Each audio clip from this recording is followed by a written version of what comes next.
Morals, Volume 1, by Plutarch. Translated by several hands, corrected and revised by William W. Goodwin. Concerning Music.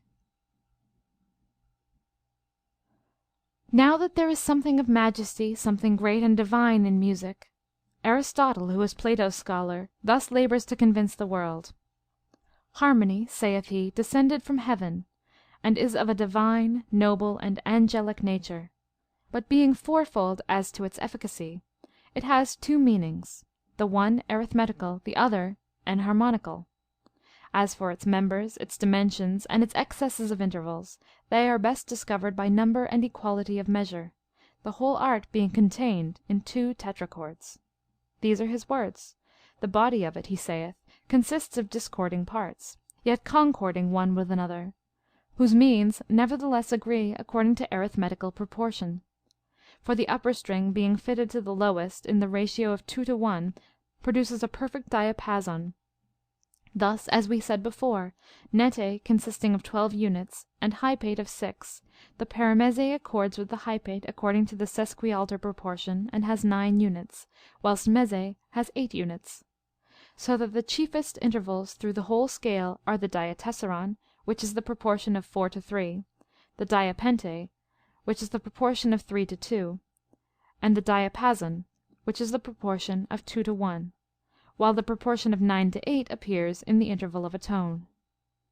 With the same inequalities of excess or diminution, all the extremes are differenced one from another, and the means from the means, either according to the quantity of the numbers or the measure of geometry, which Aristotle thus explains, observing that nete exceeds mese by a third part of itself, and hypate is exceeded by paramese in the same proportion, so that the excesses stand in proportion. For by the same parts of themselves they exceed and are exceeded, that is, the extremes, nete and hypate, exceed and are exceeded by mese and paramese in the same proportions, those of 4 to 3 and of 3 to 2. Now these excesses are in what is called harmonic progression. But the distances of nete from mese and of paramese from hypate, expressed in numbers, are in the same proportion, 12 to 8 equals 9 to 6, for paramese exceeds mese by 1/8 of the latter.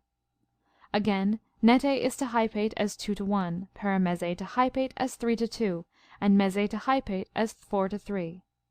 This, according to Aristotle, is the natural constitution of harmony as regards its parts and its numbers. But according to natural philosophy, both harmony and its parts consist of even, odd, and also even odd. Altogether it is even, as consisting of 4 terms, but its parts and proportions are even, odd, and even odd. So nete is even, as consisting of 12 units, paramese is odd of 9, mese even of 8, and hypate even odd of 6, i.e. 2 times 3. Whence it comes to pass that music, herself and her parts, being thus constituted as to excesses and proportion, the whole accords with the whole, and also with each one of the parts. But now, as for the senses that are created within the body, such as are of celestial and heavenly extraction, and which by divine assistance affect the understanding of men by means of harmony, namely sight and hearing, do by the very light and voice express harmony, and others which are their attendants, so far as they are senses, likewise exist by harmony.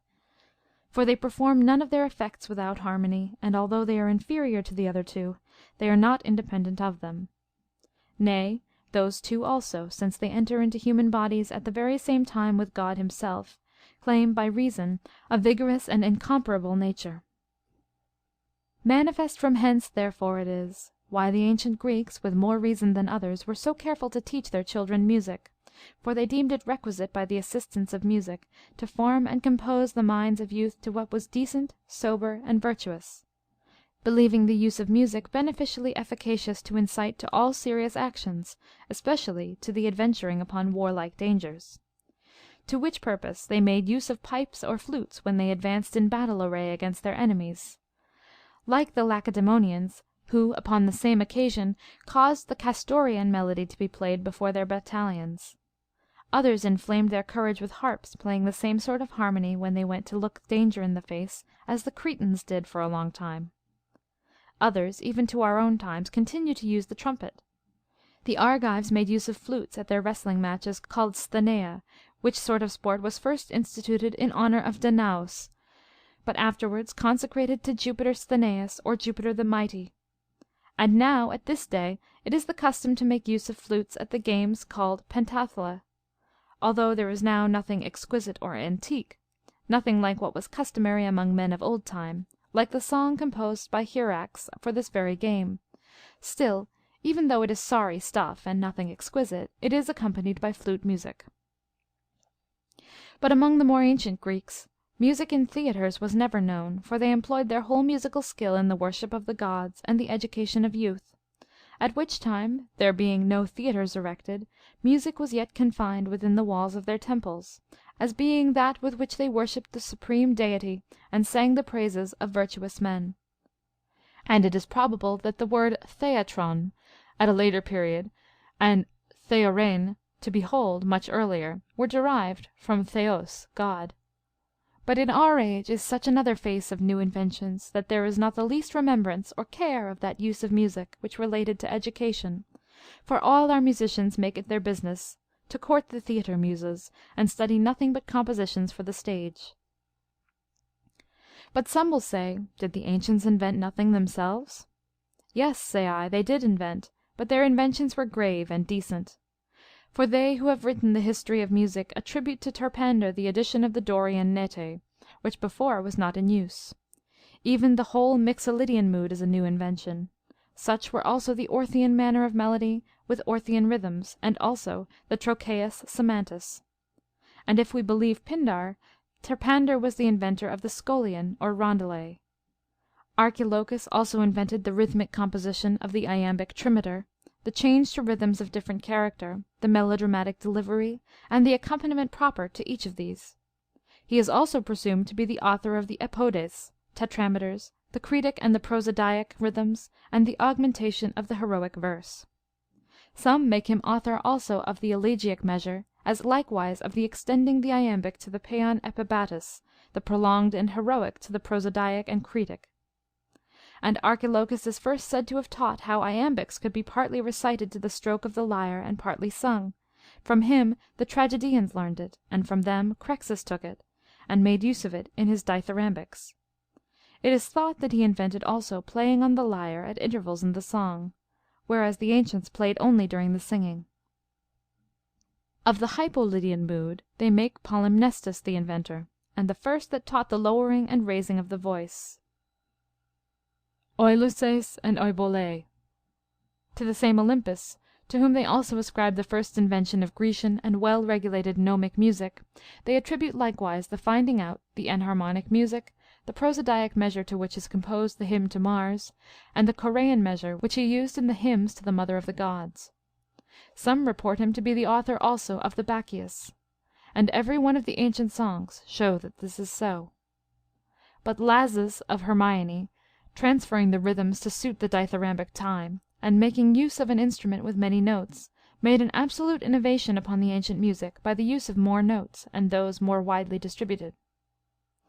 Aristophanes the comic poet, making mention of Philoxenus, complains of his introducing lyric verses among the cyclic choruses, where he brings in music, thus speaking: He filled me with discordant measures airy, wicked hyperbolae and niglary, and to uphold the follies of his play, like a lank radish bowed me every way.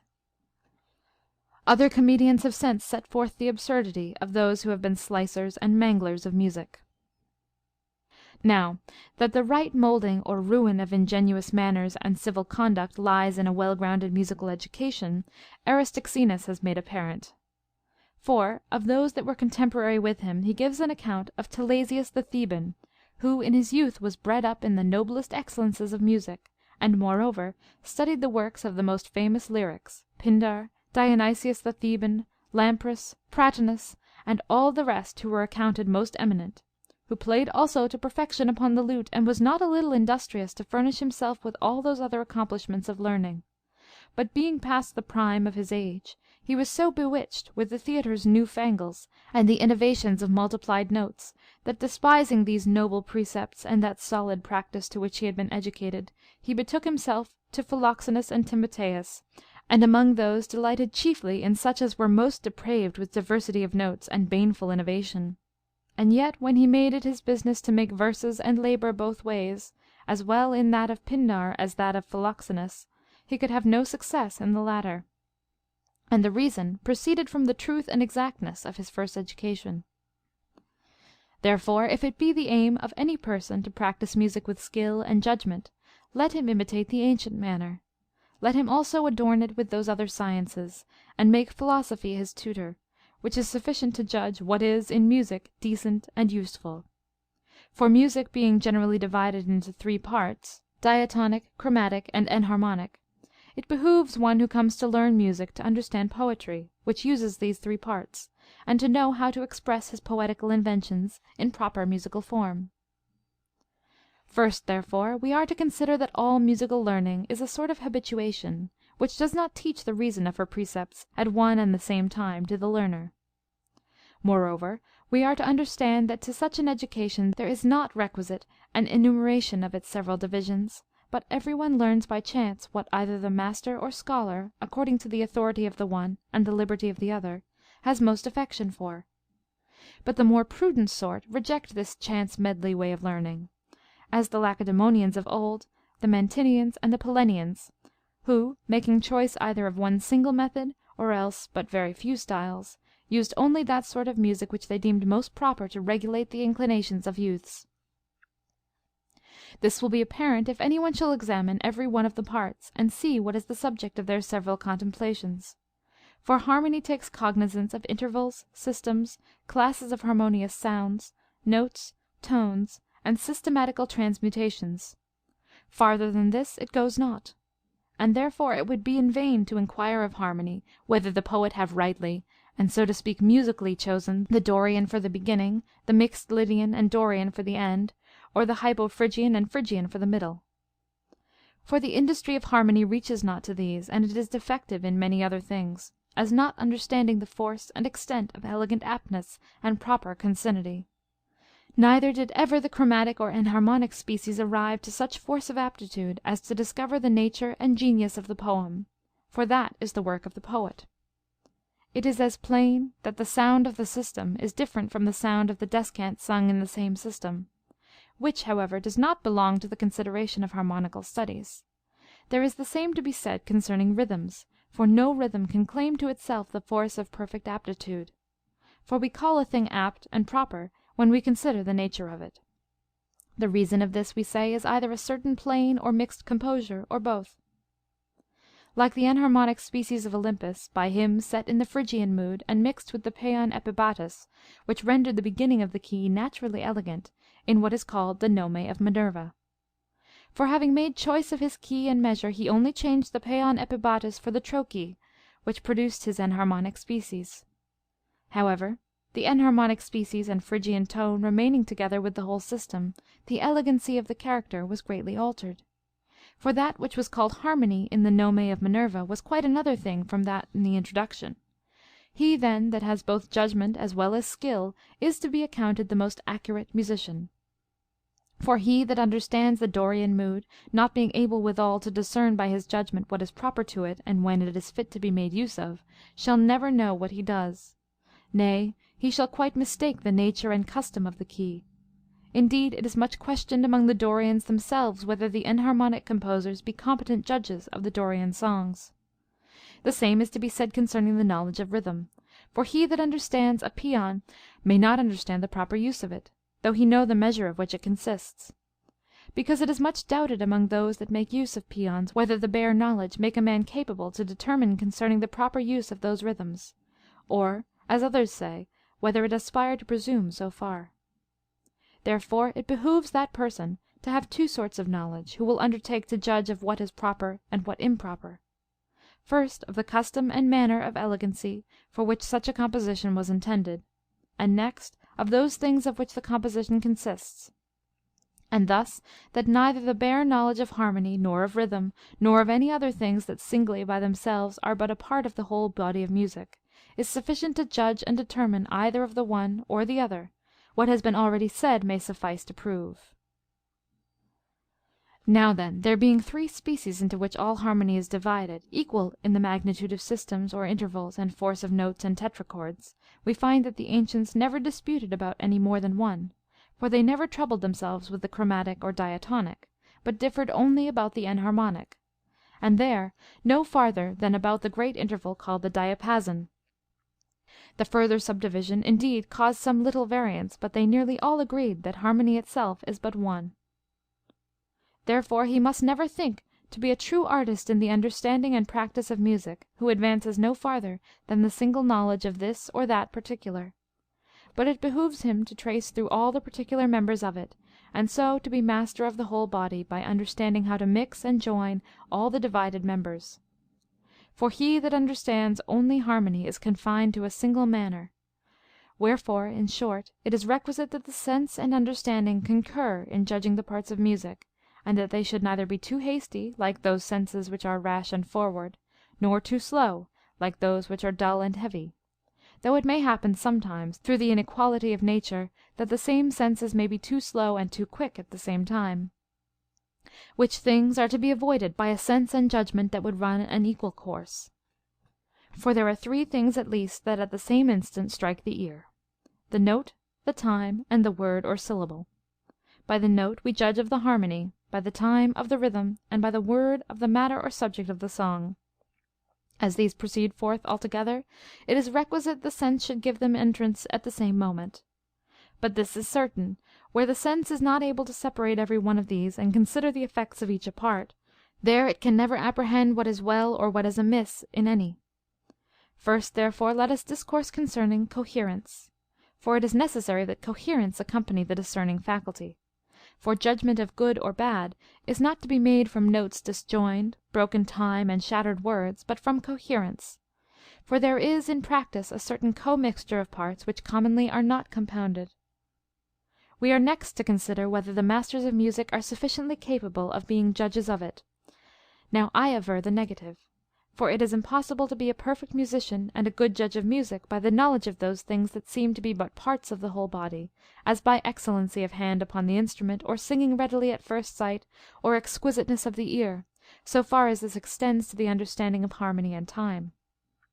Neither does the knowledge of time and harmony, pulsation or elocution, or whatever else falls under the same consideration, perfect their judgment. Now, for the reasons why a musician cannot gain a perfect judgment from any of these, we must endeavor to make them clear.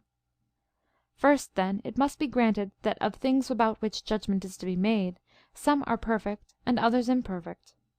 Those things which are perfect are the compositions in general, whether sung or played, and the expression of those, whether upon the instruments or by the voice, with the rest of the same nature. The imperfect are the things to these appertaining, and for whose sake they are made use of. Such are the parts of expression.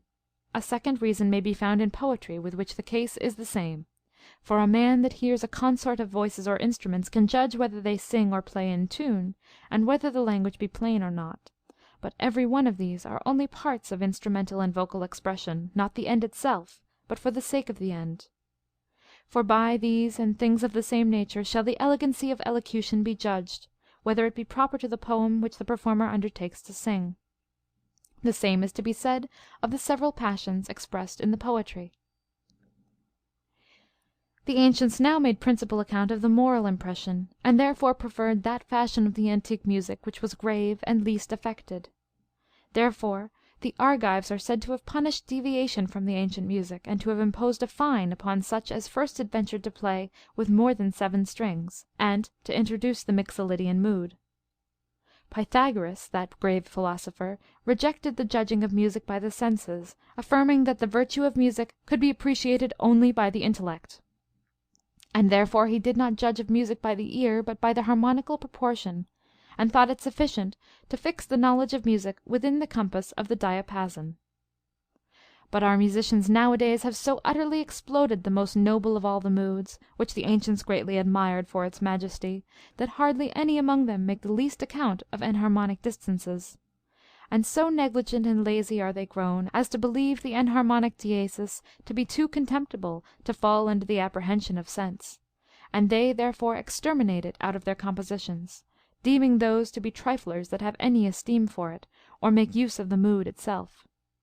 For proof of which they think they bring a most powerful argument, which rather appears to be the dullness of their own senses, as if whatever fled their apprehensions were to be rejected as useless and of no value.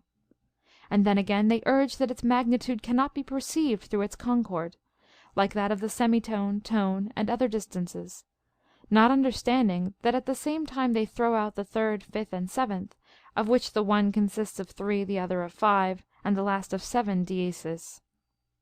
And on the same principle all the intervals that are odd should be rejected as useless, inasmuch as none of them is perceptible through concord, and this would include all which by means of even the smallest diesis are measured by odd numbers. Whence it necessarily follows that no division of the tetrachord would be of use, but that which is to be measured by all even intervals, as in the syntonic diatonic, and in the tonean chromatic. But these opinions are not only contrary to appearance, but repugnant one to another. For they themselves chiefly make use of those divisions of tetrachords in which most of the intervals are either unequal or irrational. To which purpose they always soften both licanus and paranete, and lower even some of the standing sounds by an irrational interval, bringing the trite and paranete to approach them. And especially they applaud the use of those systems in which most of the intervals are irrational, by relaxing not only those tones which are by nature movable, but also some which are properly fixed, as it is plain to those that rightly understand these things. Now for the advantages that accrue to men from the use of music, the famous Homer has taught us, introducing Achilles, in the height of his fury toward Agamemnon, appeased by the music which he learned from Chiron, a person of great wisdom. For thus says he: Amused at ease the godlike man they found, pleased with the solemn harp's harmonious sound. The well-wrought harp from conquered Thebe came, of polished silver was its costly frame. With this he soothes his angry soul, and sings the immortal deeds of heroes and of kings. Learn, says Homer, from hence the true use of music. For it became Achilles, the son of Peleus the just, to sing the famous acts and achievements of great and valiant men. Also, in teaching the most proper time to make use of it, he found out a profitable and pleasing pastime for one's leisure hours. For Achilles, being both valiant and active, by reason of the disgust he had taken against Agamemnon, withdrew from the war. Homer, therefore, thought he could not do better than by the laudable incitements of music and poetry to inflame the hero's courage for those achievements which he afterwards performed. And this he did, calling to mind the great actions of former ages. Such was then the ancient music, and such the advantages that made it profitable. To which end and purpose we read that Hercules, Achilles, and many others made use of it, whose master, wisest Chiron, is recorded to have taught not only music, but morality and physic. In brief, therefore, a rational person will not blame the sciences themselves, if any one make use of them amiss, but will adjudge such a failing to be the error of those that abuse them. So that whoever he be that shall give his mind to the study of music in his youth, if he meet with a musical education, proper for the forming and regulating his inclinations, he will be sure to applaud and embrace that which is noble and generous, and to rebuke and blame the contrary, as well in other things as in what belongs to music. And by that means he will become clear from all reproachful actions, for now, having reaped the noblest fruit of music, he may be of great use, not only to himself, but to the commonwealth, while music teaches him to abstain from everything indecent both in word and deed, and to observe decorum, temperance, and regularity. Now, that those cities which were governed by the best laws took care always of a generous education in music, many testimonies may be produced. But for us it shall suffice to have instanced Terpander, who appeased a sedition among the Lacedaemonians, and Thaletus the Cretan, of whom Pratinus writes that being sent for by the Lacedaemonians by advice of the oracle, he freed the city from a raging pestilence.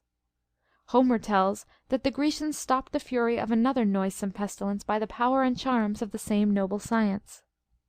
With sacred hymns and songs that sweetly please, the Grecian youth all day the gods appease.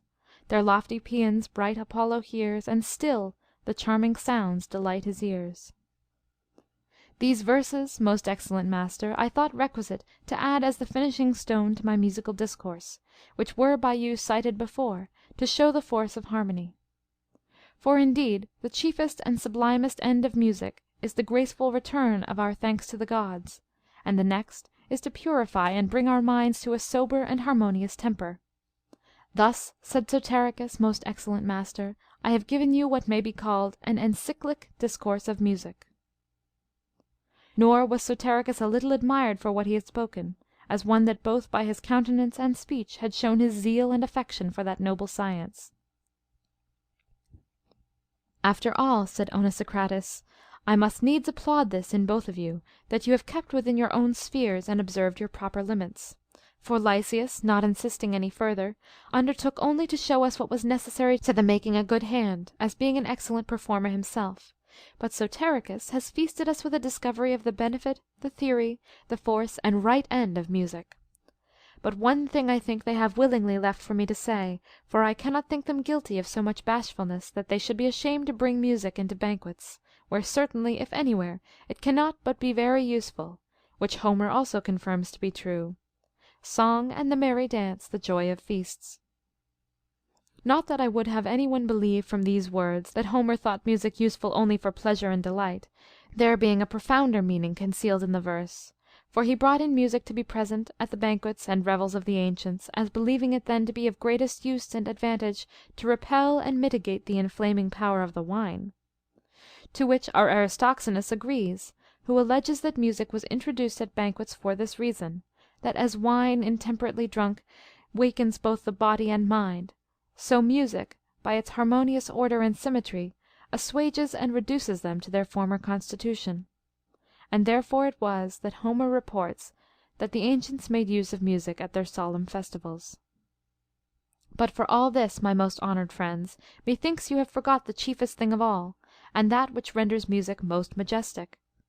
For Pythagoras, Archytas, Plato, and many others of the ancient philosophers were of the opinion that there could be no motion of the world, or rolling of the spheres, without the assistance of music, since the supreme Deity created all things harmoniously.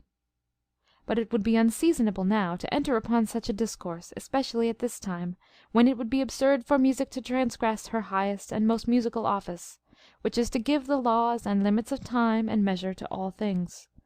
Therefore, after he had sung a paean, and offered to Saturn and his offspring, with all the other gods and the Muses, he dismissed the company. End of Section 11.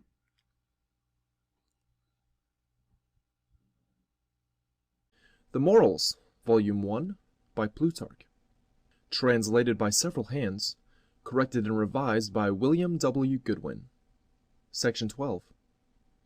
Of the Tranquillity of the Mind. Part 1. Plutarch wisheth all health to his Pausius. It was late before I received your letter, wherein you make your request that I would write something to you concerning the tranquillity of the mind, and of those things in the Timaeus which require a more perspicuous interpretation. At the same time, a very urgent occasion called upon our common friend and companion Eros to sail directly to Rome. That which quickened him to a greater expedition was a dispatch he received from Fundanus, that best of men, who, as his custom is, always enjoins the making haste. Therefore, wanting full leisure to consummate those things justly which you requested, and being on the other side unwilling to send one from me to your dear self empty-handed, I have transcribed my commonplace book, and hastily put together those collections which I had by me concerning this subject. For I thought you a man that did not look after flourishes of style and the affected elegance of language, but only required what was instructive in its nature and useful to us in the conduct of our lives. And I congratulate that bravery of temper in you, that though you are admitted into the confidence of princes, and have obtained so great a vogue of eloquence at the bar that no man hath exceeded you, you have not, like the tragic Merops, suffered yourself to be puffed up with the applause of the multitude, and transported beyond those bounds which are prescribed to our passions. But you call to mind that which you have so often heard, that a rich slipper will not cure the gout, a diamond ring a whitlow, nor will an imperial diadem ease the headache. For what advantage is there in honor, riches, or an interstate court, to remove all perturbations of mind and procure an equal tenor of life, if we do not use them with decency when they are present to our enjoyment, and if we are continually afflicted by their loss when we are deprived of them? And what is this but the province of reason, when the sensual part of us grows turbulent and makes excursions, to check its sallies and bring it again within the limits it hath transgressed, that it may not be carried away and so perverted with the gay appearance of things? For, as Xenophon gives advice, we ought to remember the gods and pay them particular devotions when our affairs are prosperous, that so when an exigency presseth us, we may more confidently invoke them, now that we have conciliated their favor and made them our friends. So wise men always ruminate upon those arguments which have any efficacy against the troubles of the mind before their calamities happen, that so the remedies being long prepared, they may acquire energy, and work with more powerful operation. For as angry dogs are exasperated by everyone's rating them, and are flattered to be quiet only by his voice to which they are accustomed, so it is not easy to pacify the brutish affections of the soul, but by familiar reasons, and such as are used to be administered in such inward distempers. Besides, he that affirmed that whosoever would enjoy tranquillity of mind must disengage himself from all private and public concerns, would make us pay dear for our tranquillity by buying it with idleness, as if he should prescribe thus to a sick man, "Lie still, poor wretch, and keep thy bed." Now stupefaction is a bad remedy for desperate pain in the body, and verily he would be no better physician for the soul who should order idleness, softness, and neglect of friends, kinsfolk, and country, in order to remove its trouble and grief. It is likewise a false position that those live most contentedly who have the least to do. For then by this rule women would be of more sedate dispositions than men, since they only sit at home and mind their domestic affairs. Whereas, in fact, as Hesiod expresseth it, the virgin's tender limbs are kept from cold, not the least wind to touch them is so bold. But nevertheless we see that grief and troubles and discontentments arising from jealousy or superstition or vain opinions flow as it were with a torrent into the apartments of the females. And though Laertes lived 20 years in the fields, secluded from the world, and only a toothless hag did make his bed, draw him his drink, and did his table spread, though he forsook his house and country, and fled from a kingdom, yet grief with his sloth and sadness still kept him company. There are some to whom idleness hath been an affliction, as for instance, but raging still, amidst his navy sat the stern Achilles, steadfast in his hate, nor mixed in combat, nor in council joined, but wasting cares lay heavy on his mind. In his black thoughts revenge and slaughter roll, and scenes of blood rise dreadful in his soul. And he himself complains of it, being mightily disturbed, after this manner: I live an idle burden to the ground.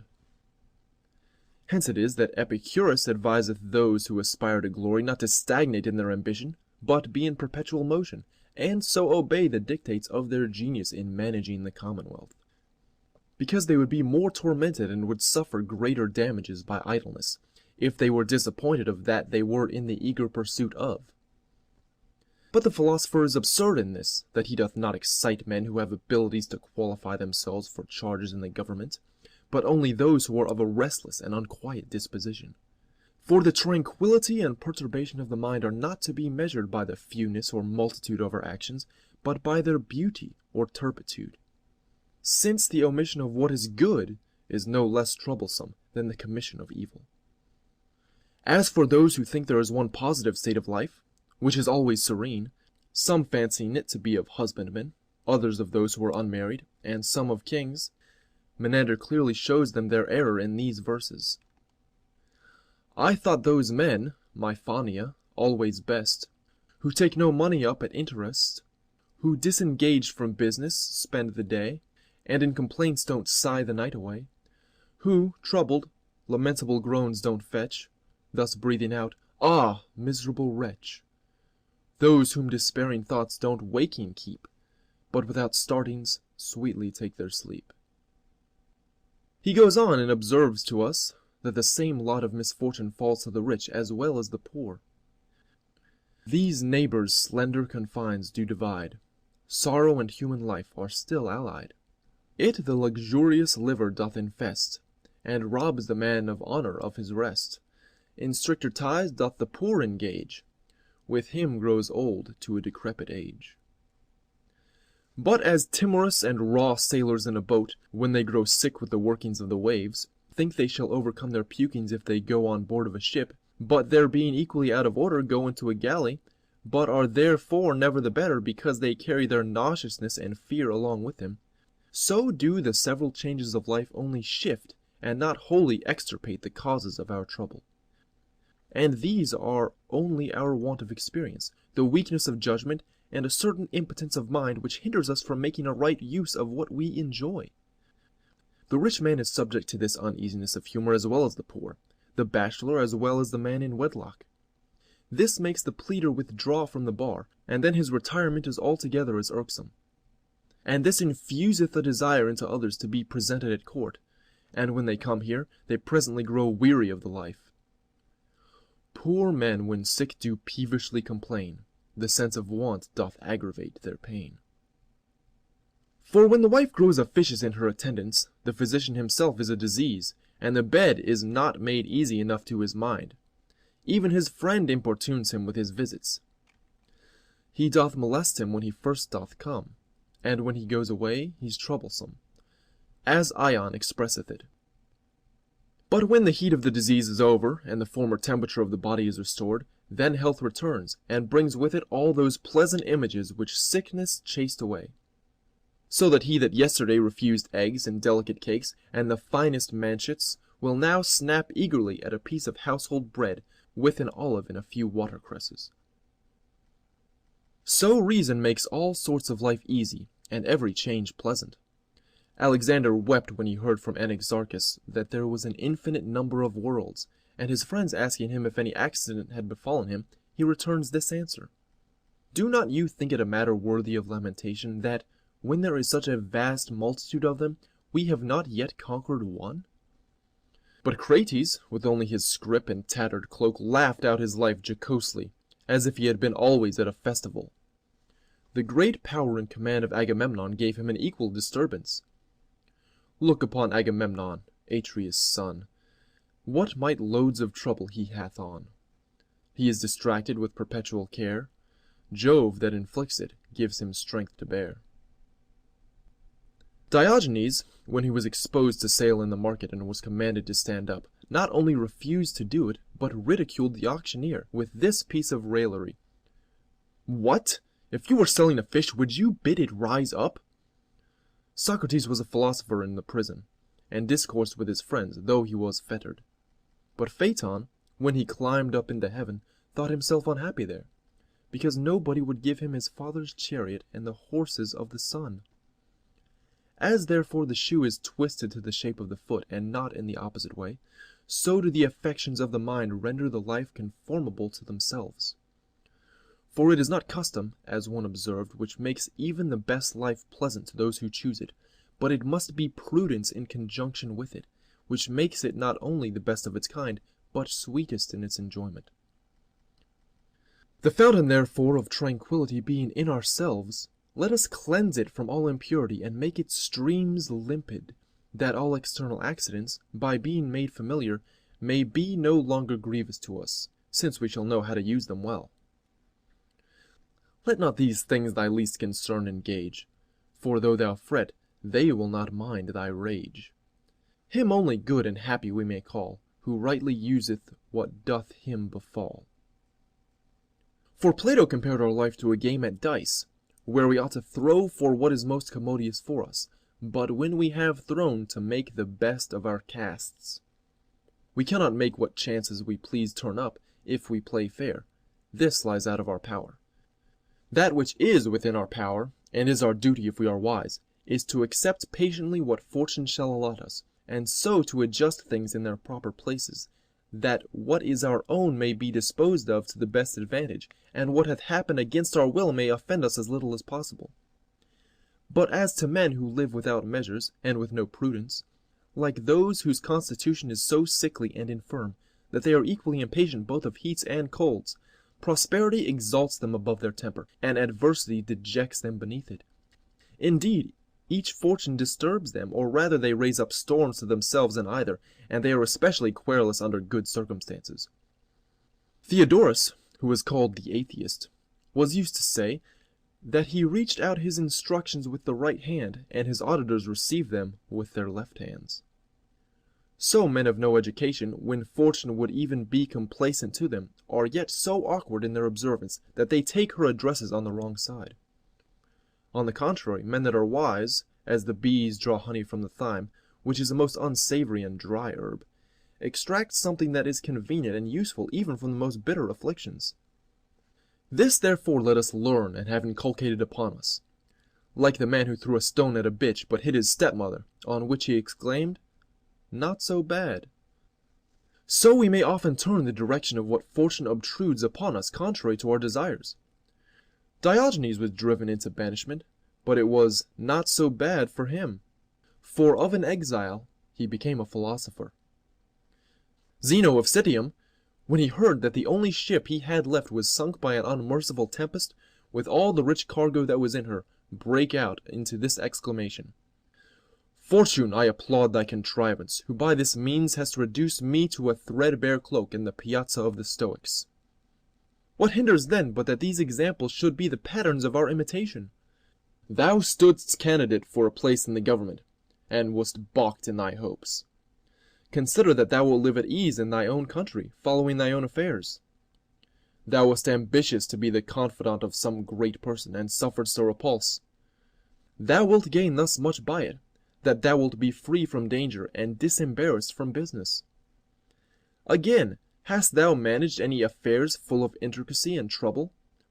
Hot water doth not so much cherish the soft members of the body, as Pindar expresseth it, as glory and honor joined with power sweeten all our toils, and make labor easy. Hast thou met with any unfortunate success? Has calumny bit, or envy hissed at thee? There is yet a prosperous gale, which sits fair to convey thee to the port of the Muses, and land thee at the Academy. This Plato did, after he made shipwreck of the friendship of Diogenes. And indeed it highly conduceth to the tranquillity of the mind, to look back upon illustrious men, and see with what temper they have borne their calamities. For instance, doth it trouble thee that thou wantest children? Consider that kings of the Romans have died without them, had kingdoms to leave, but no heirs. Doth poverty and low condition afflict thee? It is put to thy option. Wouldst thou not rather of all the Boeotians be Epaminondas, and of all the Romans Fabricius? But thy bed is violated, and thy wife is an adulteress. Didst thou never read this inscription at Delphi? Here am I set by Aegis' royal hand, who both the earth and ocean did command. And yet did the report never arrive thee that Alcibiades debauched this king's wife, Timea, and that she herself whispered archly to her maids that the child was not the genuine offspring of her husband, but a young Alcibiades? Yet this did not obstruct the glory of the man, for notwithstanding his being a cuckold, he was the greatest and most famous among the Greeks. Nor did the dissolute manners of his daughter hinder Stilpo from enlivening his humor and being the jolliest philosopher of his time. For when Metrocles upbraided him with it, he asked him whether he was the offender or his mad girl. He answered that it was her sin, but his misfortune. To which Stilpo replied, "But are not sins lapses?" "No doubt of it," saith Metrocles. "And is not that properly called lapse when we fall off from the attainment of those things we were in the pursuit of?" He could not deny it. He pursued him further with this question, "And are not these unlucky traverses misfortunes to them who are thus disappointed?" Thus by a pleasant and philosophical reasoning he turned the discourse, and showed the cynic that his calumny was idle, and he barked in vain. But there are some whom not only the evil dispositions of their friends and domestics, but those of their enemies give disturbance to. For a proneness to speak evil of another, anger, envy, ill nature, a jealous and perverse temper, are the pests of those who are infected with them. And these serve only to trouble and exasperate fools, like the brawls of scolding neighbors, the peevishness of our acquaintance, and the iniquity or want of qualifications in those who administer the government. But thou seemest to me to be especially concerned with affairs of this nature, for, like the physicians mentioned by Sophocles, who bitter choler cleanse and scour, with drugs as bitter and as sour. Thou dost let other men's enormities sour thy blood, which is highly irrational. For, even in matters of private management, thou dost not always employ men of wit and address, which are the most proper for such an execution, but sometimes those of rough and crooked dispositions.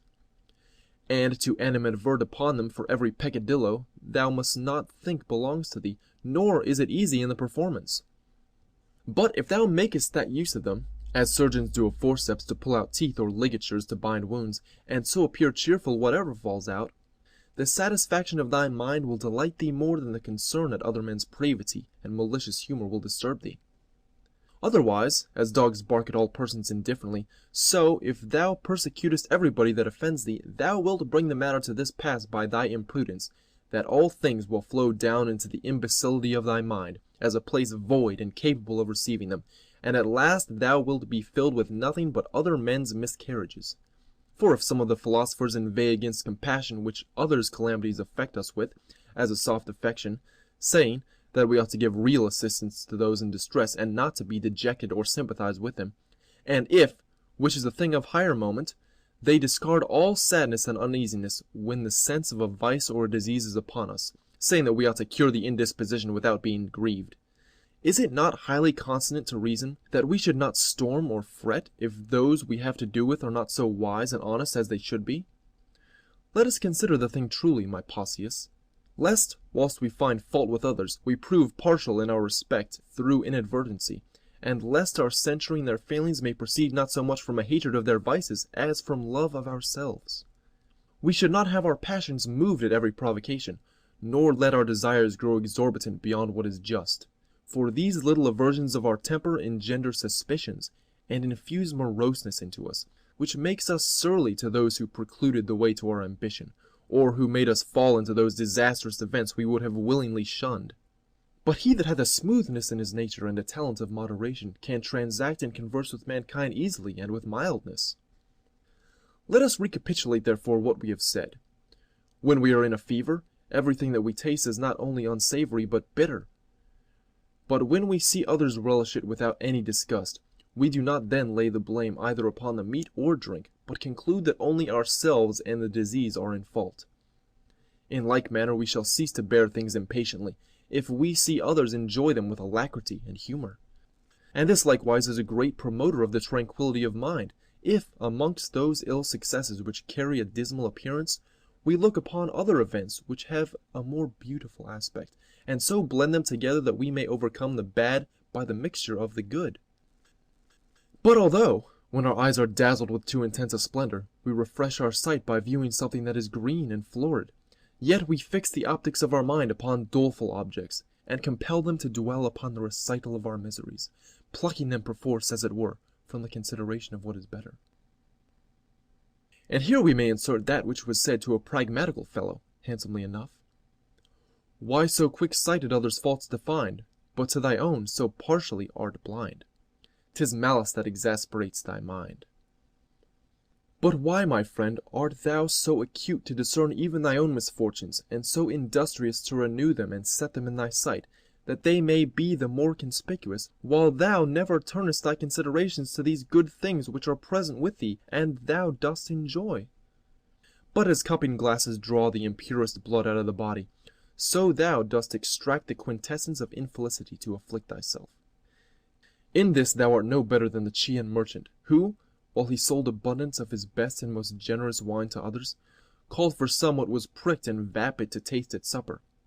And one of his servants asking another what he left his master doing, he made this answer, that he was calling for bad when the good was by him. For most men leave the pleasant and delectable things behind them, and run with haste to embrace those which are not only difficult, but intolerable. Aristippus was not of this number, for he knew, even to the niceness of a grain, to put prosperous against adverse fortune into the scale, that the one might outweigh the other. Therefore, when he lost the noble farm, he asked one of his dissembled friends, who pretended to be sorry, not only with regret but impatience, for his mishap, "Thou hast but one piece of land, but have I not 3 farms yet remaining?" He, assenting to the truth of it, "Why then," saith he, "should I not rather lament your misfortune, since it is the raving only of a madman to be concerned at what is lost, and not rather rejoice in what is left?" Thus, as children, if you rob them of one of their play games, will throw away the rest, and cry and scream. So, if fortune infests us only in one part, we grow fearful and abandon ourselves wholly to her attacks. But somebody will object to me, what is it that we have? Rather, what is it that we have not? One is honorable, the other is master of a family. This man hath a good wife, the other a faithful friend. Antipater of Tarsus, when he was upon his deathbed and reckoning up all the good events which had befallen him, would not omit a prosperous voyage which he had when he sailed from Cilicia to Athens.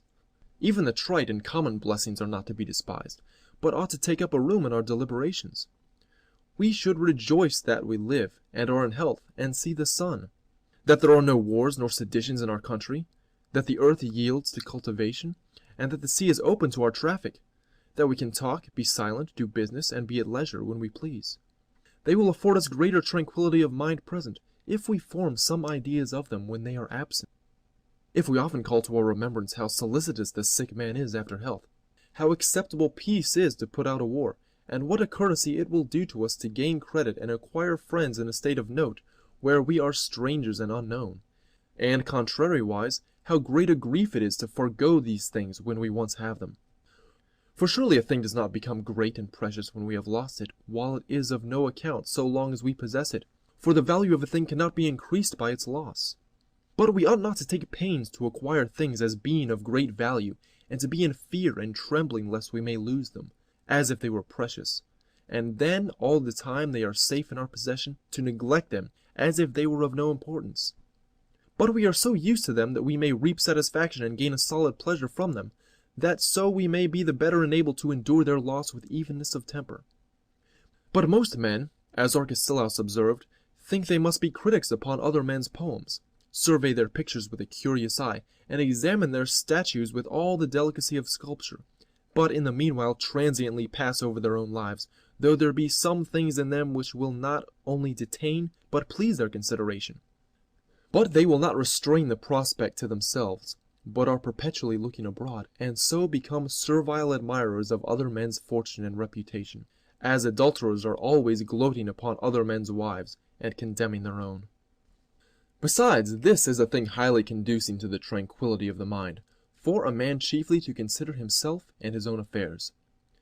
But if this always cannot take place, he should not make comparisons with men of a superior condition to himself, though this is the epidemical frenzy of the vulgar. As for instance, slaves who lie in fetters applaud their good fortune whose shackles are off. Those who are loose from their bonds would be free men by manumission. These again aspire to be citizens. The citizen would be rich, the wealthy man would be a governor of a province, the haughty governor would be a king, and the king a god, hardly resting content unless he can hurl thunderbolts and dart lightning. So all are eager for what is above them, and are never content with what they have. The wealth of golden Gyges has no delight for me. Likewise, no emulation doth my spirits fire, the action of the gods I don't admire. I would not to be great a tyrant be, the least appearances I would not see. But one of Thasus, another of Chios, one of Galatia, and a fourth of Bithynia, not contenting themselves with the rank they enjoyed amongst their fellow citizens, where they had honor and commands, complain that they have not foreign characters, and are not made patricians of Rome, and if they attain that dignity, that they are not praetors, and if they arrive even to that degree, they still think themselves ill dealt with that they are not consuls, and when promoted to the fasces, that they were declared the second, and not the first. And what is all this but ungratefully accusing fortune, and industriously picking out occasions to punish and torment ourselves? But he that is in his right senses and wise for his own advantage, out of those many millions which the sun looks upon, who of the products of the earth do eat, if he sees any one in the mighty throng who is more rich and honorable than himself, he is neither dejected in his mind nor countenance, nor doth he pensively sit down deploring his unhappiness, but he walks abroad publicly with an honest assurance. He celebrates his own good genius, and boasts of his good fortune in that it is happier than 1,000 other men's which are in the world. In the Olympic games you cannot gain victory choosing your antagonist. But in human life affairs allow thee to excel many, and to bear thyself aloft, and to be envied rather than envious, unless indeed thou dost match thyself unequally with a Briareus or a Hercules. Therefore, when thou art surprised into a false admiration of him who is carried in his sedan, cast thy eyes downward upon the slaves who support his luxury. When thou art wondering at the greatness of Xerxes crossing the Hellespont, consider those wretches who are digging through Mount Athos, who are urged to their labor with blows, blood being mixed with their sweat. Call to mind that they had their ears and noses cut off because the bridge was broken by the violence of the waves. Think upon that secret reflection they have, and how happy they would esteem thy life and condition. Socrates, hearing one of his friends crying out, "How dear things are sold in this city! The wine of Chios costs a mina, the purple fish 3, and a half pint of honey 5 drachmas. He brought him to the meal shop, and showed him that half a peck of flour was sold for a penny. "'Tis a cheap city," said he. Then he brought him to the oilman's, and told him he might have a quart of olives for 2 farthings. At last he went to the salesman's, and convinced him that the purchase of a sleeveless jerkin was only 10 drachmas. "'Tis a cheap city," he repeated. So, when we hear others declare that our condition is afflicted because we are not consuls and in eminent command, let us then look upon ourselves as living not only in a bare happiness but splendor, and that we do not beg our bread, and are not forced to subsist by carrying of burthens, or by flattery. But such is our folly, that we accustom ourselves rather to live for other men's sakes than our own, and our dispositions are so prone to upbraidings and to be tainted with envy, that the grief we conceive at others' prosperity lessens the joy we ought to take in our own. But to cure thee of this extravagant emulation, look not upon the outside of these applauded men, which is so gay and brilliant, but draw the gaudy curtain, and carry thy eyes inward, and thou shalt find most gnawing disquiets to be dissembled under these false appearances. When the renowned Pittacus, who got him so great a name for his fortitude, wisdom, and justice, was entertaining his friends at a noble banquet, and his spouse in an angry humor came and overturned the table, his guests being extremely disturbed at it, he told them, "Every one of you hath his particular plague, and my wife is mine, and he is very happy, who hath this only." The pleading lawyer's happy at the bar, but the scene opening shows a civil war. For the good man hath a domestic strife, he's a slave to that imperious creature, wife. Scolding without doors doth to him belong, but she within them doth claim all the tongue. Pecked by his female tyrants him I see, whilst from this grievance I myself am free. These are the secret stings which are inseparable from honor, riches, and dominion, and which are unknown to the vulgar, because a counterfeit lustre dazzleth their sight. All pleasant things Atrides doth adorn, the merry genius smiled when he was born. And they compute this happiness from his great stores of ammunition, his variety of managed horses, and his battalions of disciplined men. But an inward voice of sorrow seems to silence all this ostentation with mournful accents. Jove in a deep affliction did him plunge. Observe this likewise. Old man, I reverence thy aged head, who to a mighty length hast spun thy thread. Safe from all dangers, to the grave goest down, ingloriously, because thou art unknown. Such expostulations as these with thyself will serve to dispel this querulous humor, which makes thee fondly applaud other people's conditions and appreciate thy own. End of section 12.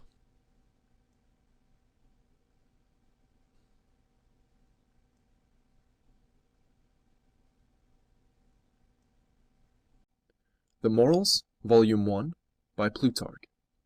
Translated by several hands, corrected and revised by William W. Goodwin. Section 13. Of the Tranquility of Mind, Part 2. This likewise greatly obstructs the tranquility of the mind, that our desires are immoderate and not suited to our abilities of attainment, which, like sails beyond the proportion of the vessel, help only to overset it. So that, being blown up with extravagant expectations, if ill success frustrates our attempts, we presently curse our stars and accuse fortune, when we ought rather to lay the blame upon our enterprising folly. For we do not reckon him unfortunate who will shoot with a plowshare, and let slip an ox at a hare. Nor is he born under an unlucky influence who cannot catch a buck with a sling or a dragnet, for it was the weakness and perverseness of his mind which inflamed him on to impossible things. The partial love of himself is chiefly in fault, which infuseth a vicious inclination to arrogate, and an insatiable ambition to attempt everything. For they are not content with the affluence of riches and the accomplishments of mind, that they are robust, have a complacence of humor and strength of brain for company, that they are privadoes to princes and governors of cities, unless they have dogs of great sagacity and swiftness, horses of a generous strain, nay, unless their quails and cocks are better than other men's. Old Dionysius, not being satisfied that he was the greatest potentate of his time, grew angry, even to a frenzy, that Philoxenus the poet exceeded him in the sweetness of his voice, and Plato in the subtleties of disputation. Therefore he condemned one to the quarries, and sold the other into Aegina. But Alexander was of another temper, for when Chryso the famous runner contended with him for swiftness, and seemed to be designedly lagging behind and yielding the race, he was in a great rage with him. And Achilles in Homer spake very well, when he said, "None of the Greeks for courage me excel. Let others have the praise of speaking well." When Megabyzus the Persian came into the shop of Apelles, and began to ask some impertinent questions concerning his art, the famous painter checked him into silence with this reprimand: "As long as thou didst hold thy peace, thou didst appear to be a man of condition, and I paid deference to the eclat of thy purple and the lustre of thy gold. But now, since thou art frivolous, thou exposest thyself to the laughter even of my boys that mix the colors." Some think the Stoics very childish when they hear them affirm that the wise man must not only deserve that appellation for his prudence, be of exact justice and great fortitude, but must likewise have all the flowers of a rhetorician and the conduct of a general, must have the elegancies of a poet, be very wealthy, and called a king. But these good men claim all these titles for themselves, and if they do not receive them, they grow peevish and are presently out of temper. But the qualifications of the gods themselves are different, for the one is styled the deity of war, another of the oracle, a third of traffic, and Jupiter makes Venus preside over marriages and be goddess of the nuptial bed, the delicacy of her sex being unapt for marital affairs. And there are some things which carry a contrariety in their nature, and cannot be consistent.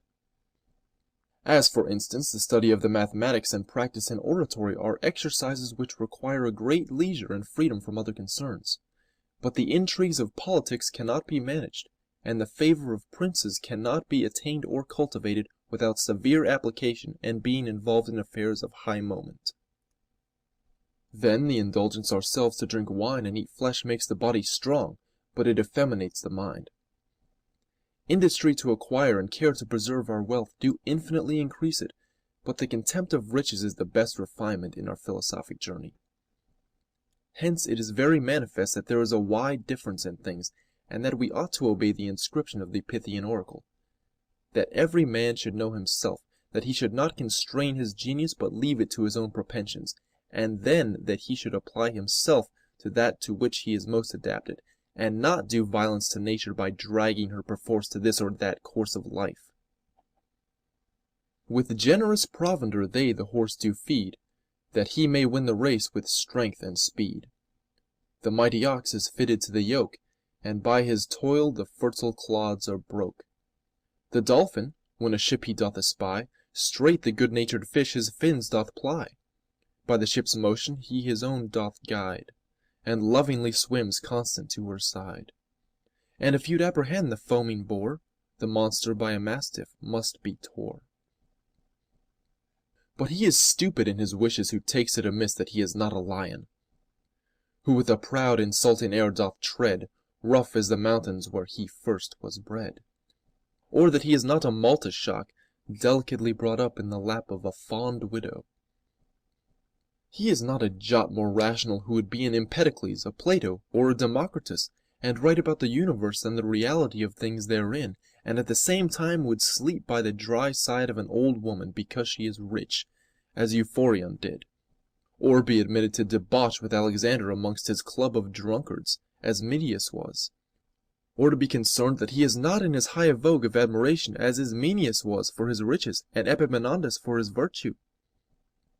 For those who run races do not think they have injury done them if they are not crowned with those garlands which are due to the wrestlers, but they are rather transported with joy at their own rewards. Sparta has fallen to thy lot, honor and adorn her.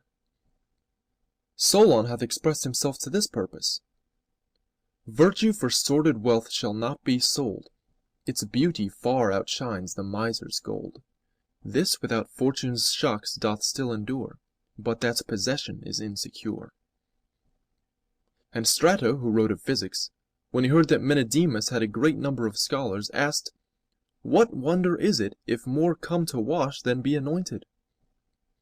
And Aristotle, writing to Antipater, declared that Alexander was not the only one who ought to think highly of himself because his dominion extended over many subjects, since they had a right to think as well of themselves who entertained becoming sentiments of the gods. So that, by having a just opinion of our own excellences, we shall be disturbed with the less envy against those of other men. But now, although in other cases we do not expect figs from the vine nor grapes from the olive tree, yet, if we have not the complicated titles of being rich and learned, philosophers in the schools and commanders in the field, if we cannot flatter, and have the facetious liberty to speak what we please, nay, if we are not counted parsimonious and splendid in our expenses at the same time, we grow uneasy to ourselves, and despise our life as maimed and imperfect. Besides, nature seems to instruct us herself, for, as she ministers different sorts of food to her animals, and hath endowed them with diversity of appetites, some to eat flesh, others to pick up seed, and others to dig up roots for their nourishment, so she hath bestowed upon her rational creatures various sorts of accommodations to sustain their being. The shepherd hath one distinct from the ploughman, the fowler hath another peculiar to himself, and the fourth lives by the sea. So that in common equity we ought to labor in that vocation which is appointed and most commodious for us, and let alone the rest. And so not to prove that Hesiod fell short of the truth when he spake after this manner: The potter hates another of the trade, if by his hands a finer dish is made. The smith his brother smudge with scorn doth treat, if he his iron strikes with brisker heat. And this emulation is not confined to mechanics and those who follow the same occupations, but the rich man envies the learned.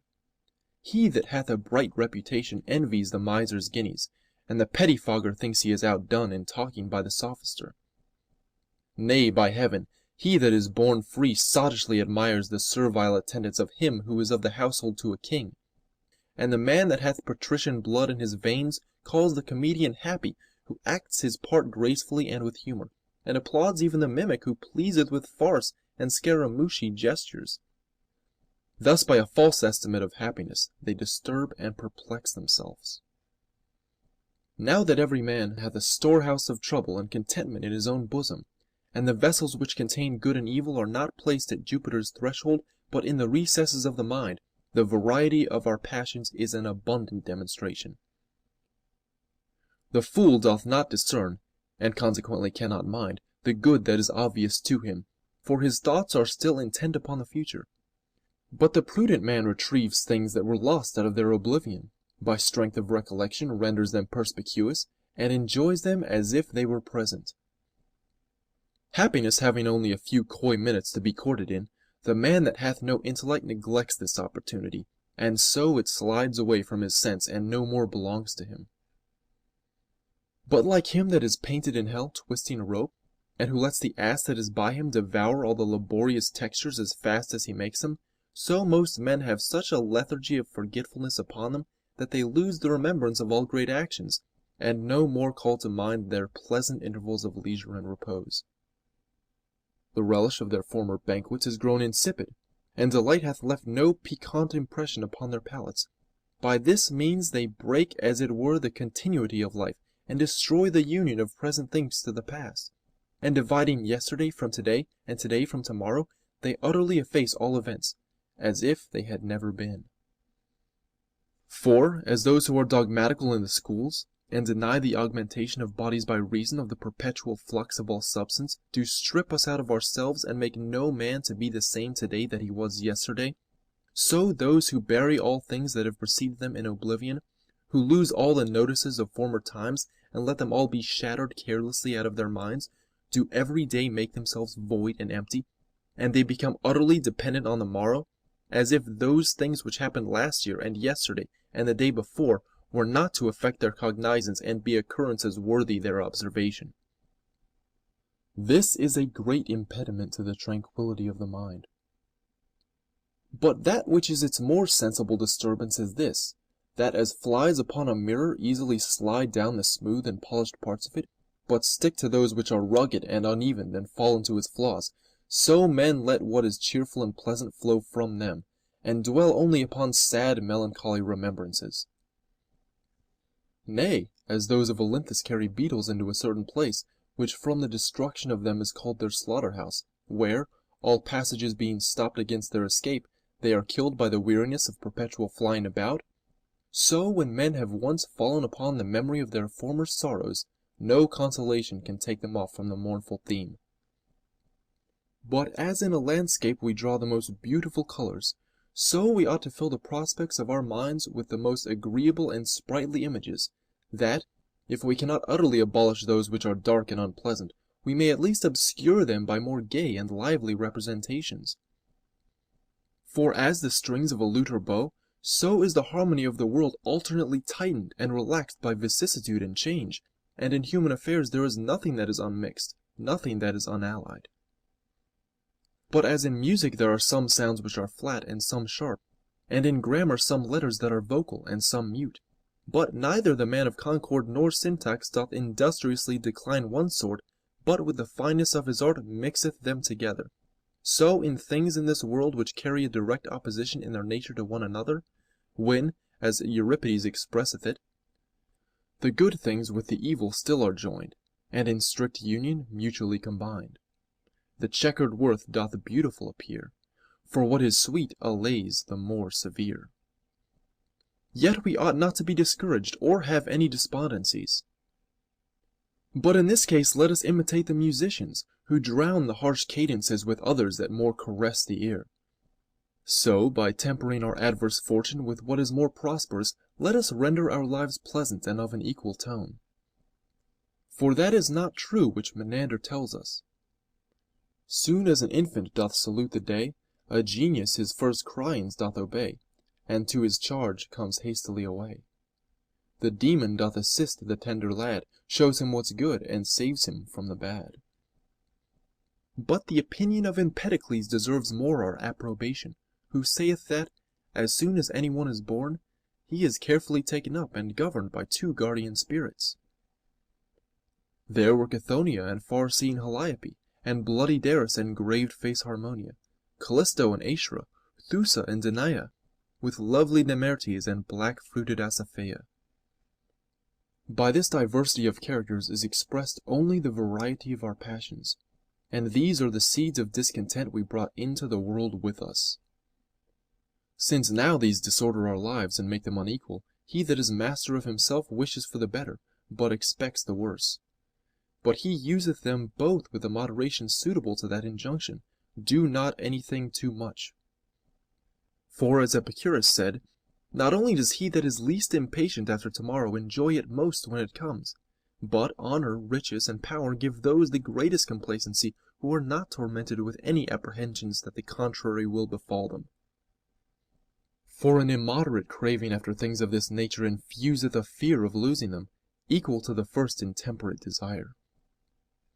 This deadens the fruition, and makes the pleasure as weak and unstable as flame driven by the wind. But he to whom his reason hath given the assurance that he can boldly say to fortune, "Welcome to me, if good thou bringest aught, and if thou fail, I will take little thought." This is the man who can confidently enjoy what is present with him, and who is not afflicted with such cowardice of thoughts as to be in constant alarms lest he should lose his possessions, which would be an intolerable grievance. But let us not only admire but imitate that temper of mind in Anaxagoras, which made him express himself in these words upon the death of his son: "I knew that I had begotten a mortal." And let us apply it to all the casualties of life after this manner. I know my riches have only the duration of a day. I know that the same hand which bestowed authority upon me would spoil me of those ornaments and take it away again. I know my wife to be the best of women, but still a woman. My friend to be faithful, yet the cement might be broken, for he was a man. which, as Plato saith, is a very inconstant creature.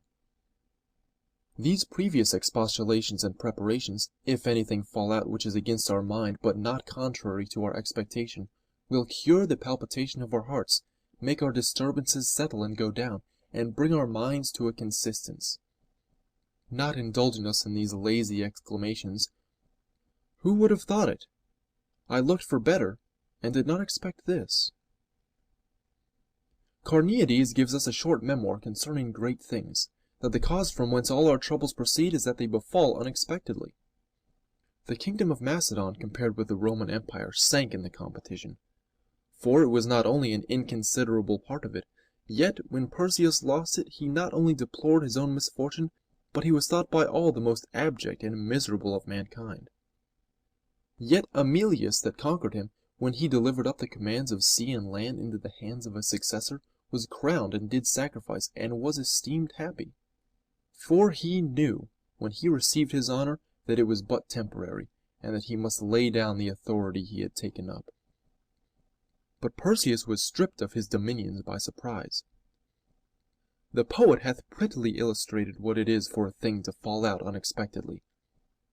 For Ulysses, when his dog died, could not forbear crying, yet would not suffer himself to weep when his wife sat by him crying, but stopped his tears. For here he came strengthened with reason, and beforehand acquainted with the accident. But before it was the suddenness of the disaster which raised his sorrow and threw him into complaints. Generally speaking, those things which happen to us against our will afflict us partly by a pungency that is in their nature, and partly custom and opinion so effeminate us that we are impatient under them. But against all contingencies we should have that of Menander in readiness. Afflictions to thyself thou dost create, thy fancy only is unfortunate. For what are afflictions to thee, if they touch neither thy body nor thy soul? Of this sort is the low extraction of thy father, the adultery of thy wife, the loss of a garland, or being deprived of the upper seat in an assembly. And with all those crosses thou mayest have ease of mind and strength of body. But to those things which in their own nature excite our grief, such as sickness, pains of the body, and the death of our friends and children, we ought to apply that of Euripides. Alas, alas, and well a day! But why alas, and well away? Not else to us hath yet been dealt, but that which daily men have felt. There is no reasoning more effectual to restrain our passions and hinder our minds from falling into despair, than that which sets before us a physical necessity and the common lot of nature. And it is our bodies only that lie exposed to this destiny, and which we offer, as it were, as a handle to fortune. But the fort royal is still secure, where our strength lies and our most precious things are treasured up. When Demetrius took Megara, he asked Stilpo whether he had not suffered particular damage in the plundering, to which he made this answer, that he saw nobody that could rob him. So when fate hath made all the depredations upon us it possibly can, and hath left us naked, yet there is nothing still within us which is out of reach of the pirate, which conquering Greece could never force away. Therefore we ought not so to vilify and depress our nature, as if it could not get the ascendant over fortune, and had nothing of firmness and stability in it. But we ought rather to consider that, if any part of us is obnoxious to this, it is only that which is the smallest and the most impure and sickly too, whilst the better and more generous we have the most absolute dominion of, and our chiefest goods are placed in it, such as true discipline, a right notion of things, and reasonings which in their last results bring us unto virtue, which are so far from being abolished that they cannot be corrupted. We ought likewise, with an invincible spirit and a bold security as regards futurity, to answer fortune in those words which Socrates retorted upon his judges: Anytus and Meletus may kill, but they cannot hurt me. So she can afflict me with a disease, can spoil me of my riches, disgrace me with my prince, and bring me under a popular odium. But she cannot make a good man wicked, or the brave man a mean and degenerate coward. She cannot cast envy upon a generous temper, or destroy any of those habits of the mind which are more useful to us in the conduct of our lives when they are within the command of our wills than the skill of a pilot in a storm. For the pilot cannot mitigate the billows, or calm the winds. He cannot sail into the haven as often as he has occasion, or without fear and trembling abide any danger that may befall him. But, after having used all his efforts, he at last recommits himself to the fury of the storm, pulls down all his sails by the board, whilst the lower mast is within an inch of the abyss, and sits trembling at the approaching ruin. But the affectations of the mind in a wise man procure tranquillity even to the body, for he prevents the beginnings of disease by temperance, a spare diet, and moderate exercise. But if an evil begin more visibly to show itself, as we sometimes steer our ship by rocks which lie in the water, he must then furl in his sails and pass by it, as Asclepiades expresseth it. But if the waves grow turbulent and the sea rougher, the port is at hand, and he may leave his body as he would a leaky vessel, and swim ashore. For it is not so much the desire of life as the fear of death which makes the fool have such a dependence upon the body, and stick so fast to its embraces. So Ulysses held fast by the fig tree, dreading Charybdis that lay under him, where the wind would not suffer him to stay, nor would it serve to carry him away. So that on this side was but a slender support, and there was inevitable danger on the other. But he who considers the nature of the soul, and that death will transport it to a condition either far better or not much worse than what he now enjoys, hath contempt of death to sustain him as he travelleth on in his pilgrimage of life, no small viaticum towards tranquillity of mind. For as to one that can live pleasantly so long as virtue and the better part of mankind are predominant, and can depart fearlessly so soon as hostile and unnatural principles prevail, saying to himself, Fate shall release me when I please myself, what in the whole scope of the creation can be thought of that can raise a tumult in such a man, or give him the least molestation? Certainly he that threw out that brave defiance to fortune in these words, I have prevented thee, O fortune, and have shut up all thy avenues to me, did not speak it confiding in the strength of walls or bars, or the security of keys, but it was an effect of his learning, and the challenge was a dictate of his reason. And these heights of resolution any men may attain to if they are willing, and we ought not to distrust or despair of arriving to the courage of saying the same things. Therefore we should not only admire, but be kindled with emulation, and think ourselves touched with the impulse of a divine instinct, which piques us on to the trial of ourselves in matters of less importance, that thereby we may find how our tempers bear to be qualified for greater, and so may not incuriously decline that inspection we ought to have over ourselves, or take refuge in the saying, Perchance nothing will be more difficult than this. For the luxurious thinker, who withdraws himself from severe reflections, and is conversant about no objects but what are easy and delectable, emasculates his understanding, and contracts a softness of spirit.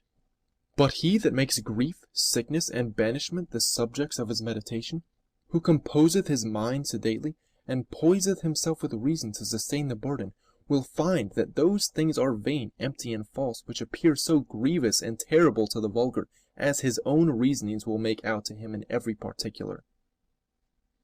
But many are shocked at this saying of Menander, No man can tell what will himself befall.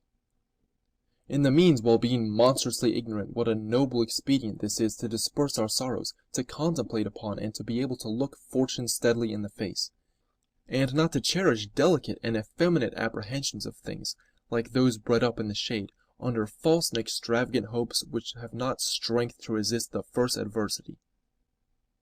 But to the saying of Menander we may make this just and serious reply. It is true that a man while he lives can never say, This will never befall me. But he can say this, I will not do this or that, I will scorn to lie, I will not be treacherous or do a thing ungenerously, I will not defraud or circumvent anyone. And to do this lies within the sphere of our performance, and conduceth extremely to the tranquillity of the mind. Whereas, on the contrary, the being conscious of having done a wicked action leaves stings of remorse behind it, which, like an ulcer in the flesh, makes the mind smart with perpetual wounds. For reason, which chases away all other pains, creates repentance, shames the soul with confusion, and punishes it with torment. But as those who are chilled with an ague, or that burn with a fever, feel acuter griefs than those who are scorched with the sun or frozen up with the severity of the weather, So those things which are casual and fortuitous give us the least disturbance, because they are external accidents. But the man whom the truth of this makes uneasy, "Another did not run me on this shelf, I was the cause of all the ills myself," who laments not only his misfortunes but his crimes, finds his agonies sharpened by the turpitude of the fact. Hence it comes to pass that neither rich furniture nor abundance of gold, not a descent from an illustrious family or greatness of authority, not eloquence and all the charms of speaking, can procure so great a serenity of life as a mind free from guilt, kept untainted not only from actions but purposes that are wicked. By this means the soul will not only be unpolluted but undisturbed. The fountain will run clear and unsullied, and the streams that flow from it will be just and honest deeds, ecstasies of satisfaction, a brisk energy of spirit which makes a man an enthusiast in his joy, and a tenacious memory sweeter than hope, which, as Pindar saith, with a virgin warmth cherisheth old age. For as censers, even after they are empty, do for a long time after retain their fragrancy, as Carneades expresseth it, so the good actions of a wise man perfume his mind and leave a rich scent behind them, so that joy is, as it were, watered with these essences, and owes its flourishing to them. This makes him pity those who do not only bewail but accuse human life, as if it were only a region of calamities and a place of banishment appointed for their souls. That saying of Diogenes extremely pleaseth me, who, seeing one sprucing himself up very neatly to go to a great entertainment, asked him whether every day was not a festival to a good man. And certainly that which makes it the more splendid festival is sobriety. For the world is a spacious and beautiful temple. This a man is brought into as soon as he is born, where he is not to be a dull spectator of immovable and lifeless images made by human hands, but is to contemplate sublime things, which, as Plato tells us, the divine mind has exhibited to our senses as likenesses of things in the ideal world, having the principles of life and motion in themselves, such as are the sun, moon, and stars, rivers which are supplied with fresh accessions of water, and the earth, which with a motherly indulgence suckles the plant and feeds her sensitive creatures. Now since life is the introduction and the most perfect initiation into these mysteries, it is but just that it should be full of cheerfulness and tranquillity. For we are not to imitate the little vulgar, who wait impatiently for the jolly days which are consecrated to Saturn, Bacchus, and Minerva, that they may be merry with hired laughter, and pay such a price to the mimic and stage dancer for their diversions. At all these games and ceremonies we sit silent and composed, for no man laments when he is initiated in the rites, when he beholds the games of Apollo, or drinks in the Saturnalia. But when the gods order the scenes at their own festivals, or initiate us into their own mysteries, the enjoyment becomes sordid to us, and we wear out our wretched lives in care, heaviness of spirit, and bitter complaints. Men are delighted with the harmonious touches of an instrument. They are pleased likewise with the melody of the birds, and it is not without some recreation that they behold the beasts frolicsome and sporting. But when the frisk is over and they begin to bellow and curl their brows, the ungrateful noise and their angry looks offend them. But as for their own lives, they suffer them to pass away without a smile, to boil with passions, to be involved in business, and eaten out with endless cares.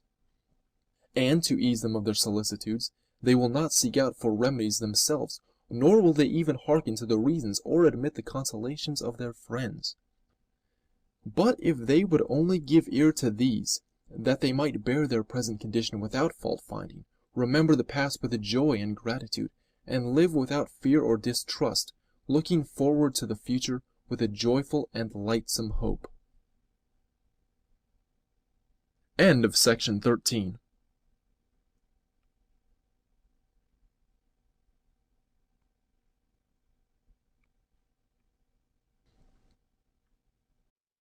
The Morals, Volume 1, by Plutarch, translated by several hands, corrected and revised by William W. Goodwin.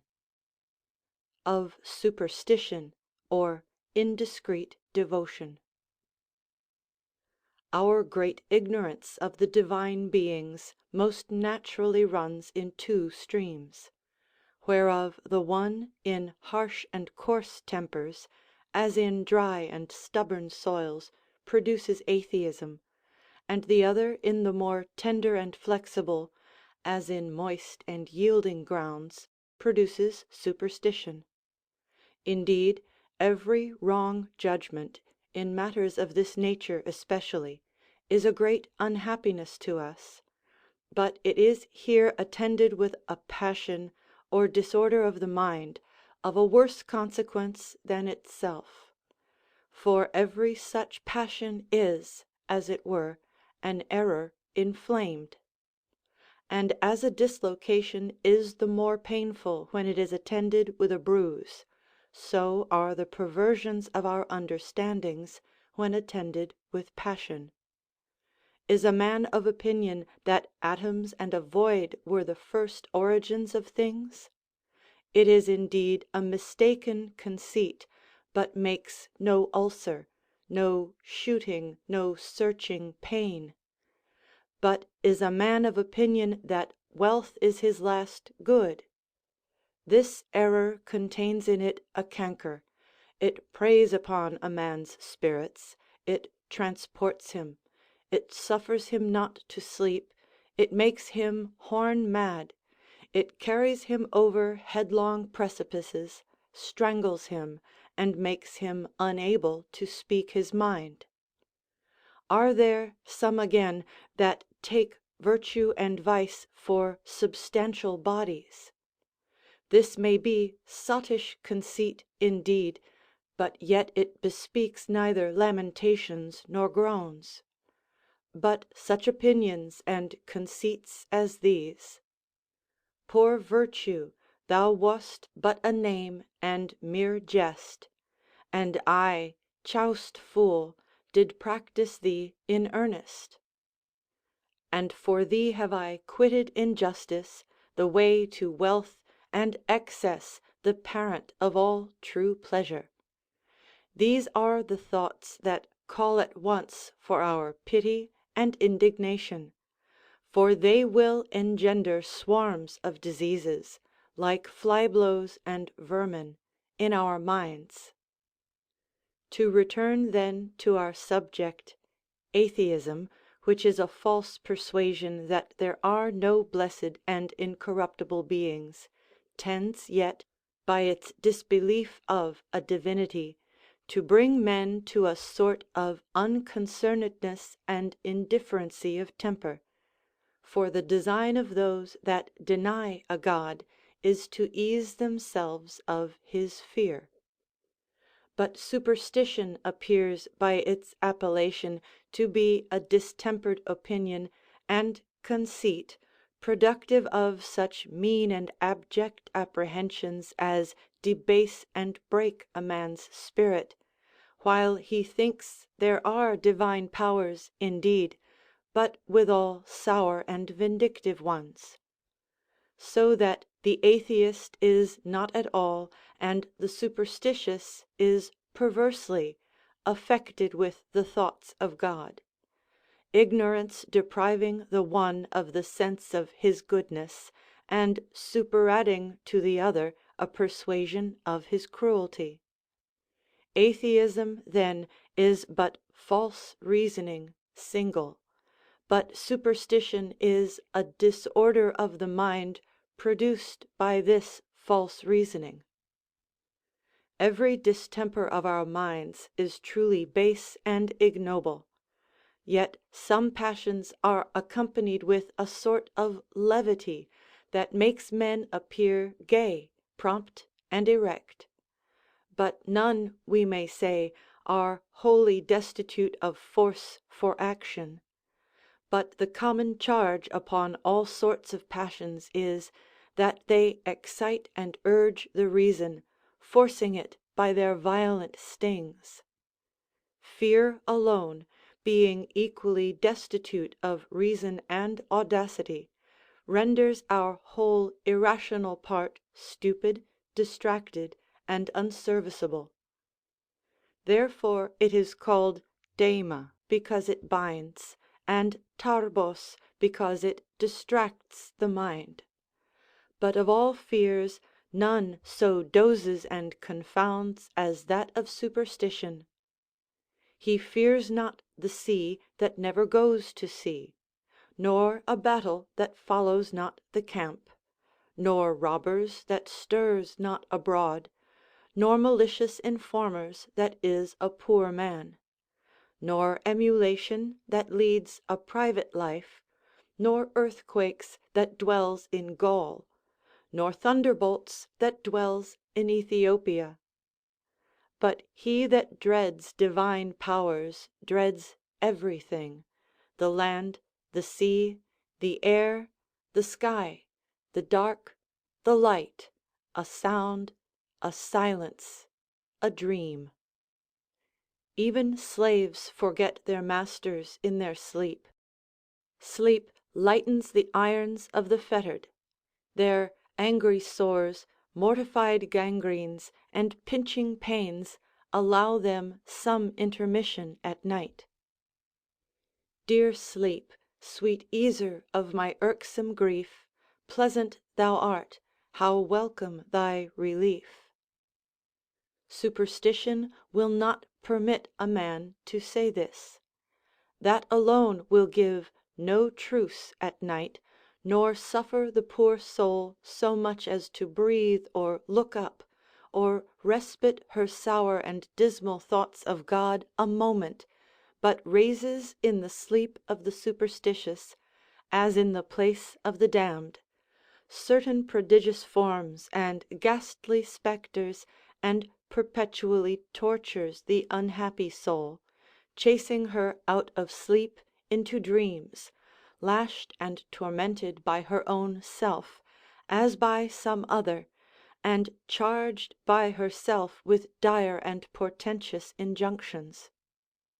Neither have they, when awake, enough sense to slight and smile at all this, or to be pleased with the thought that nothing of all that terrified them was real; but they still fear an empty shadow, that could never mean them any ill, and cheat themselves afresh at noonday, and keep a bustle, and are at expense upon the next fortune teller or vagrant that shall but tell them, if in a dream hobgoblin thou hast seen, or felt'st the rambling guards o' the fairy queen. Send for some old witch who can purify thee, go dip thyself in the sea, and then sit down upon the bare ground the rest of the day. O that our Greeks should found such barbarous rites! As tumbling in mire, rolling themselves in dunghills, keeping of Sabbaths, monstrous prostrations, long and obstinate sittings in a place, and vile and abject adorations, and all for vain superstition. They that were careful to preserve good singing used to direct the practisers of that science to sing with their mouths in their true and proper postures. Should not we then admonish those that would address themselves to the heavenly powers to do that also with a true and natural mouth, lest, while we are so solicitous that the tongue of a sacrifice be pure and right, we distort and abuse our own with silly and canting language, and thereby expose the dignity of our divine and ancient piety to contempt and raillery. It was not unpleasantly said somewhere by the comedian to those that adorned their beds with the needless ornaments of silver and gold, since the gods have given us nothing gratis except sleep, why will you make that so costly? It might as well be said to the superstitious bigot, since the gods have bestowed sleep on us, to the intent we may take some rest and forget our sorrows, why will you needs make it a continual irksome tormentor, when you know your poor soul hath ne'er another sleep to betake herself to? Heraclitus saith, they who are awake have a world in common amongst them, but they that are asleep are retired each to his own private world. but the frightful visionary hath ne'er a world at all, either in common with others, or in private to himself; for neither can he use his reason when awake, nor be free from his fears when asleep; but he hath his reason always asleep, and his fears always awake, nor hath he either an hiding place or refuge. Polycrates was formidable at Samos, and so was Periander at Corinth; but no man ever feared either of them that had made his escape to an equal and free government; but he that dreads the divine government, as a sort of inexorable and implacable tyranny, whither can he remove? Whither can he fly? What land, what sea can he find where God is not? Wretched and miserable man, in what corner of the world canst thou so hide thyself as to think thou hast now escaped him? Slaves are allowed by the laws, when they despair of obtaining their freedom, to demand a second sale, in hopes of kinder masters; but superstition allows of no change of gods; nor could he indeed find a god he would not fear, that dreads his own and his ancestors' guardians, that quivers at his preservers and benign patrons, and that trembles and shakes at those of whom we ask wealth, plenty, concord, peace, and direction to the best words and actions. Slaves again account it their misfortune to become such, and can say, both man and wife in direful slavery, and with ill masters too, fate's worst decree. But how much less tolerable, think you, is their condition that can never possibly run away, escape, or desert? A slave may fly to an altar, and many temples afford sanctuary to thieves; and they that are pursued by an enemy think themselves safe if they can catch hold on a statue or a shrine. But the superstitious fears, quivers, and dreads most of all there, where others, when fearfullest, take greatest courage. Never hail a superstitious man from the altar; it is his place of torment; he is there chastised. In one word, death itself, the end of life, puts no period to this vain and foolish dread, but it transcends those limits and extends its fears beyond the grave, adding to it the imagination of immortal ills; and after respite from past sorrows, it fancies it shall next enter upon never-ending ones. I know not what gates of hell open themselves from beneath; rivers of fire, together with Stygian torrents, present themselves to view; a gloomy darkness appears full of ghastly spectres and horrid shapes, with dreadful aspects and doleful groans, together with judges and tormentors, pits and caverns, full of millions of miseries and woes. Thus does wretched superstition bring inevitably upon itself by its fancies even those calamities which it has once escaped. Atheism is attended with none of this. True indeed, the ignorance is very lamentable and sad; for to be blind or to see amiss in matters of this consequence cannot but be a fatal unhappiness to the mind, it being then deprived of the fairest and brightest of its many eyes, the knowledge of God. Yet this opinion, as hath been said, is not necessarily accompanied with any disordering, ulcerous, frightful or slavish passion.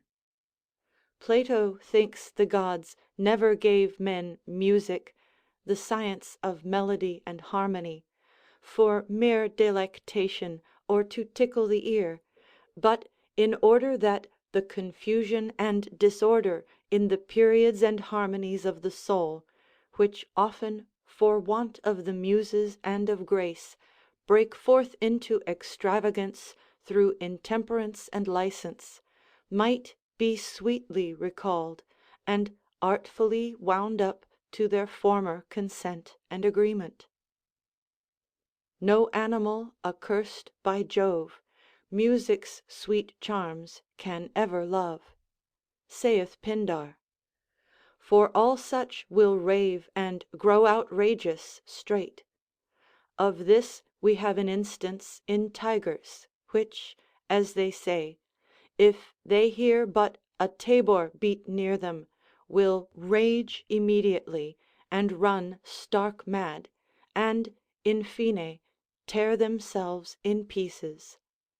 They certainly suffer the less inconvenience of the two, who, either through defect of hearing or utter deafness, are wholly insensible of music, and therefore unmoved by it. It was a great misfortune indeed to Tiresias that he wanted sight to see his friends and children, but a far greater to Athamas and Agave to see them in the shape of lions and bucks.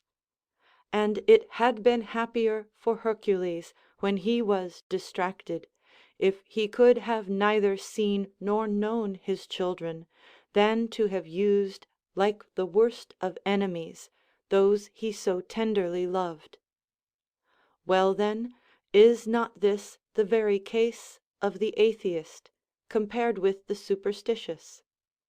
The former sees not the gods at all, the latter believes that he really sees them.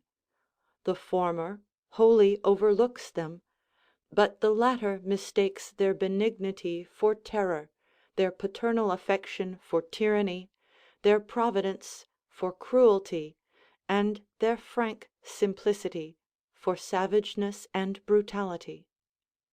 Again, the workman in copper, stone, and wax can persuade such that the gods are in human shape, for so they make them, so they draw them, and so they worship them. But they will not hear either philosophers or statesmen that describe the majesty of the divinity as accompanied by goodness, magnanimity, benignity, and beneficence. The one therefore hath neither a sense nor belief of that divine good he might participate of, and the other dreads and fears it. In a word, atheism is an absolute insensibility to God, or want of passion, which does not recognize goodness; while superstition is a blind heap of passions, which imagine the good to be evil. They are afraid of their gods, and yet run to them; they fawn upon them and reproach them; they invoke them and accuse them. It is the common destiny of humanity not to enjoy uninterrupted felicity.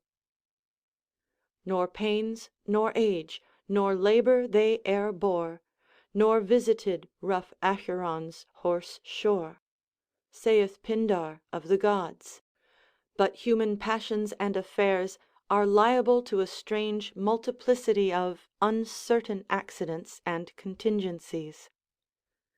Consider well the atheist, and observe his behaviour first in things not under the disposal of his will.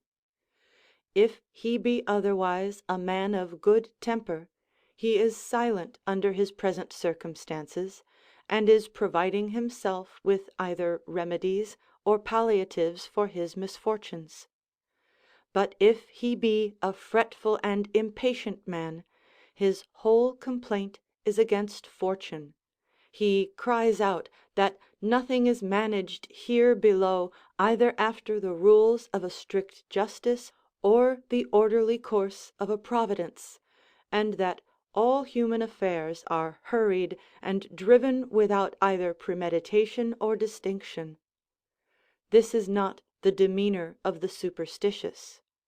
If the least thing do but happen amiss to him, he sits him down plunged in sorrow, and raises himself a vast tempest of intolerable and incurable passions, and presents his fancy with nothing but terrors, fears, surmises, and distractions, until he hath overwhelmed himself with groans and fears.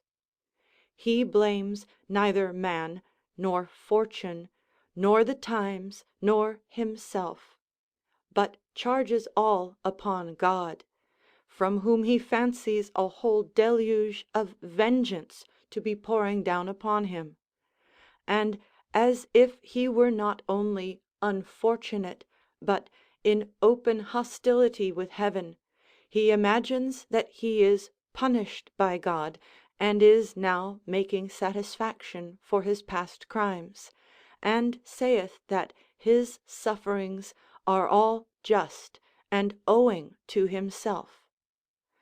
Again, when the atheist falls sick, he reckons up and calls to his remembrance his several surfeits and debauches, his irregular course of living, excessive labours, or unaccustomed changes of air or climate. Likewise, when he miscarries in any public administration, and either falls into popular disgrace, or comes to be ill presented to his prince, he searches for the causes in himself and those about him, and asks, "Where have I erred? What have I done amiss? What should be done by me that undone is?"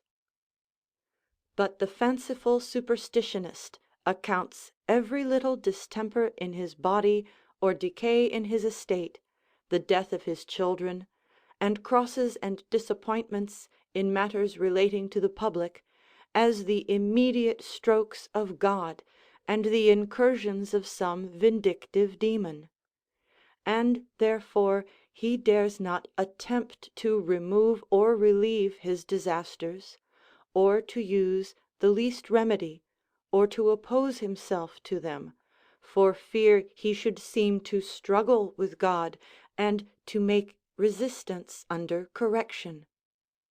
If he be sick, he thrusts away the physician; if he be in any grief, he shuts out the philosopher that would comfort and advise him.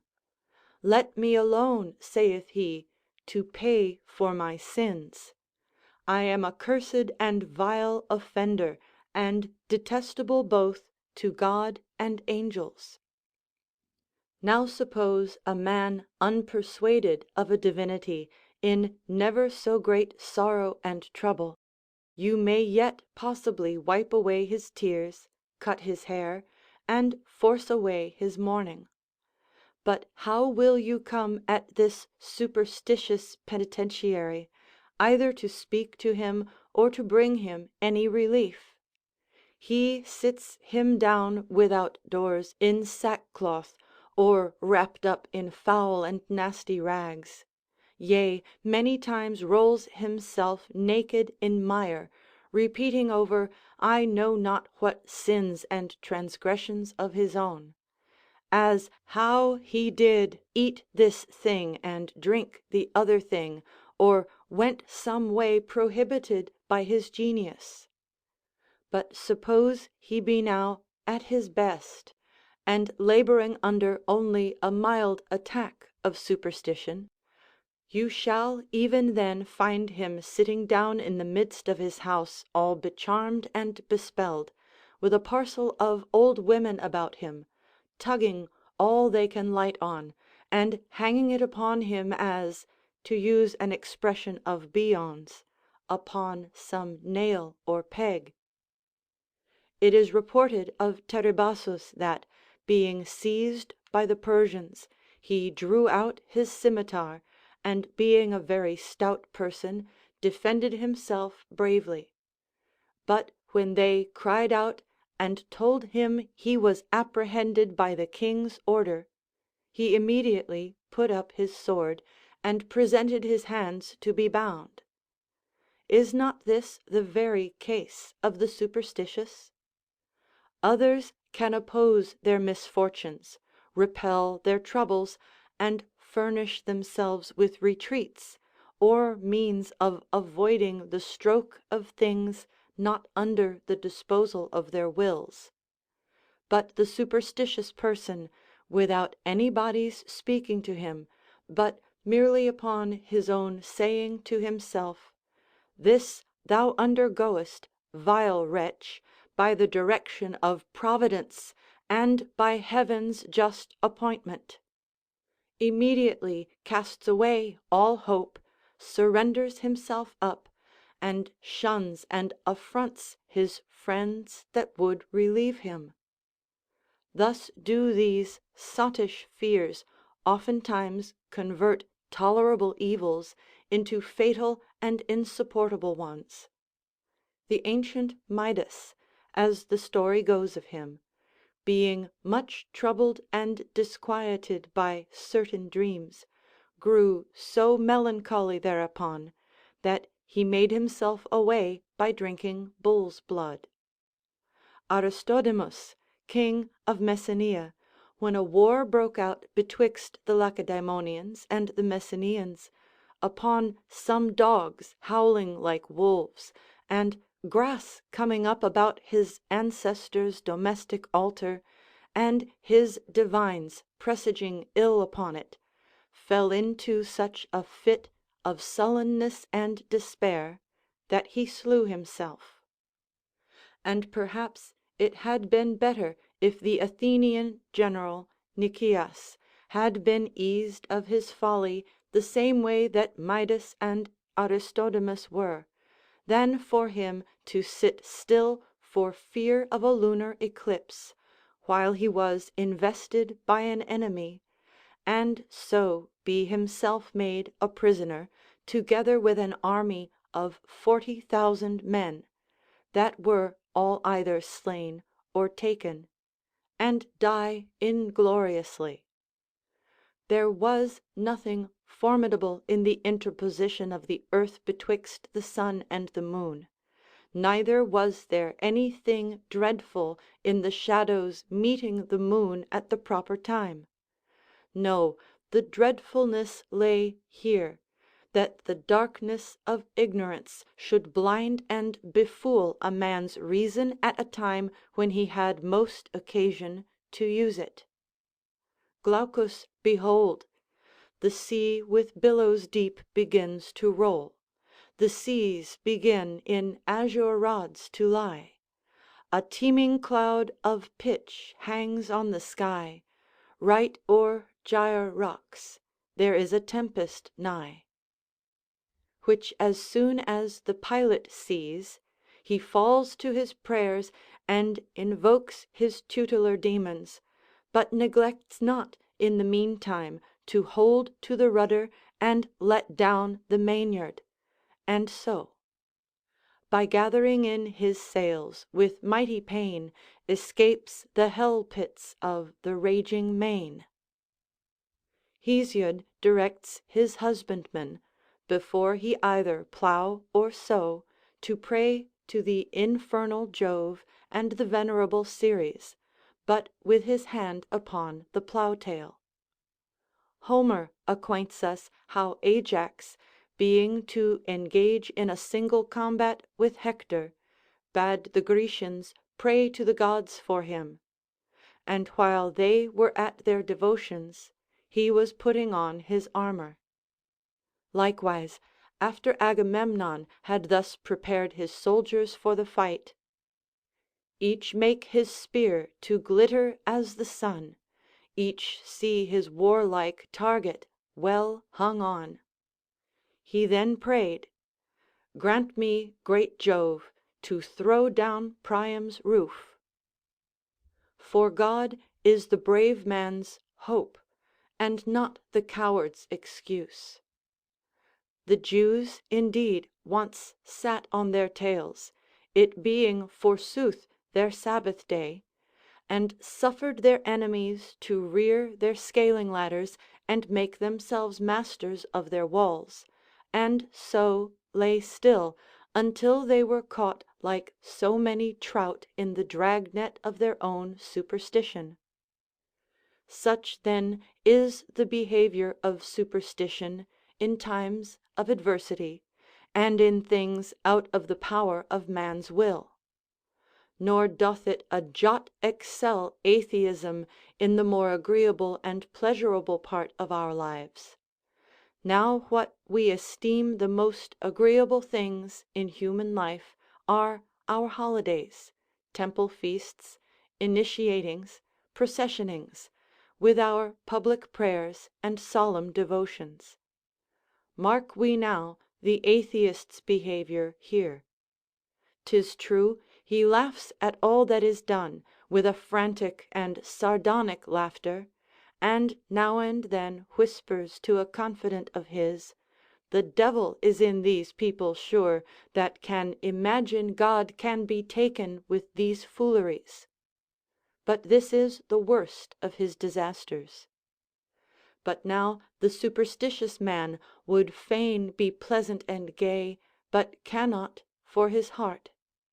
The whole town is filled with odors of incense and perfumes, and at the same time a mixture of hymns and sighs fills his poor soul. He looks pale with a garland on his head. He sacrifices and fears, prays with a faltering tongue, and offers incense with a trembling hand.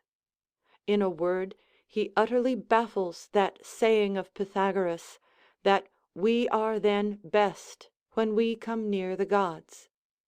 For the superstitious person is then in his worst and most pitiful condition, when he approaches the shrines and temples of the gods.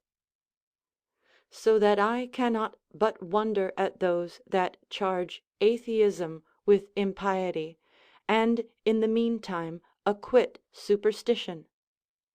Anaxagoras was indicted of blasphemy for having affirmed the sun to be a red-hot stone; yet the Cimmerians were never much blamed for denying his being.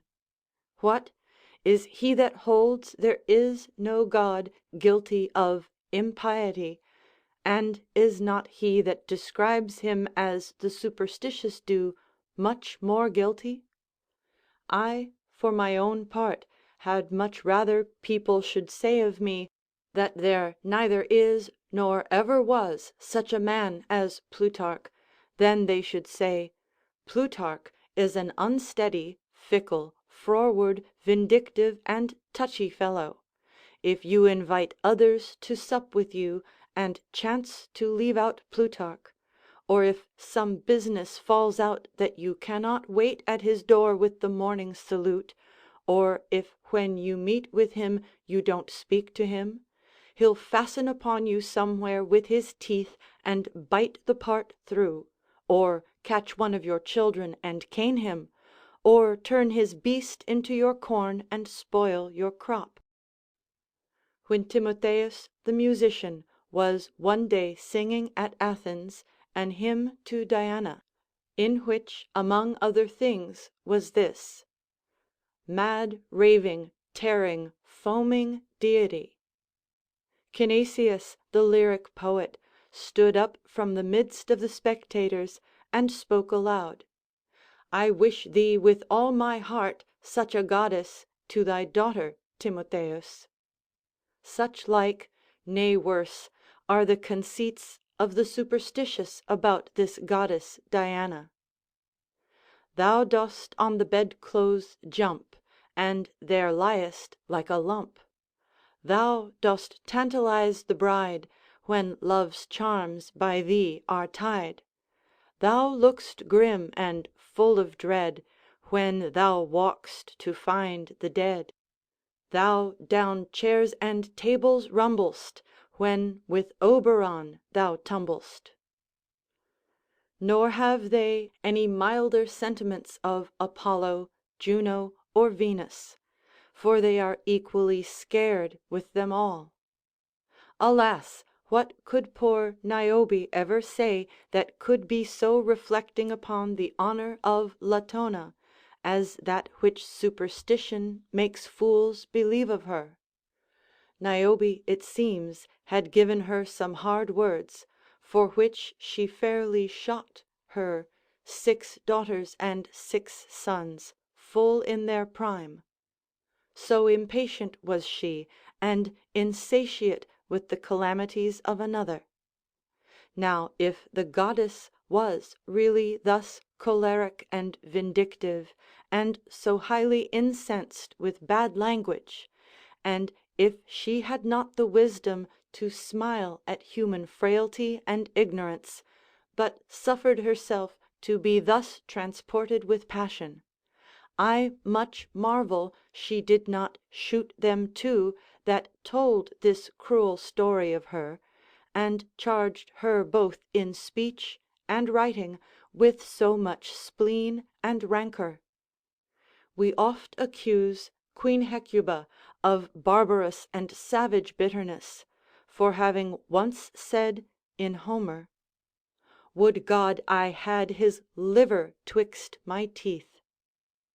Yet the superstitious believe, if a man taste of a minnow or bleak, the Syrian goddess will eat his shins through, fill his body with sores, and dissolve his liver. Is it a sin then to speak amiss of the gods, and is it not to think amiss of them? And is not thinking the cause of speaking ill?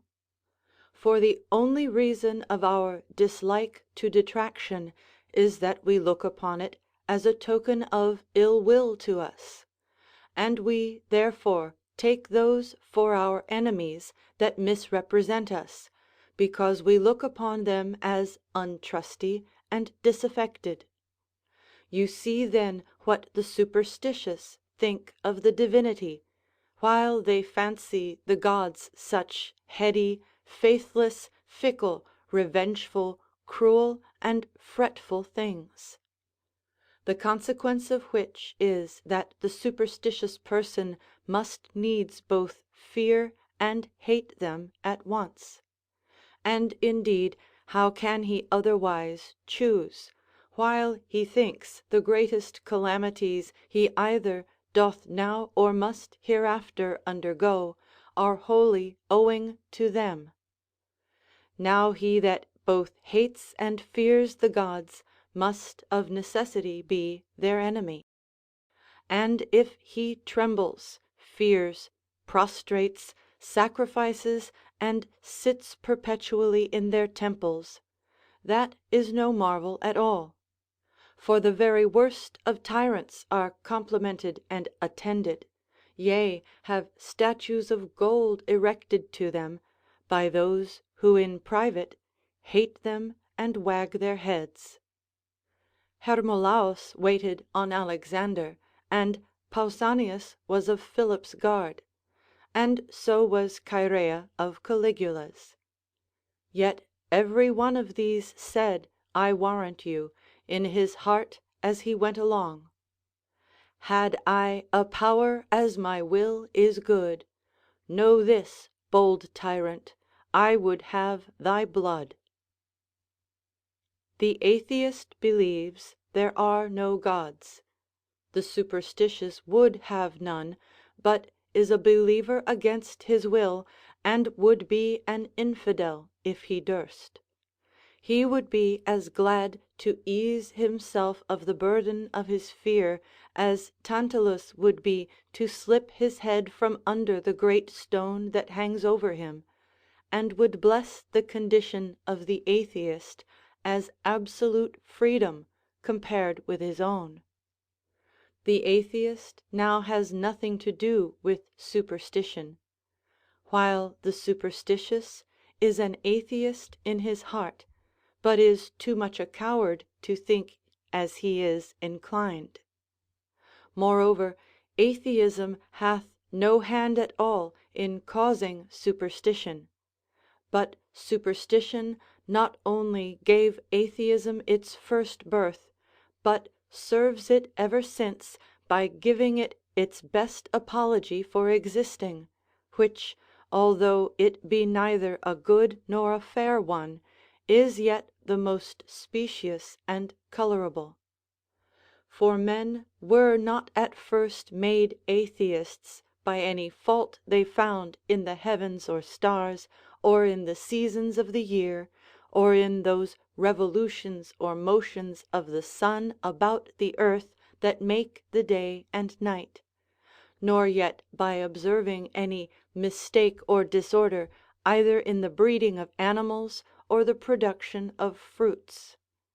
No, it was the uncouth actions and ridiculous and senseless passions of superstition, her canting words, her foolish gestures, her charms, her magic, her freakish processions, her taborings, her foul expiations, her vile methods of purgation, and her barbarous and inhuman penances and bemirings at the temples. It was these, I say, that gave occasion to many to affirm, it would be far happier there were no gods at all, than for them to be pleased and delighted with such fantastic toys, and to thus abuse their votaries, and to be incensed and pacified with trifles.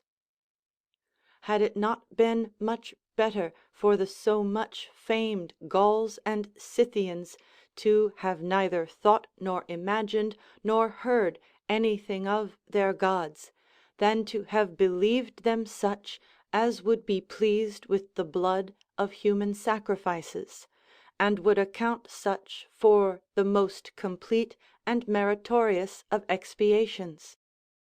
How much better had it been for the Carthaginians to have had either a Critias or a Diagoras for their first lawmaker, that so they might have believed in neither god nor spirits, than to make such offerings to Saturn as they made; not such as Empedocles speaks of, where he thus touches the sacrifices of beasts: the sire lifts up his dear beloved son, who first some other form and shape did take; he doth him slay and sacrifice anon, and therewith vows and foolish prayers doth make.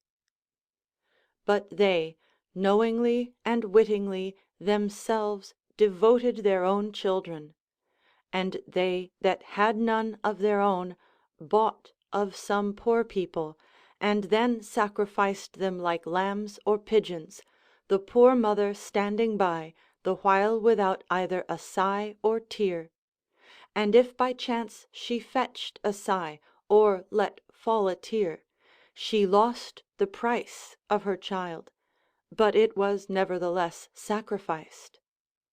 All the places round the image were in the meantime filled with the noise of hautboys and tabors, to drown the poor infant's crying. Suppose we now the Typhons and Giants should depose the gods and make themselves masters of mankind, what sort of sacrifices, think you, would they expect? Or what other expiations would they require?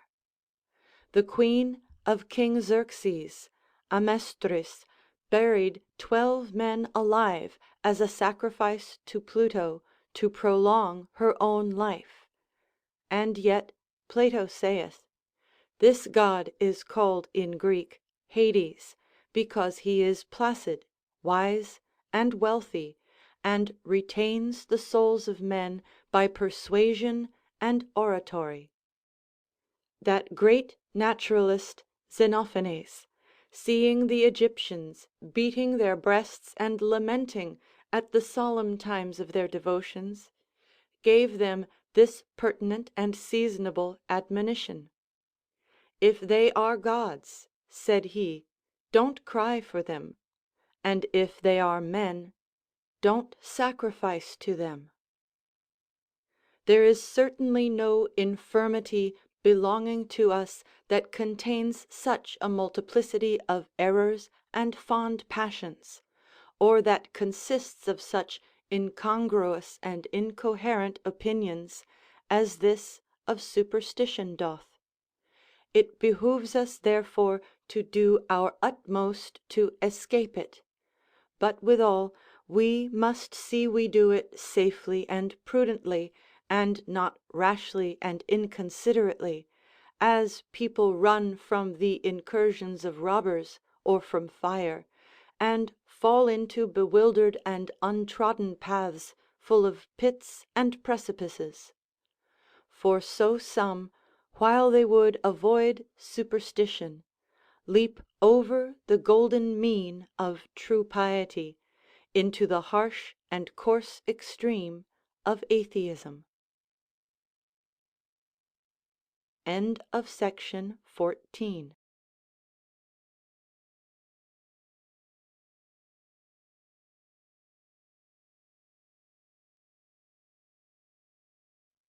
The Morals, Volume 1, by Plutarch, translated by several hands, corrected and revised by William W. Goodwin.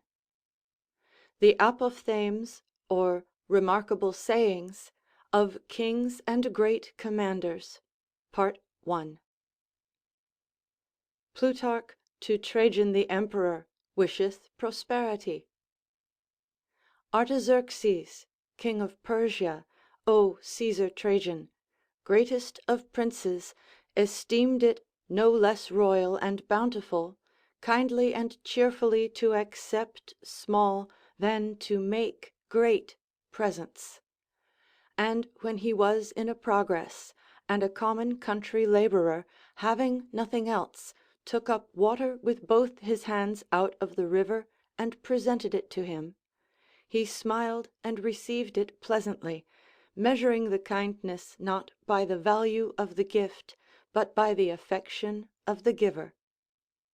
And Lycurgus ordained in Sparta very cheap sacrifices, that they might always worship the gods readily and easily with such things as were at hand. Upon the same account, when I bring a mean and slender present of the common first fruits of philosophy, accept also, I beseech you, with my good affection these short memorials, if they may contribute anything to the knowledge of the manners and dispositions of great men, which are more apparent in their words than in their actions. My former treatise contains the lives of the most eminent princes, lawgivers, and generals, both Romans and Grecians, but most of their actions admit a mixture of fortune, whereas such speeches and answers as happened amidst their employments, passions, and events, afford us, as in a looking glass, a clear discovery of each particular temper and disposition. Accordingly, Ceramnes the Persian, to such as wondered that he usually spoke like a wise man, and yet was unsuccessful in his designs, replied, I myself am master of my words, but the king and fortune have power over my actions. In the former treatise, speeches and actions are mingled together, and require a reader that is at leisure. But in this the speeches, being as it were the seeds and the illustrations of those lives, are placed by themselves, and will not, I think, be tedious to you, since they will give you in a few words a review of many memorable persons. Cyrus. The Persians affect such as are hawk-nosed, and think them most beautiful, because Cyrus, the most beloved of their kings, had a nose of that shape. Cyrus said that those that would not do good for themselves ought to be compelled to do good for others. and that nobody ought to govern unless he was better than those he governed. When the Persians were desirous to exchange their hills and rocks for a plain and soft country, he would not suffer them, saying that both the seeds of plants and the lives of men resemble the soil they inhabit. Darius. Darius, the father of Xerxes, used to praise himself, saying that he became even wiser in battles and dangers. When he laid a tax upon his subjects, he summoned his lieutenants, and asked them whether the tax was burdensome or not. When they told him it was moderate, he commanded them to pay half as much as was at first demanded. As he was opening a pomegranate, one asked him what it was of which he would wish for a number equal to the seeds thereof. He said, of men like Zopyrus, who was a loyal person and his friend. This Zopyrus, after he had maimed himself by cutting off his nose and ears, beguiled the Babylonians, and being trusted by them, he betrayed the city to Darius, who often said that he would not have had Zopyrus maimed to gain 100 Babylons. Semiramis. Semiramis built a monument for herself, with this inscription: "Whatever king wants treasure, if he open this tomb, he may be satisfied." Darius therefore opening it found no treasure, but another inscription of this import: "If thou wert not a wicked person and of insatiable covetousness, thou wouldst not disturb the mansions of the dead." Xerxes. Arimenes came out of Bactria as a rival for the kingdom with his brother Xerxes, the son of Darius. Xerxes sent presents to him, commanding those that brought them to say, "With these your brother Xerxes now honors you, and if he chance to be proclaimed king, you shall be the next person to himself in the kingdom." When Xerxes was declared king, Arimenes immediately did him homage and placed the crown upon his head. And Xerxes gave him the next place to himself. Being offended with the Babylonians, who rebelled, and having overcome them, he forbade them weapons, but commanded they should practise singing and playing on the flute, keep brothel houses and taverns, and wear loose coats. He refused to eat Attic figs that were brought to be sold until he had conquered the country that produced them. When he caught some Grecian scouts in his camp, he did them no harm, but having allowed them to view his army as much as they pleased, he let them go. Artaxerxes. Artaxerxes, the son of Xerxes, surnamed Longimanus, or Long Hand, because he had one hand longer than the other, said it was more princely to add than to take away. He first gave leave to those that hunted with him, if they would and saw occasion, to throw their darts before him. He also first ordained that punishment for his nobles who had offended, that they should be stripped and their garments scourged instead of their bodies; and whereas their hair should have been plucked out, that the same should be done to their turbans. When Satybarzanes, his chamberlain, petitioned him in an unjust matter, and he understood he did it to gain 30,000 pieces of money, he ordered his treasurer to bring the said sum, and gave them to him, saying, "O Satybarzanes, take it; for when I have given you this, I shall not be poorer, but I had been more unjust if I had granted your petition." Cyrus the Younger. Cyrus the Younger, when he was exhorting the Lacedaemonians to side with him in the war, said that he had a stronger heart than his brother, and could drink more wine unmixed than he, and bear it better; that his brother, when he hunted, could scarce sit his horse, or, when ill news arrived, his throne. He exhorted them to send him men, promising he would give horses to footmen, chariots to horsemen, villages to those that had farms, and those that possessed villages he would make lords of cities, and that he would give them gold and silver, not by tale but by weight. Artaxerxes Mnemon. Artaxerxes, the brother of Cyrus the Younger, called Mnemon, did not only give very free and patient access to any that would speak with him, but commanded the queen his wife to draw the curtains of her chariot, that petitioners might have the same access to her also.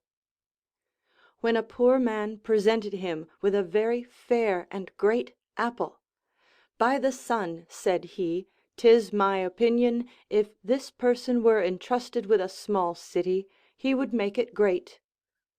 In his flight, when his carriages were plundered, and he was forced to eat dry figs and barley bread, "Of how great pleasure," said he, "have I hitherto lived ignorant." Parysatis. Parysatis, the mother of Cyrus and Artaxerxes, advised him that would discourse freely with the king to use words of fine linen. Orontes.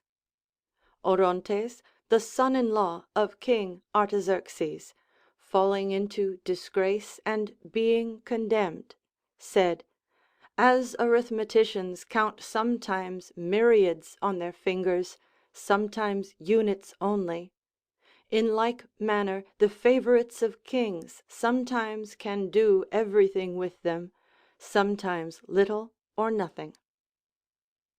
Memnon. Memnon, one of King Darius's generals against Alexander, when a mercenary soldier excessively and impudently reviled Alexander, struck him with his spear, adding, "I pay you to fight against Alexander, not to reproach him." Egyptian kings. The Egyptian kings, according unto their law, used to swear their judges that they should not obey the king when he commanded them to give an unjust sentence. Poltis.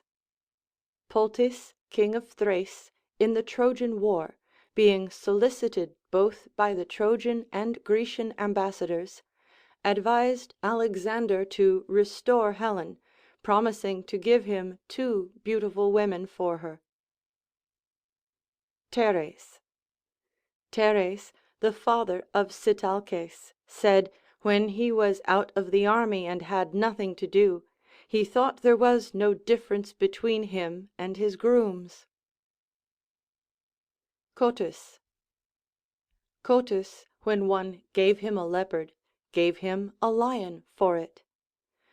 He was naturally prone to anger, and severely punished the miscarriages of his servants. When a stranger brought him some earthen vessels, thin and brittle, but delicately shaped and admirably adorned with sculptures, he requited the stranger for them, and then brake them all in pieces, lest, said he, my passion should provoke me to punish excessively those that break them. Idathyrsus. Idathyrsus, king of Scythia, when Darius invaded him, solicited the Ionian tyrants that they would assert their liberty by breaking down the bridge that was made over the Danube; which they refusing to do because they had sworn fealty to Darius, he called them good, honest, lazy slaves. Ateas. Ateas wrote to Philip, You reign over the Macedonians, men that have learned fighting, and I over the Scythians, which can fight with hunger and thirst." As he was rubbing his horse, turning to the ambassadors of Philip, he asked whether Philip did so or not. He took prisoner Ismenias, an excellent piper, and commanded him to play. And when others admired him, he swore it was more pleasant to hear a horse neigh. Scalurus. Scalurus, on his deathbed, being about to leave 80 sons surviving, offered a bundle of darts to each of them, and bade them break them. When all refused, drawing out one by one, he easily broke them, thus teaching them that if they held together they would continue strong, but if they fell out and were divided, they would become weak. Gelo.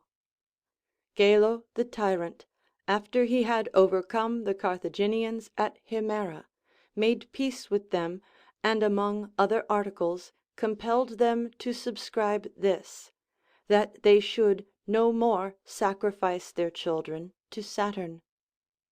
He often marched the Syracusans out to plant their fields, as if it had been to war, that the country might be improved by husbandry, and they might not be corrupted by idleness. When he demanded a sum of money of the citizens, and thereupon a tumult was raised, he told them he would but borrow it, and after the war was ended, he restored it to them again. At a feast, when a harp was offered, and others one after another tuned it and played upon it, he sent for his horse, and with an easy agility leaped upon him. Hiero. Hiero, who succeeded Gelo in the tyranny, said he was not disturbed by any that freely spoke against him. He judged that those that revealed a secret did an injury to those to whom they revealed it. For we hate not only those who tell, but them also that hear what we would not have disclosed. One upbraided him with his stinking breath, and he blamed his wife that never told him of it. But she said, "I thought all men smelt so." To Xenophanes the Colophonian, who said he had much ado to maintain 2 servants, he replied, "But Homer, whom you disparage, maintains above 10,000, although he is dead." He fined Epicharmus the comedian for speaking unseemly when his wife was by. Dionysius. Dionysius the elder, when the public orators cast lots to know in what order they should speak, drew as his lot the letter M. And when one said to him, "Morologes, you will make a foolish speech, O Dionysius." "You are mistaken," said he. "Monarcheso, I shall be a monarch." And as soon as his speech was ended, the Syracusans chose him general. In the beginning of his tyranny, the citizens rebelled and besieged him, and his friends advised him to resign the government rather than to be taken and slain by them. But he, seeing a cook butcher an ox, and the ox immediately fall down dead, said to his friends, "Is it not a hateful thing that for fear of so short a death we should resign so great a government?" When his son, whom he intended to make his successor in the government, had been detected in debauching a freeman's wife, he asked him in anger, "When did you ever know me guilty of such a crime?" "But you, sir," replied the son, "had not a tyrant for your father." Nor will you, said he, have a tyrant for your son, unless you mend your manners. And another time, going into his son's house and seeing there abundance of silver and gold plate, he cried out, Thou art not capable of being a tyrant who hast made never a friend with all the plate I have given thee. When he exacted money of the Syracusans, and they, lamenting and beseeching him, pretended they had none, he still exacted more, twice or thrice renewing his demands, until he heard them laugh and jeer at him as they went to and fro in the marketplace, and then he gave over. Now, said he, since they contemn me, it is a sign they have nothing left. When his mother, being ancient, requested him to find a husband for her, I can, said he, overpower the laws of the city, but I cannot force the laws of nature. Although he punished other malefactors severely, he favored such as stole clothes, that the Syracusans might forbear feasting and drunken clubs. A certain person told him privately he could show him a way how he might know beforehand such as conspired against him. Let us know, said he, going aside.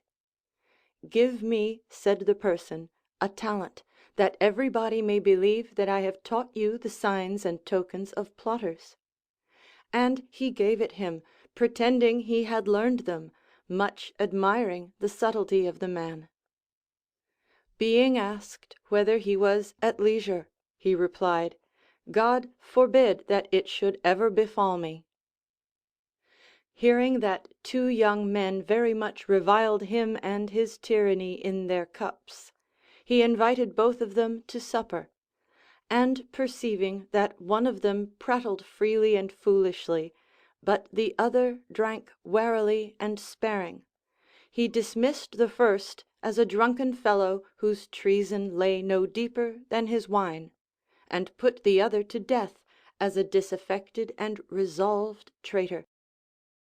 Some blaming him for rewarding and preferring a wicked man and one hated by the citizens, I would have, said he, somebody hated more than myself.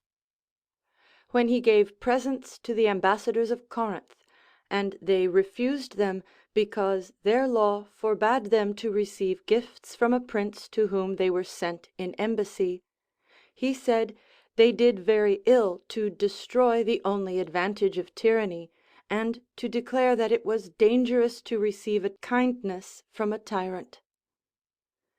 Hearing that a citizen had buried a quantity of gold in his house, he sent for it. And when the party removed to another city and bought a farm with part of his treasure which he had concealed, Dionysius sent for him and bade him take back the rest, since he had now begun to use his money and was no longer making a useful thing useless. Dionysius the Younger said that he maintained many sophists, not that he admired them, but that he might be admired for their sake. When Polyxenus the logician told him he had baffled him, Yes, said he, in words, but I have caught you in deeds, for you, leaving your own fortune, attend me and mine.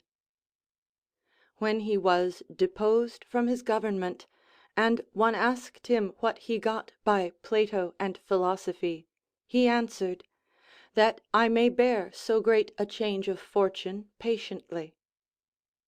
Being asked how it came to pass that his father, a private and poor man, obtained the government of Syracuse, and he, already possessed of it, and the son of a tyrant, lost it, my father, said he, entered upon affairs when the democracy was hated, but I when tyranny was become odious. To another that asked him the same question, he replied, My father bequeathed to me his government, but not his fortune. Agathocles was the son of a potter. When he became lord and was proclaimed king of Sicily, he was wont to place earthen and golden vessels together, and show them to young men, telling them, those I made first, but now I make these by my valor and industry. As he was besieging a city, some from the walls reviling him, saying, Do you hear, potter, where will you have money to pay your soldiers? He gently answered, I'll tell you if I take this city. And having taken it by storm, he sold the prisoners, telling them, If you reproach me again, I will complain to your masters. Some inhabitants of Ithaca complained of his mariners, that making a descent on the island they had taken away some cattle. But your king, said he, came to Sicily, and did not only take away sheep, but put out the shepherd's eyes, and went his way. Dion. Dion, that deposed Dionysius from the tyranny, when he heard Callippus, whom of all his friends and attendants he trusted most, conspired against him, refused to question him for it, saying, It is better for him to die than to live, who must be weary not only of his enemies, but of his friends too. Archelaus. Archelaus, when one of his companions, and none of the best, begged a golden cup of him, bade the boy give it Euripides. And when the man wondered at him, You, said he, are worthy to ask, but he is worthy to receive it without asking. A prating barber asked him how he would be trimmed. He answered, In silence. When Euripides at a banquet embraced fair Agatho and kissed him, although he was no longer beardless, he said, turning to his friends, Do not wonder at it, for the beauty of such as are handsome lasts after autumn. Timotheus the harper, receiving of him a reward less than his expectation, twitted him for it not obscurely, and once singing the short verse of the chorus, You commend earth-born silver, directed it to him. And Archelaus answered him again, singing, But you beg it.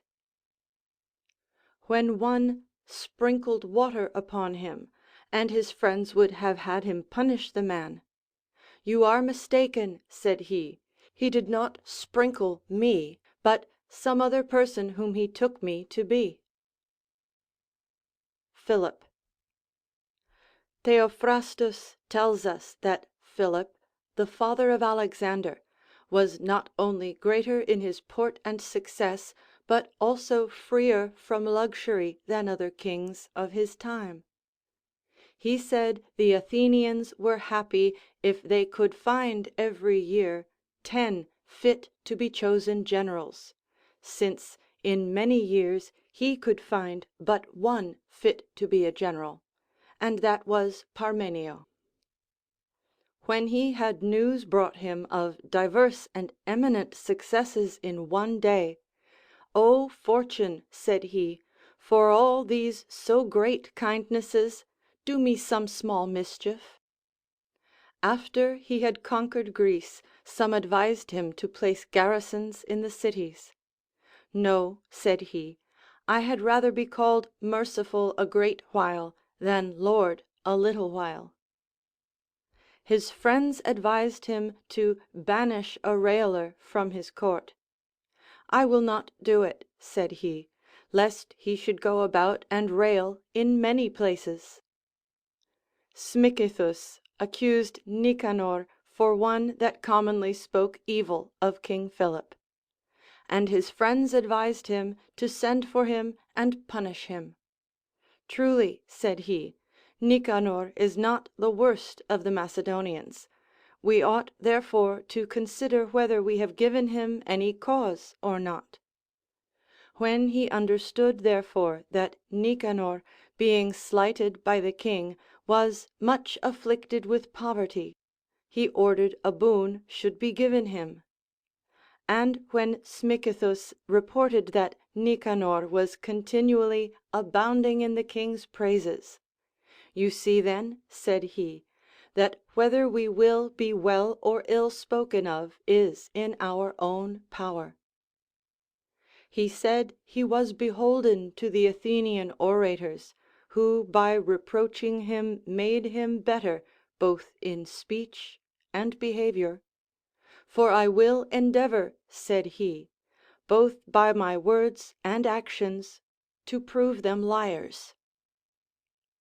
Such Athenians as he took prisoners in the fight at Chaeronea he dismissed without ransom. When they also demanded their garments and quilts, and on that account accused the Macedonians, Philip laughed and said, "Do ye not think these Athenians imagine we beat them at cockle?" In a fight he broke his collar bone, and the surgeon that had him in cure requested him daily for his reward. "Take what you will," said he, "for you have the key." There were two brothers, called Both and Either. Perceiving Either was a good, understanding, busy fellow, and Both a silly fellow and good for little, he said, "Either is both, and both is neither." To some that advised him to deal severely with the Athenians he said, "You talk absurdly, who would persuade a man that suffers all things for the sake of glory to overthrow the theatre of glory." Being arbitrator betwixt two wicked persons, he commanded one to fly out of Macedonia, and the other to pursue him. Being about to pitch his camp in a likely place, and hearing there was no hay to be had for the cattle, "What a life," said he, "is ours, since we must live according to the convenience of asses." Designing to take a strong fort, which the scouts told him was exceeding difficult and impregnable, he asked whether it was so difficult that an ass could not come at it laden with gold. Lasthenes the Olynthian and his friends being aggrieved and complaining that some of Philip's retinue called them traitors, "These Macedonians," said he, "are a rude and clownish people that call a spade a spade." He exhorted his son to behave himself courteously toward the Macedonians, and to acquire influence with the people, while he could be affable and gracious during the reign of another. He advised him also to make friends of men of interest in the cities, both good and bad, that afterwards he might make use of these and suppress those. To Philo the Theban, who had been his host and given him entertainment while he remained an hostage at Thebes, and afterwards refused to accept any present from him, he said, "Do not take from me the title of invincible by making me inferior to you in kindness and bounty." Having taken many prisoners, he was selling them, sitting in an unseemly posture, with his tunic tucked up, when one of the captives to be sold cried out, "Spare me, Philip, for our fathers were friends." When Philip asked him, "Prithee, how, or from whence?" "Let me come nearer," said he, "and I'll tell you." When he was come up to him, he said, "Let down your cloak a little lower, for you sit indecently." Whereupon said Philip, "Let him go. In truth he wisheth me well and is my friend, though I did not know him." being invited to supper, he carried many he took up by the way along with him, and perceiving his host troubled, for his provision was not sufficient, he sent to each of his friends and bade them reserve a place for the cake. They, believing and expecting it, ate little, and so the supper was enough for all. It appeared he grieved much at the death of Hipparchus the Euboean. For when somebody said it was time for him to die, "For himself," said he, "but he died too soon for me, preventing me by his death from returning him the kindness his friendship deserved." Hearing that Alexander blamed him for having children by several women, "Therefore," saith he to him, "since you have many rivals with you for the kingdom, be just and honorable, that you may not receive the kingdom as my gift, but by your own merit." He charged him to be observant of Aristotle and study philosophy, "that you may not," said he, "do many things which I now repent of doing." He made one of Antipater's recommendation a judge, and perceiving afterwards that his hair and beard were colored, he removed him, saying, "I could not think one that was faithless in his hair could be trusty in his deeds." As he sate judge in the cause of one Machaetas, he fell asleep, and for want of minding his arguments gave judgment against him. And when being enraged he cried out, "I appeal." "To whom," said he, "wilt thou appeal?" "To you yourself, O king," said he, "when you are awake to hear me with attention." Then Philip rousing and coming to himself, and perceiving Machaetas was injured, although he did not reverse the sentence, he paid the fine himself. When Harpalus, in behalf of Crates his kinsman and intimate friend, who was charged with disgraceful crimes, begged that Crates might pay the fine and so cause the action to be withdrawn and avoid public disgrace, "It is better," said he, "that he should be reproached upon his own account than we for him." His friends being enraged because the Peloponnesians, to whom he had shown favor, hissed at him in the Olympic games, "What then," said he, "would they do if we should abuse them?" Awaking after he had overslept himself in the army, "I slept," said he, "securely, for Antipater watched." Another time, being asleep in the daytime, while the Grecians, fretting with impatience, thronged at the gates, "Do not wonder," said Parmenio to them, "if Philip be now asleep, for while you slept he was awake." When he corrected a musician at a banquet, and discoursed with him concerning notes and instruments, the musician replied, "Far be that dishonor from your majesty, that you should understand these things better than I do." While he was at variance with his wife Olympia and his son, Demaratus the Corinthian came to him, and Philip asked him how the Grecians held together. Demaratus replied, "You had need to enquire how the Grecians agree, who agree so well with your nearest relations." Whereupon he let fall his anger, and was reconciled to them. A poor old woman petitioned and dunned him often to hear her cause, and he answered, "I am not at leisure." The old woman bawled out, "Do not reign then." He admired the speech, and immediately heard her and others. End of section 15.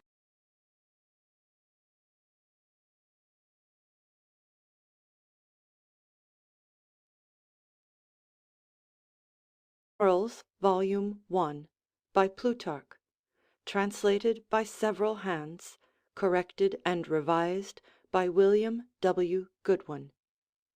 The Apophthegms, or Remarkable Sayings of Kings and Great Commanders, Part 2. Alexander. While Alexander was a boy, Philip had great success in his affairs, at which he did not rejoice, but told the children that were brought up with him, My father will leave me nothing to do. The children answered, Your father gets all this for you. But what good, saith he, will it do me if I possess much and do nothing? Being nimble and light-footed, his father encouraged him to run in the Olympic race. Yes, said he, if there were any kings there to run with me. A wench being brought to lie with him late in the evening, he asked why she tarried so long. She answered, I stayed until my husband was abed. And he sharply reproved his pages, because through their carelessness he had almost committed adultery. As he was sacrificing to the gods liberally, and often offered frankincense, Leonidas his tutor standing by said, O son, thus generously will you sacrifice when you have conquered the country that bears frankincense.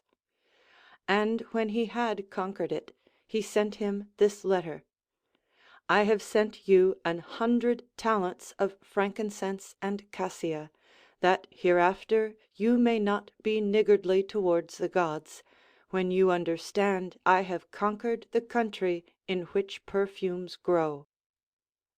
The night before he fought at the river Granicus, he exhorted the Macedonians to sup plentifully and to bring out all they had, as they were to sup the next day at the charge of their enemies.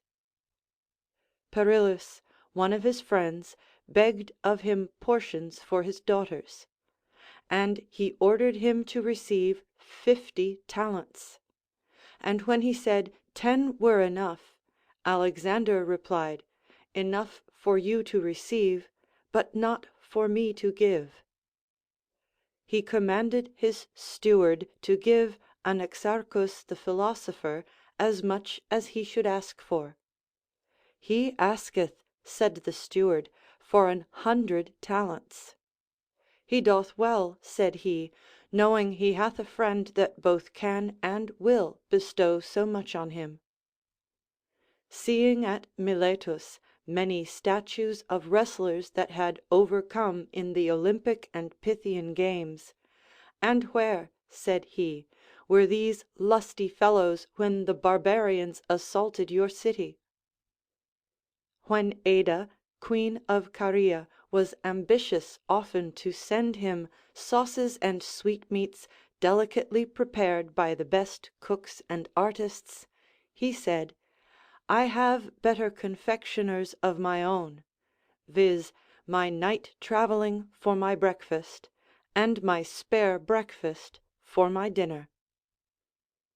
All things being prepared for a fight, his captains asked him whether he had anything else to command them. Nothing, said he, but that the Macedonians should shave their beards. Parmenio, wondering at it, Do you not know, said he, there is no better hold in a fight than the beard? When Darius offered him 10,000 talents and to divide Asia equally with him, I would accept it, said Parmenio, were I Alexander. And so truly would I, said Alexander, if I were Parmenio. But he answered Darius, that the earth could not bear 2 sons, nor Asia 2 kings. When he was going to fight for the world at Arbela, against 100,000 enemies set in array against him, some of his friends came to him and told him the discourse of the soldiers in their tents, who had agreed that nothing of the spoils should be brought into the treasury, but they would have all themselves. You tell me good news, said he, for I hear the discourse of men that intend to fight and not to run away. Several of his soldiers came to him and said, O king, be of good courage, and fear not the multitude of your enemies, for they will not be able to endure the very stink of our sweat.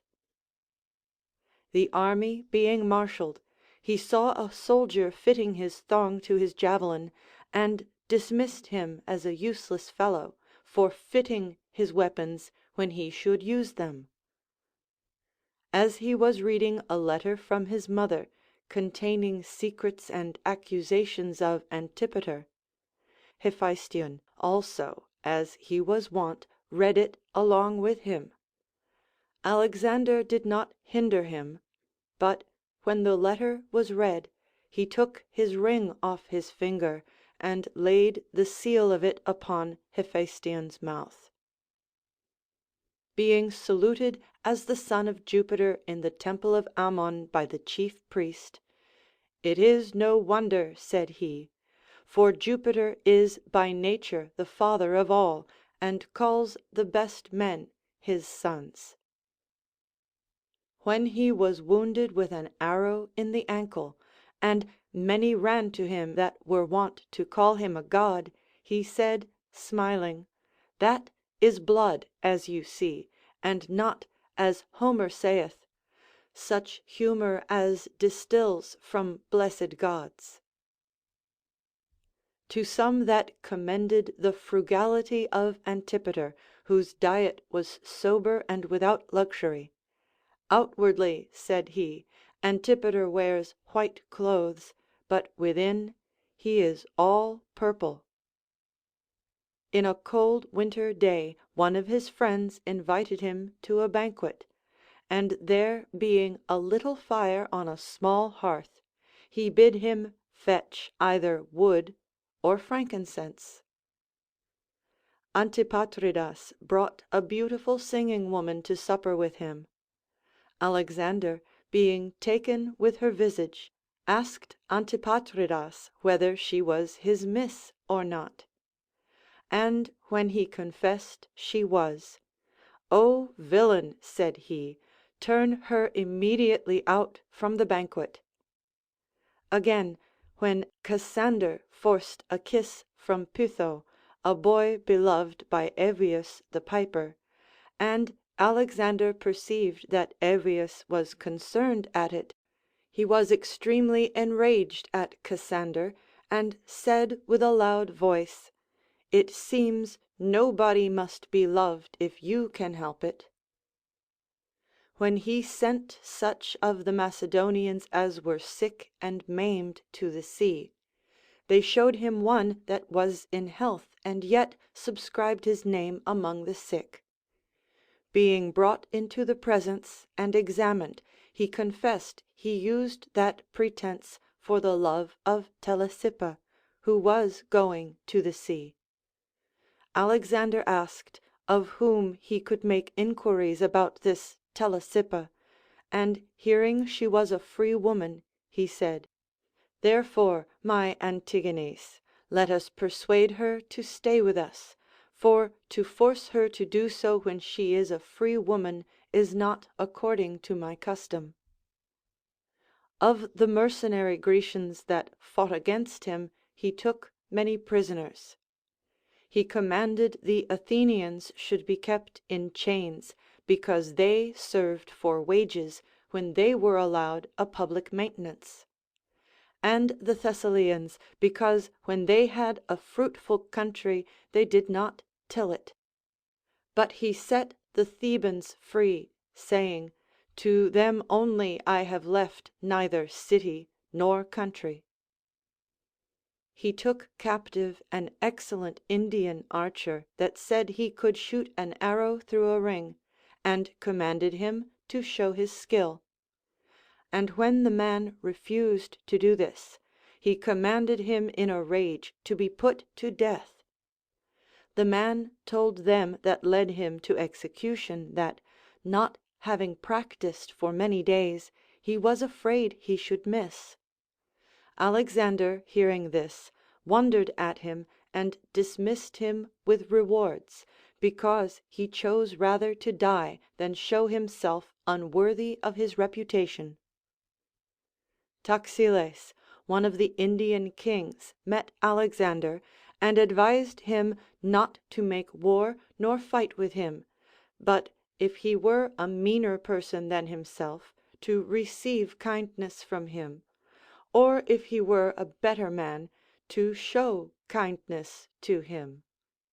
He answered, that was the very thing they must fight for, who should exceed the other in bounty. When he heard the rock called Iornus in India was by its situation impregnable, but the commander of it was a coward, then said he, the place is easy to be taken. Another, commanding a rock thought to be invincible, surrendered himself and the rock to Alexander, who committed the said rock and the adjacent country to his government, saying, I take this for a wise man, who chose rather to commit himself to a good man than to a strong place. When the rock was taken, his friends said that it exceeded the deeds of Hercules.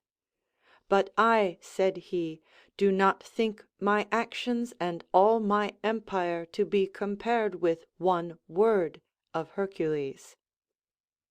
He fined some of his friends, whom he caught playing at dice, in earnest. Of his chief and most powerful friends, he seemed most to respect Craterus, and to love Hephaestion. Craterus, said he, is the friend of the king, but Hephaestion is the friend of Alexander. He sent 50 talents to Xenocrates the philosopher, who would not receive them, saying he was not in want.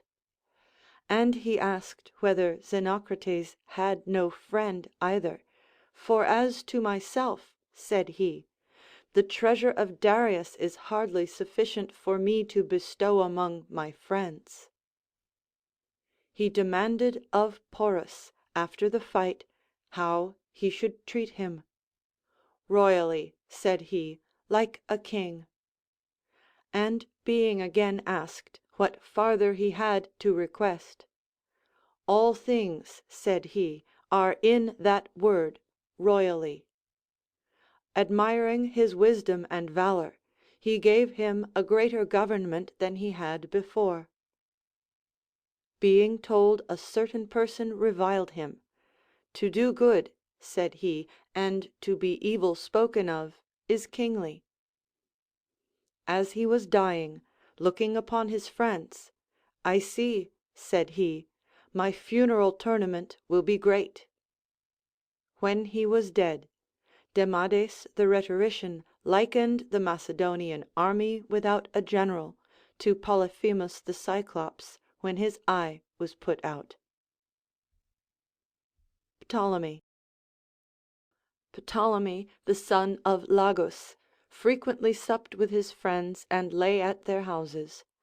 And if at any time he invited them to supper, he made use of their furniture, sending for vessels, carpets, and tables. For he himself had only things that were of constant use about him, saying it was more becoming a king to make others rich than to be rich himself. Antigonus. Antigonus exacted money severely. When one told him that Alexander did not do so, it may be so, said he. Alexander reaped Asia, and I but glean after him. Seeing some soldiers playing at ball in headpieces and breastplates, he was pleased, and sent for their officers, intending to commend them. But when he heard the officers were drinking, he bestowed their commands on the soldiers. When all men wondered that in his old age his government was mild and easy. Formerly, said he, I sought for power, but now for glory and good will. To Philip his son, who asked him in the presence of many when the army would march, What, said he, are you afraid that you only should not hear the trumpet? The same young man being desirous to quarter at a widow's house that had 3 handsome daughters, Antigonus called the quartermaster to him. Prithee, said he, help my son out of these straits. Recovering from a slight disease, he said, No harm, this distemper puts me in mind not to aim at great things, since we are mortal. Hermodotus in his poems called him son of the sun. He that attends my close stool, said he, sings me no such song. When one said, All things in kings are just and honorable. Indeed, said he, for barbarian kings, but for us only honorable things are honorable, and only just things are just. Marcius his brother had a cause depending, and requested him it might be examined at his house. Nay, said he, it shall be heard in the judgment hall, that all may hear whether we do exact justice or not. In the winter, being forced to pitch his camp where necessaries were scarce, some of his soldiers reproached him, not knowing he was near. He opened the tent with his cane, saying, Woe be to you, unless you get you farther off when you revile me. Aristodemus, one of his friends, supposed to be a cook's son, advised him to moderate his gifts and expenses. Thy words, said he, Aristodemus, smell of the apron. The Athenians, out of a respect to him, gave one of his servants the freedom of their city. And I would not, said he, have any Athenian whipped by my command. A youth, scholar to Anaximenes the rhetorician, spoke in his presence a prepared and studied speech, and he asking something which he desired to learn, the youth was silent. What do you say? Said he. Is all that you have said written in your table book? When he heard another rhetorician say, The snow-spread season makes the country fodder spent, Will you not stop, said he, prating to me as you do to the rabble? Thrasyllus the cynic begged a drachm of him. That, said he, is too little for a king to give. Why then, said the other, give me a talent. And that, said he, is too much for a cynic, or for a dog, to receive. Sending his son Demetrius with ships and land forces to make Greece free, Glory, said he, from Greece as from a watchtower will shine throughout the world. Antagoras the poet was boiling a conger, and Antigonus, coming behind him as he was stirring his skillet, said, Do you think, Antagoras, that Homer boiled congers when he wrote the deeds of Agamemnon? Antagoras replied, Do you think, O king, that Agamemnon, when he did such exploits, was a peeping in his army to see who boiled congers? After he had seen in a dream Mithridates mowing a golden harvest, he designed to kill him, and acquainted Demetrius his son with his design, making him swear to conceal it. But Demetrius, taking Mithridates aside, and walking with him by the seaside, with the pick of his spear wrote on the shore, Fly, Mithridates; which he, understanding, fled into Pontus, and there reigned until his death. Demetrius. Demetrius, while he was besieging Rhodes, found in one of the suburbs the picture of Ialysus made by Protogenes the painter. The Rhodians sent a herald to him, beseeching him not to deface the picture. I will sooner, said he, deface my father's statues than such a picture. When he made a league with the Rhodians, he left behind him an engine called the City Taker, that it might be a memorial of his magnificence and of their courage. When the Athenians rebelled, and he took the city, which had been distressed for want of provision, he called an assembly and gave them corn. And while he made a speech to them concerning that affair, he spoke improperly.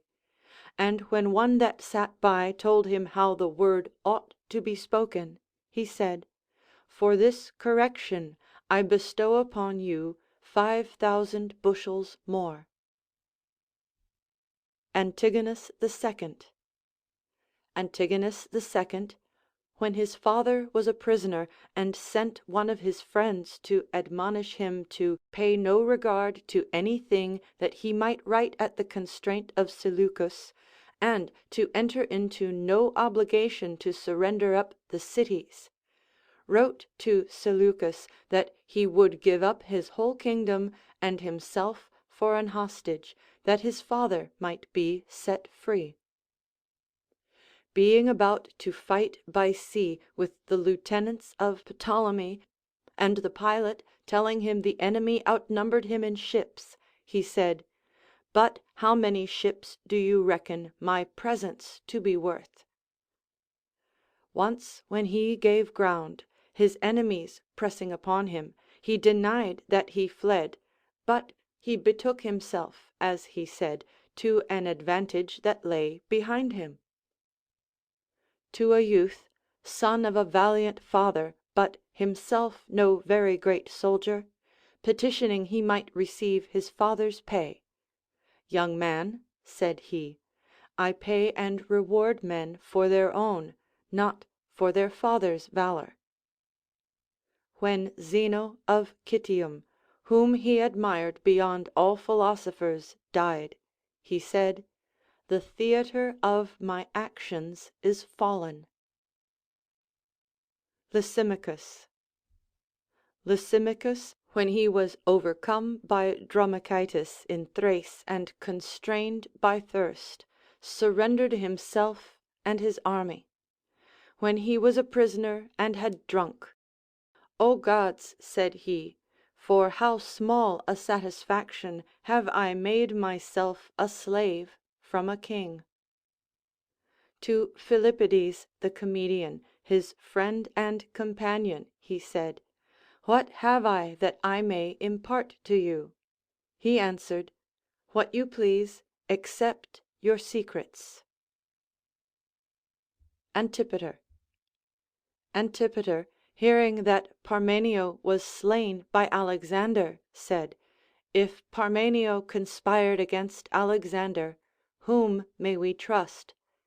But if he did not, what is to be done? Of Demandes the rhetorician, now grown old, he said, As of sacrifices when finished, so there is nothing left of him but his belly and tongue. Antiochus the Third. Antiochus the Third wrote to the cities, that if he should at any time write for any thing to be done contrary to the law, they should not obey, but suppose it to be done out of ignorance. When he saw the priestess of Diana, that she was exceeding beautiful, he presently removed from Ephesus, lest he should be swayed, contrary to his judgment, to commit some unholy act. Antiochus Hierax. Antiochus, surnamed the Hawk, warred with his brother Seleucus for the kingdom. After Seleucus was overcome by the Galatians, and was not to be heard of, but supposed to be slain in the fight, he laid aside his purple and went into mourning. A while after, hearing his brother was safe, he sacrificed to the gods for the good news, and caused the cities under his dominion to put on garlands. Eumenes. Eumenes was thought to be slain by a conspiracy of Perseus. That report being brought to Pergamus, Attalus his brother put on the crown, married his wife, and took upon him the kingdom. Hearing afterwards his brother was alive and upon the way, he met him, as he used to do, with his lifeguard and a spear in his hand. Eumenes embraced him kindly and whispered in his ear, "If a widow you will wed, wait till you're sure her husband's dead." But he never afterwards did or spake anything that showed any suspicion all his lifetime; but when he died, he bequeathed to him his queen and kingdom. In requital of which his brother bred up none of his own children, although he had many; but when the son of Eumenes was grown up, he bestowed the kingdom on him in his own lifetime. Pyrrhus the Epirot. Pyrrhus was asked by his sons, when they were boys, to whom he would leave the kingdom. "To him of you," saith he, "that hath the sharpest sword." Being asked whether Pitho or Caphisius was the better piper, "Polysperchon," said he, "is the best general." He joined in battle with the Romans, and twice overcame them, but with the loss of many friends and captains. "If I should overcome the Romans," said he, "in another fight, I were undone." Not being able to keep Sicily, as he said, from them, turning to his friends, he said, "What a fine wrestling ring do we leave to the Romans and Carthaginians!" His soldiers called him Eagle, "And I may deserve the title," said he, "while I am borne upon the wings of your arms." Hearing some young men had spoken many reproachful words of him in their drink, he summoned them all to appear before him next day. When they appeared, he asked the foremost whether they spake such things of him or not. The young man answered, "Such words were spoken, O king, and more we had spoken if we had had more wine." Antiochus. Antiochus, who twice made an inroad into Parthia, as he was once a hunting, lost his friends and servants in the pursuit, and went into a cottage of poor people who did not know him. As they were at supper, he threw out discourse concerning the king. They said for the most part he was a good prince, but overlooked many things he left to the management of debauched courtiers, and out of love of hunting often neglected his necessary affairs. And there they stopped. At break of day the guard arrived at the cottage, and the king was recognized when the crown and purple robes were brought. "From the day," said he, "on which I first received these, I never heard truth concerning myself till yesterday." When he besieged Jerusalem, the Jews, in respect of their great festival, begged of him 7 days' truce, which he not only granted, but preparing oxen with gilded horns, with a great quantity of incense and perfumes, he went before them to the very gates, and having delivered them as a sacrifice to their priests, he returned back to his army. The Jews wondered at him, and as soon as their festival was finished, surrendered themselves to him. Themistocles. Themistocles in his youth was much given to wine and women. But after Miltiades the general overcame the Persian at Marathon, Themistocles utterly forsook his former disorders, and to such as wondered at the change he said, "The trophy of Miltiades will neither suffer me to sleep nor to be idle." Being asked whether he would rather be Achilles or Homer, "And pray," said he, "which would you rather be, a conqueror in the Olympic games, or the crier that proclaims who are conquerors?" When Xerxes with that great navy made a descent upon Greece, he fearing, if Epicydes, a popular but a covetous, corrupt, and cowardly person, were made general, the city might be lost, bribed him with a sum of money to desist from that pretence. Adimantus was afraid to hazard a sea fight, whereunto Themistocles persuaded and encouraged the Grecians. "O Themistocles," said he, "those that start before their time in the Olympic games are always scourged." "Aye, but, Adimantus," said the other, "they that are left behind are not crowned." Eurybiades lifted up his cane at him as if he would strike him. "Strike," said he, "but hear me." When he could not persuade Eurybiades to fight in the straits of the sea, he sent privately to Xerxes, advising him that he need not fear the Grecians, for they were running away. Xerxes upon this persuasion, fighting in a place advantageous for the Grecians, was worsted.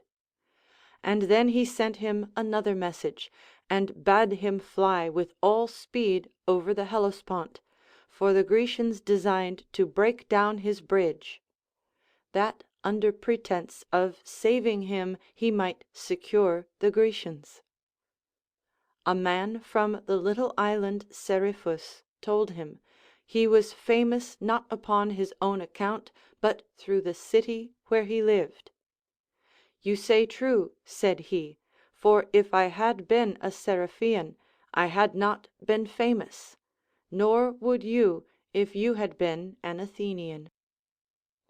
To Antiphatus, a beautiful person that avoided and despised Themistocles when he formerly loved him, but came to him and flattered him when he was in great power and esteem, "Hark you, lad," said he, "though late, yet both of us are wise at last."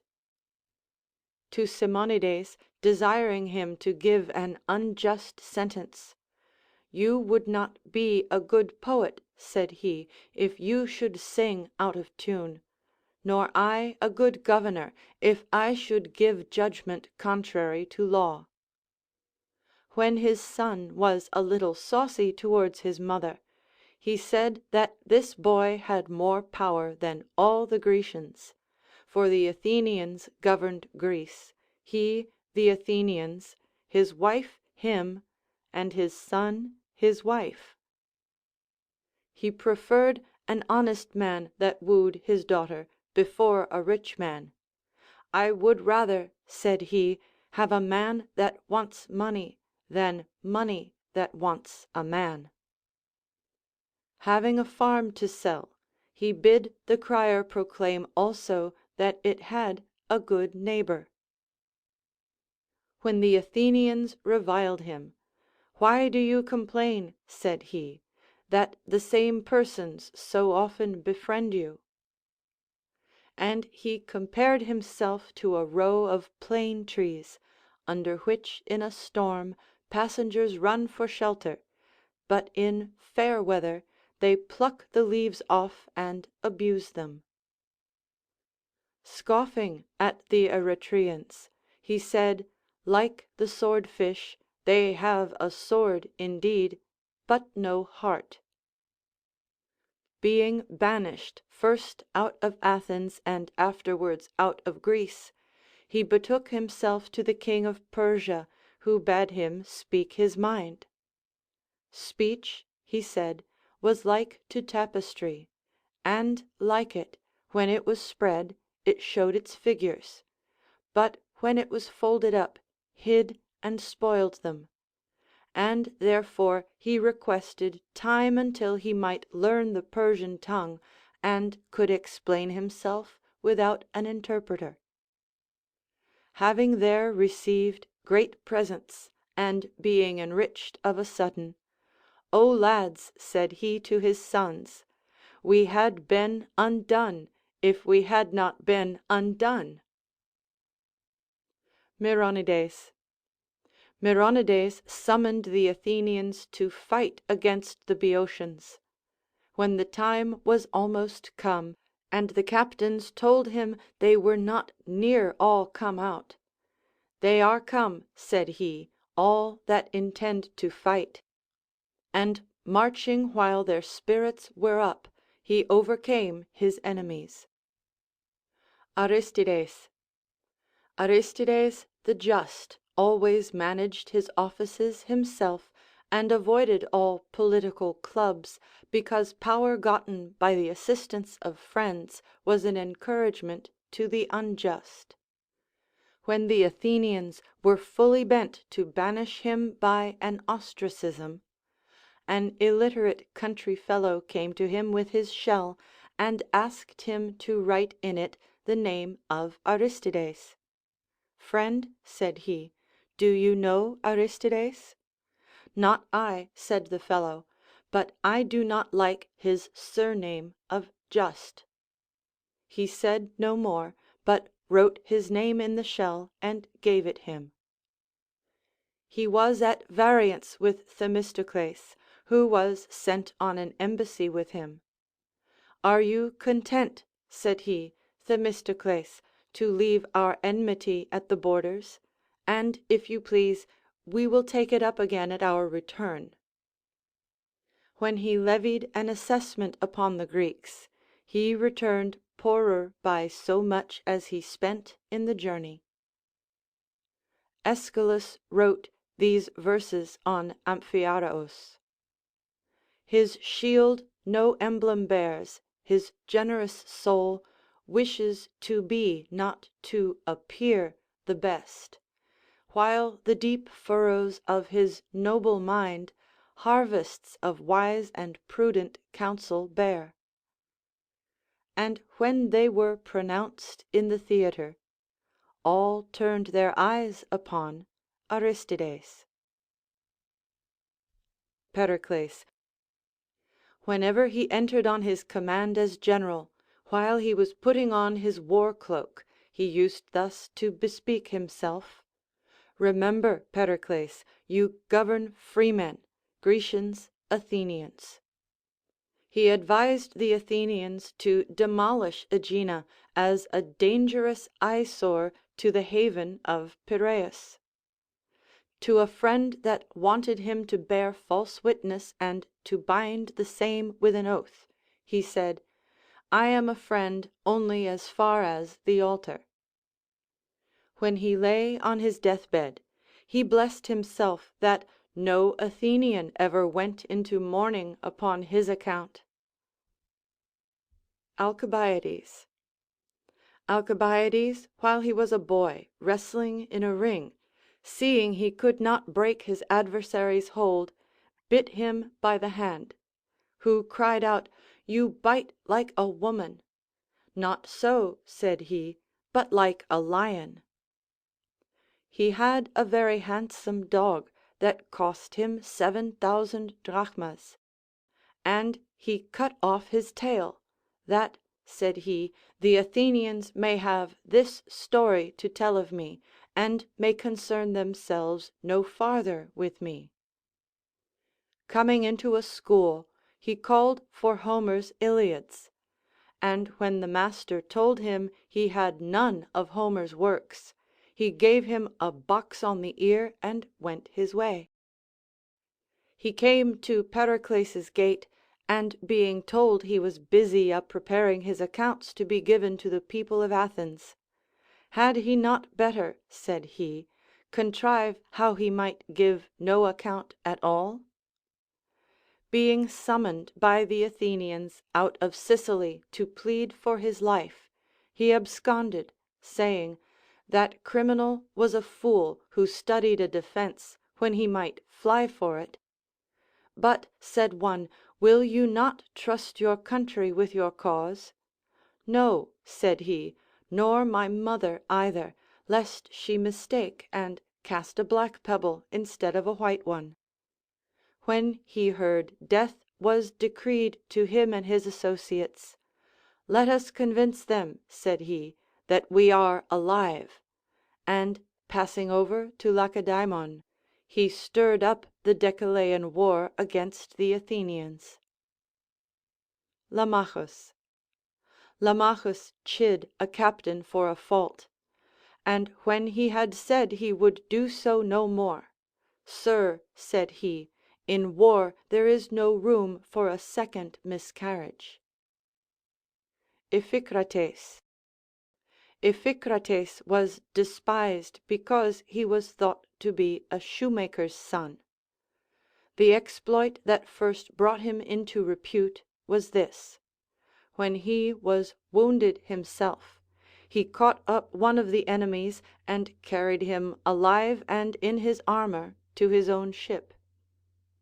He once pitched his camp in a country belonging to his allies and confederates, and yet he fortified it exactly with a trench and bulwark. Said one to him, what are ye afraid of? Of all speeches, said he, none is so dishonorable for a general as, I should not have thought it. As he marshaled his army to fight with barbarians, I am afraid, said he, they do not know Iphicrates, for his very name used to strike terror into other enemies. Being accused of a capital crime, he said to the informer, O fellow, what art thou doing, who, when war is at hand, dost advise the city to consult concerning me, and not with me? To Harmodius, descended from the ancient Harmodius, when he reviled him for his mean birth, my nobility, said he, begins in me, but yours ends in you.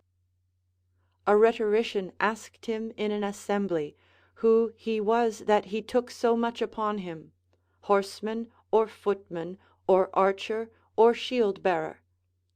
Neither of them, said he, but one that understands how to command all those. Timotheus. Timotheus was reputed a successful general, and some that envied him painted cities falling under his net of their own accord, while he was asleep. Said Timotheus, if I take such cities when I am asleep, what do you think I shall do when I am awake? A confident commander showed the Athenians a wound he had received. But I, said he, when I was your general in Samos, was ashamed that a dart from an engine fell near me. The orators set up Chares as one they thought fit to be general of the Athenians. Not to be general, said Timotheus, but to carry the general's baggage. Chabrias. Chabrias said they were the best commanders who best understood the affairs of their enemies. He was once indicted for treason with Iphicrates, who blamed him for exposing himself to danger by going to the place of exercise and dining at his usual hour. If the Athenians, said he, deal severely with us, you will die all foul and gut-foundered. I'll die clean and anointed, with my dinner in my belly. He was wont to say that an army of stags, with a lion for their commander, was more formidable than an army of lions led by a stag. Hegesippus.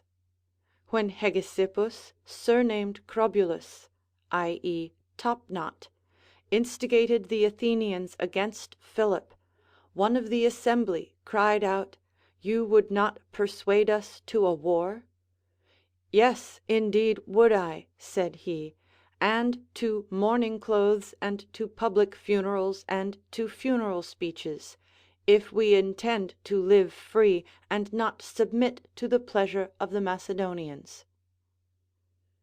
Pytheas. Pytheas, when he was a young man, stood forth to oppose the decrees made concerning Alexander. One said, "Have you, young man, the confidence to speak in such weighty affairs?" "And why not?" said he. "Alexander, whom you voted a god, is younger than I am."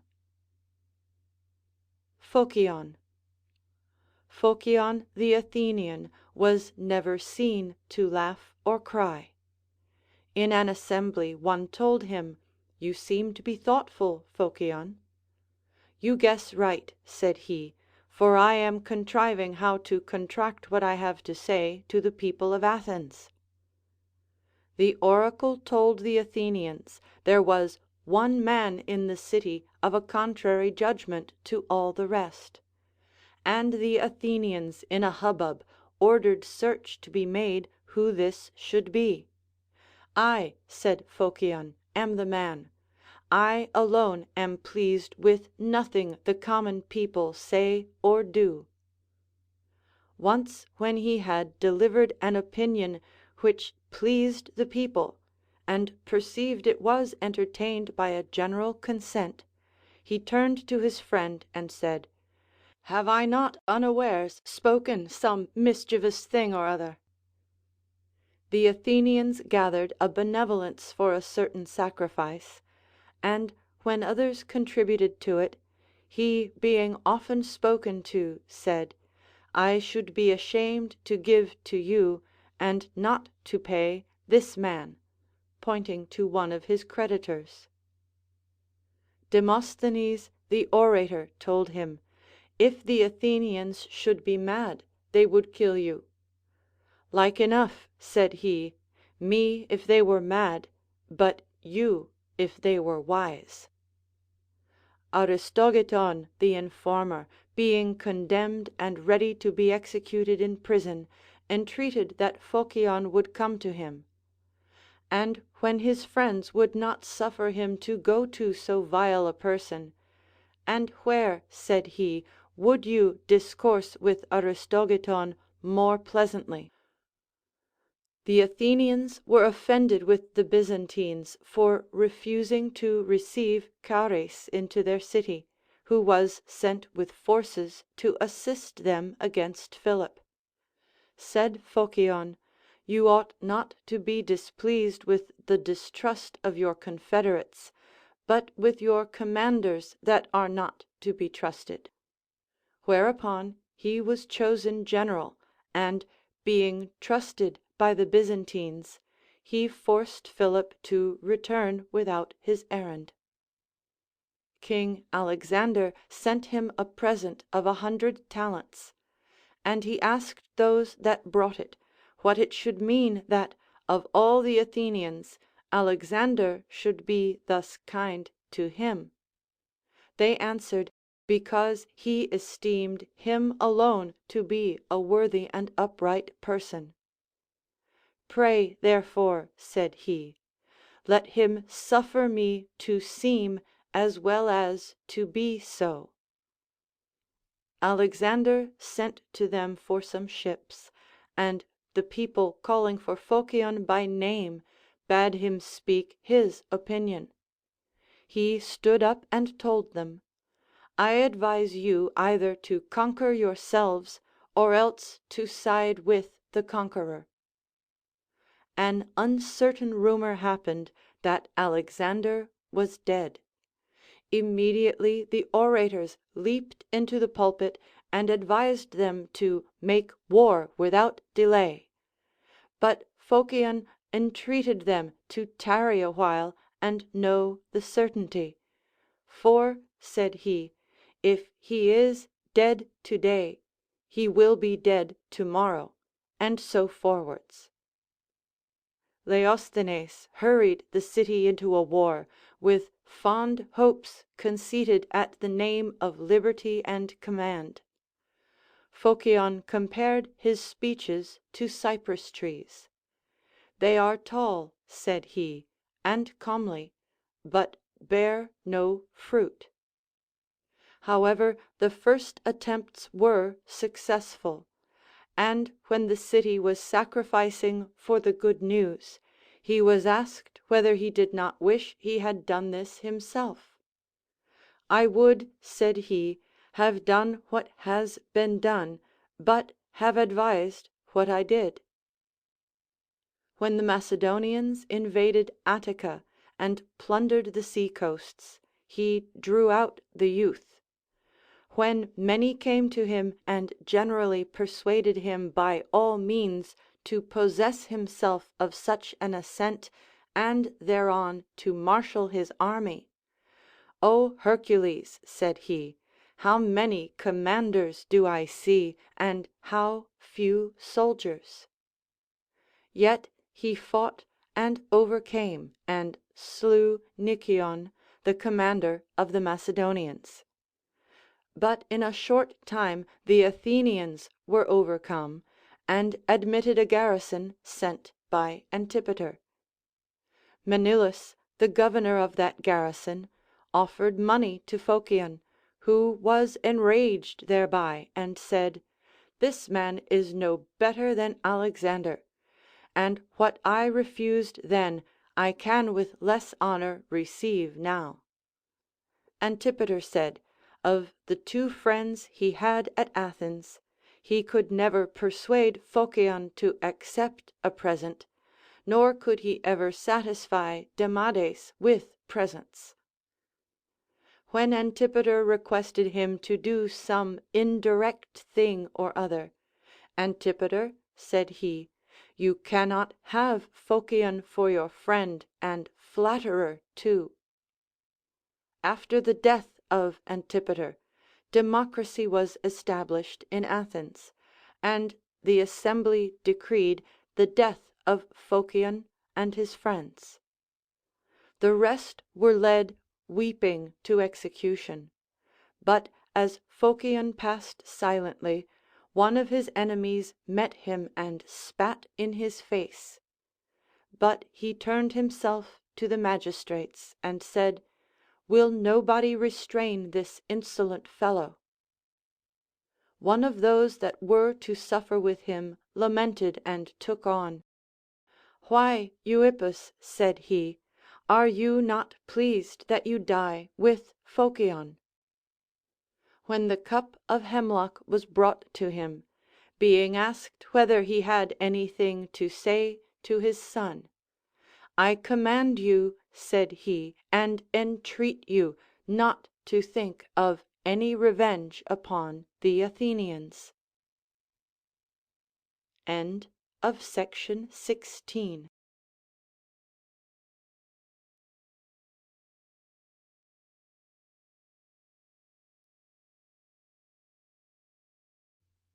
The Morals, Volume 1, by Plutarch. Translated by several hands. Corrected and revised by William W. Goodwin. The Apophthegms, or Remarkable Sayings of Kings and Great Commanders, Part 3. Pisistratus. Pisistratus, tyrant of Athens, when some of his party revolted from him and possessed themselves of Phyle, came to them bearing his baggage on his back. They asked him what he meant by it. Either, said he, to persuade you to return with me, or, if I cannot persuade you, to tarry with you. and therefore I come prepared accordingly. An accusation was brought to him against his mother, that she was in love and used secret familiarity with a young man, who, out of fear for the most part, refused her. This young man he invited to supper, and as they were at supper asked him how he liked his entertainment. He answered, very well. Thus, said he, you shall be treated daily, if you please my mother. Thrasybulus was in love with his daughter, and as he met her, kissed her. Whereupon his wife would have incensed him against Thrasybulus.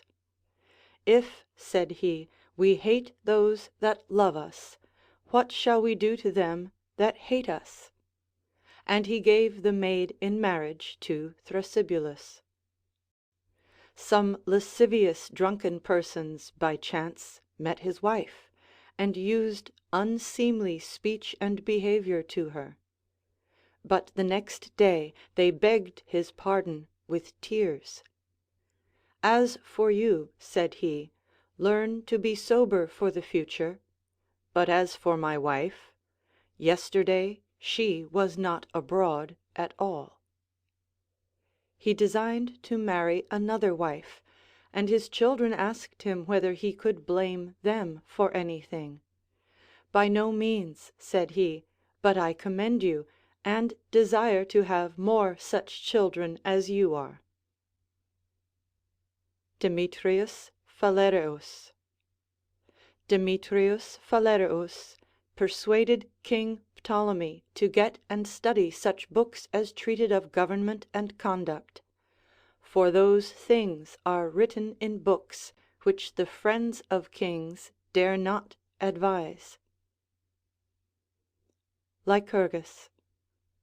Lycurgus the Lacedaemonian brought long hair into fashion among his countrymen, saying that it rendered those that were handsome more beautiful, and those that were deformed more terrible. To one that advised him to set up a democracy in Sparta, pray, said he, do you first set up a democracy in your own house. He ordained that houses should be built with saws and axes only, thinking they would be ashamed to bring plate, tapestry, and costly tables into such pitiful houses. He forbade them to contend at boxing, or in the double contest of boxing and wrestling, that they might not accustom themselves to be conquered, no, not so much as in jest. He forbade them also to war often against the same people, lest they should make them the more warlike. Accordingly, many years after, when Agesilaus was wounded, Antalcidas told him the Thebans had rewarded him worthily for teaching and accustoming them to war, whether they would or no. Charillus. King Charillus, being asked why Lycurgus made so few laws, answered, they who use few words do not need many laws. When one of the Helots behaved rather too insolently towards him, by Castor and Pollux, said he, I would kill you were I not angry. To one that asked him why the Spartans wore long hair, because, said he, of all ornaments that is the cheapest. Teleclus. King Teleclus, when his brother inveighed against the citizens for not giving him that respect which they did to the king, said to him, no wonder, you do not know how to bear injury. Theopompus. Theopompus, to one that showed him the walls of a city, and asked him if they were not high and beautiful, answered, no, not even if they are built for women. Archidamus. Archidamus, in the Peloponnesian War, when his allies requested him to appoint them their quota of tributes, replied, "War has a very irregular appetite." Brasidas. Brasidas caught a mouse among his dried figs, which bit him, and he let it go. Whereupon, turning to the company, "Nothing," said he, "is so small which may not save itself, if it have the valor to defend itself against its aggressors." In a fight he was shot through his shield, and, plucking the spear out of his wound, with the same he slew his adversary. When he was asked how he came to be wounded, "My shield," said he, "betrayed me." It was his fortune to be slain in battle, as he endeavored to liberate the Grecians that were in Thrace. These sent an embassy to Lacedaemon, which made a visit to his mother, who first asked them whether Brasidas died honorably. When the Thracians praised him, and affirmed that there would never be such another man, "My friends," said she, "you are mistaken. Brasidas indeed was a valiant man, but Lacedaemon hath many more valiant men than he." Agis. King Agis said, "The Lacedaemonians are not wont to ask how many, but where the enemy are." At Mantinea he was advised not to fight the enemy that exceeded him in number. "It is necessary," said he, "for him to fight with many who would rule over many." The Eleans were commended for managing the Olympic games honorably. "What wonder," said he, "do they do, if one day in 4 years they do justice?" When the same persons enlarged in their commendation, "What wonder is it," said he, "if they use justice honorably, which is an honorable thing?" To a lewd person that often asked who was the best man among the Spartans, he answered, "He that is most unlike you." When another asked what was the number of the Lacedaemonians, "Sufficient," said he, "to defend themselves from wicked men." To another that asked him the same question, "If you should see them fight," said he, "you would think them to be many."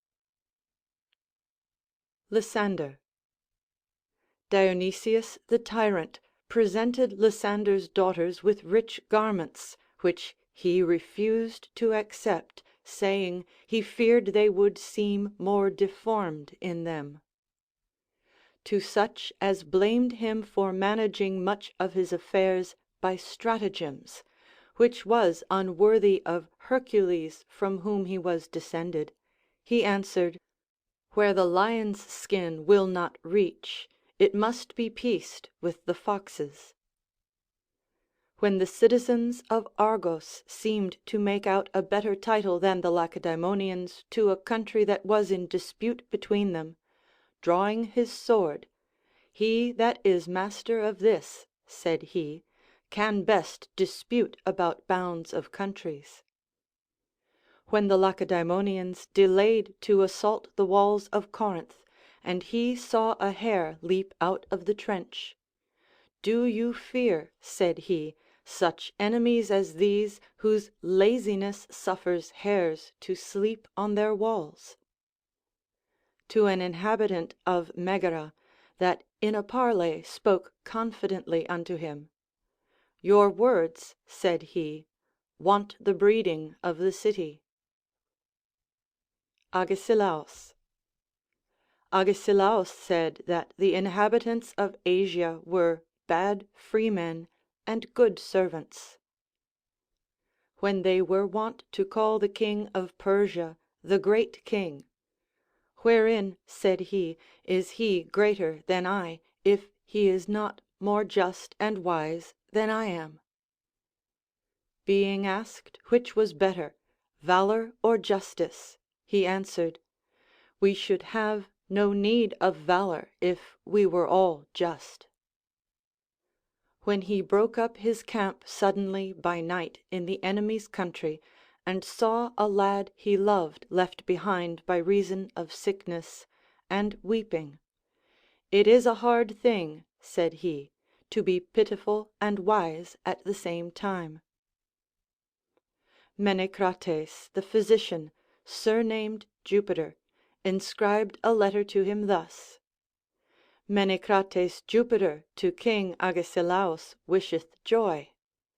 And he returned in answer, "King Agesilaus to Menecrates wisheth his wits." When the Lacedaemonians overcame the Athenians and their confederates at Corinth, and he heard the number of the enemies that were slain, "Alas," said he, "for Greece, who hath destroyed so many of her men as were enough to have conquered all the barbarians together." He had received an answer from the oracle of Jupiter in Olympia, which was to his satisfaction. Afterwards the Ephori bade him consult Apollo in the same case.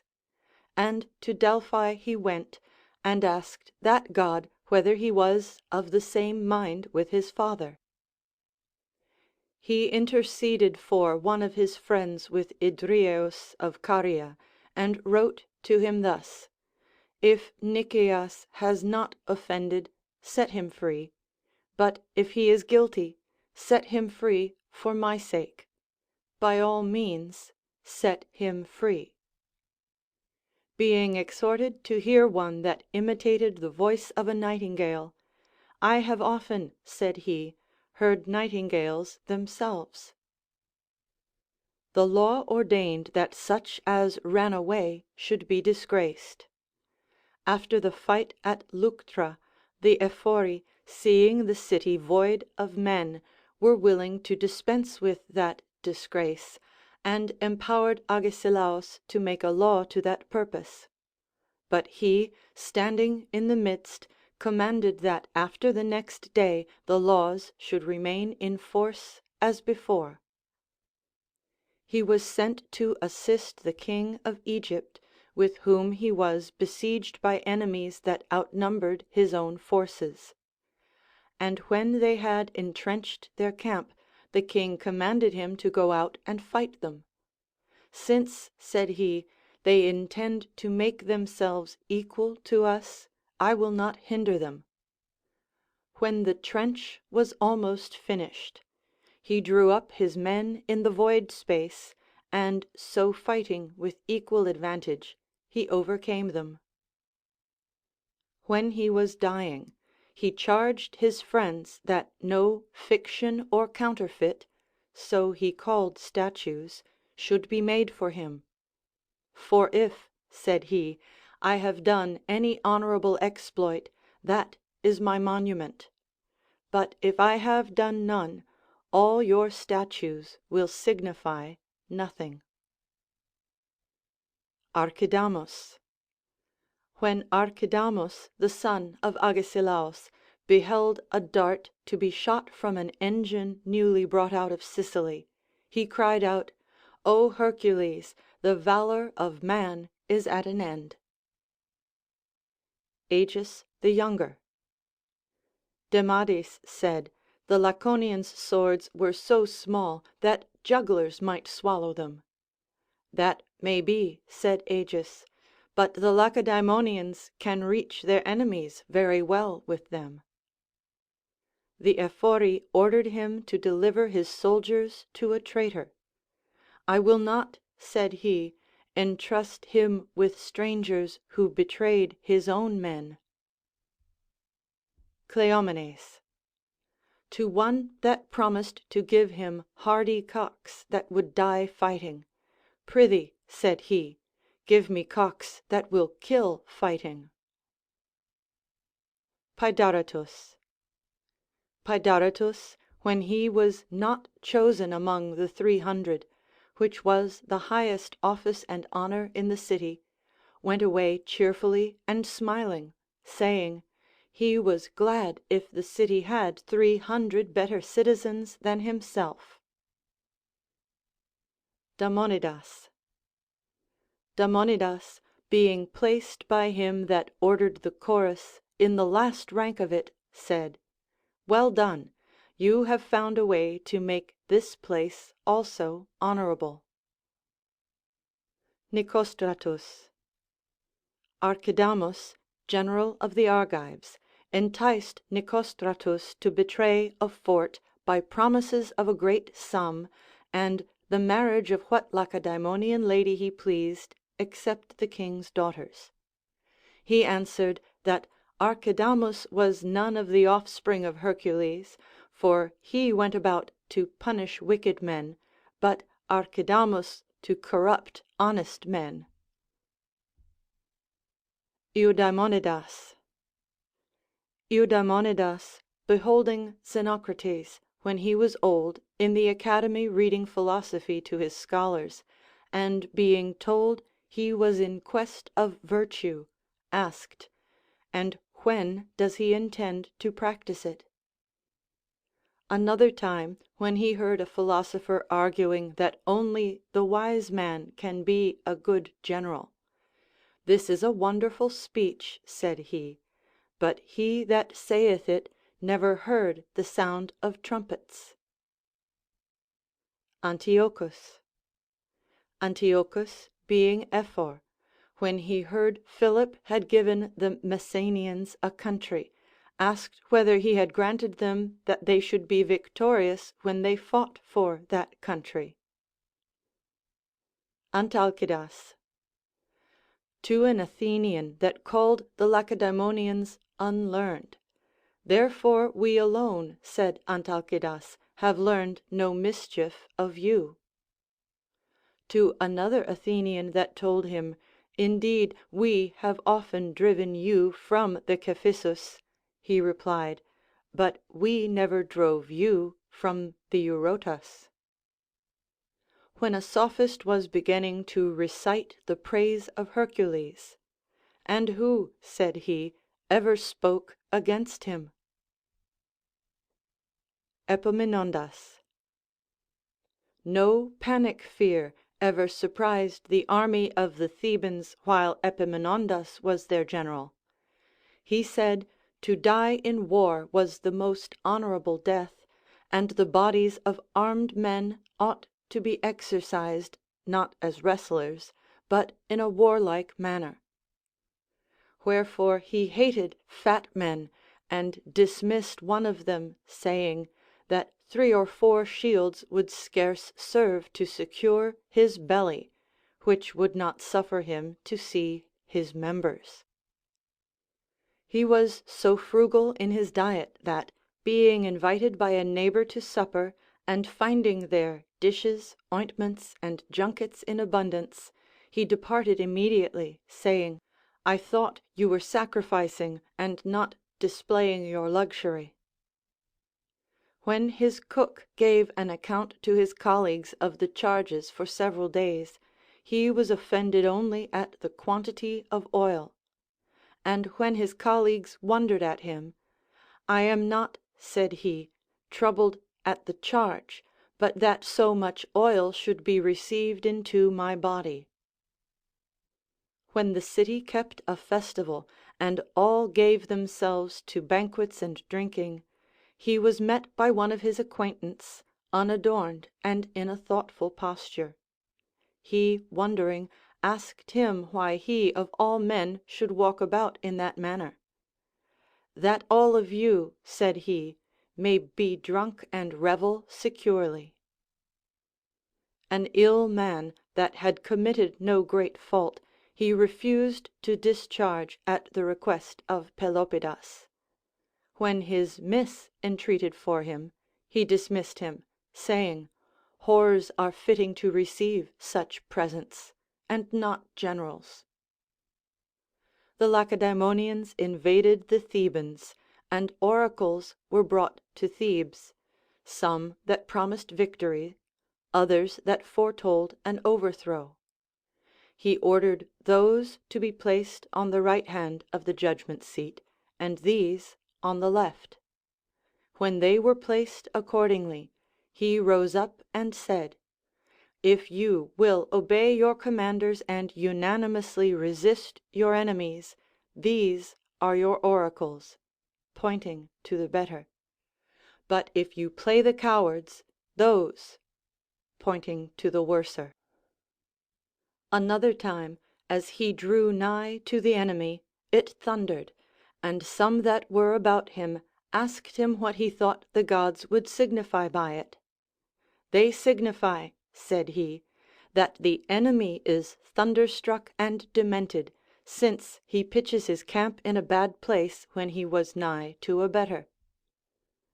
Of all the happy and prosperous events that befell him, he said that in this he took most satisfaction, that he overcame the Lacedaemonians at Leuctra while his father and mother, that begot him, were living.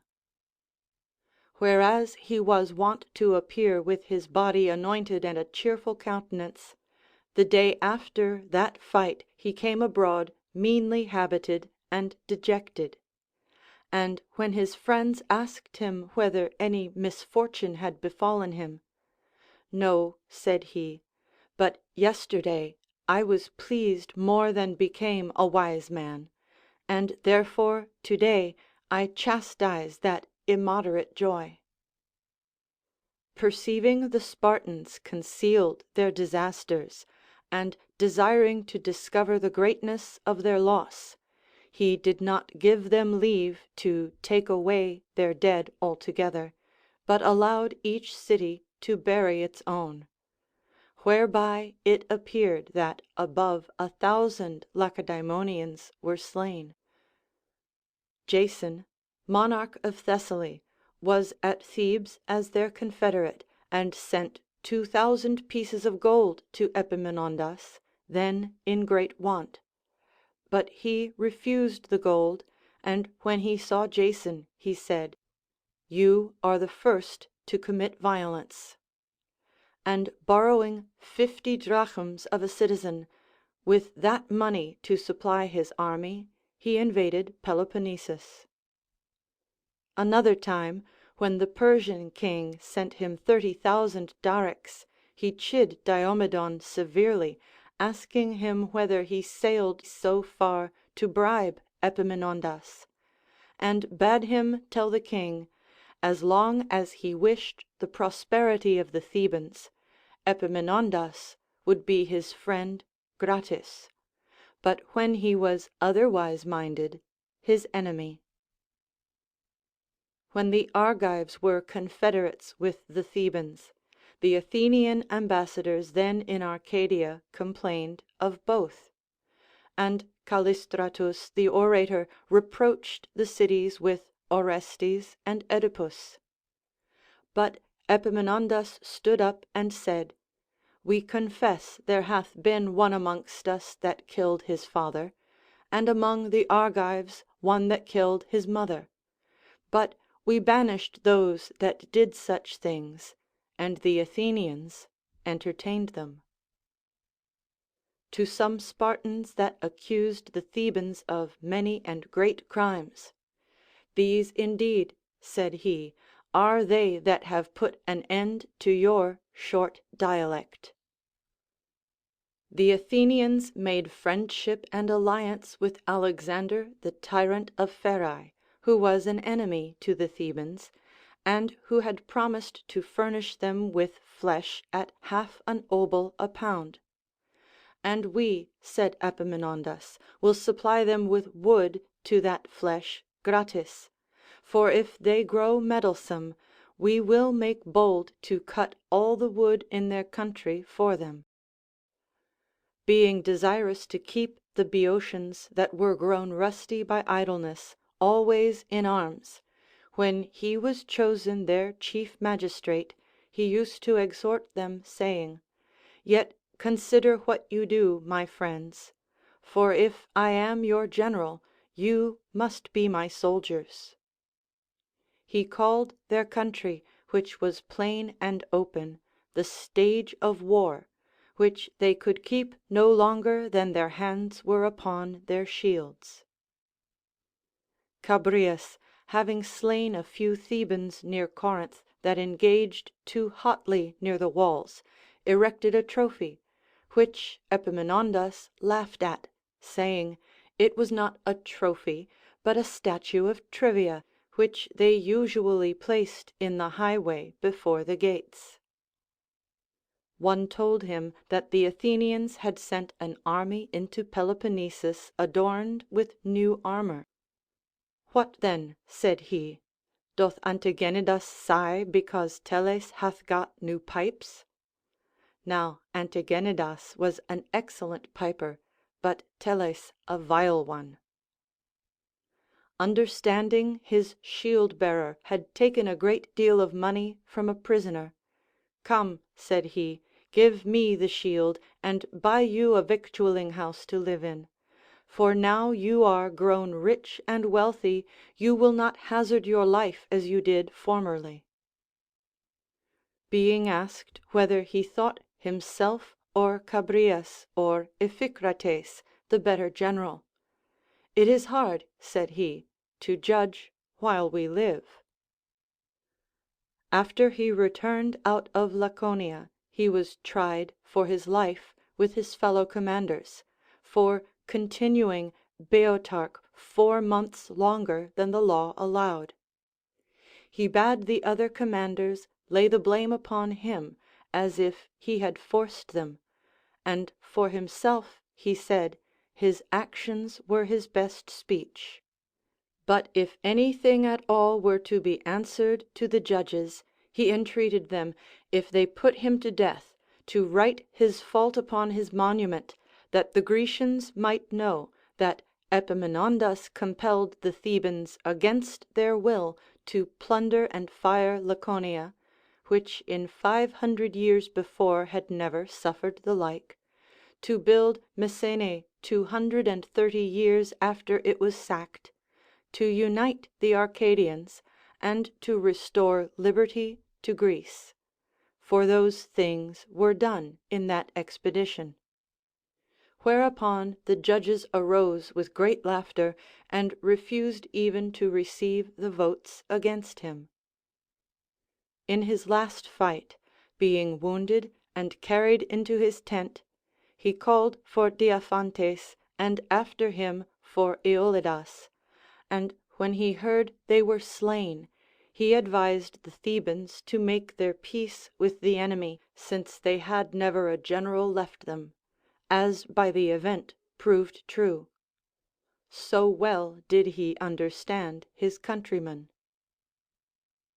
Pelopidas. Pelopidas, Epaminondas's colleague, when his friends told him that he neglected a necessary business, that was the gathering of money, replied, in good deed money is necessary for this Nicomedas, pointing to a lame man that could not go. As he was going out to fight, his wife beseeched him to have a care of himself.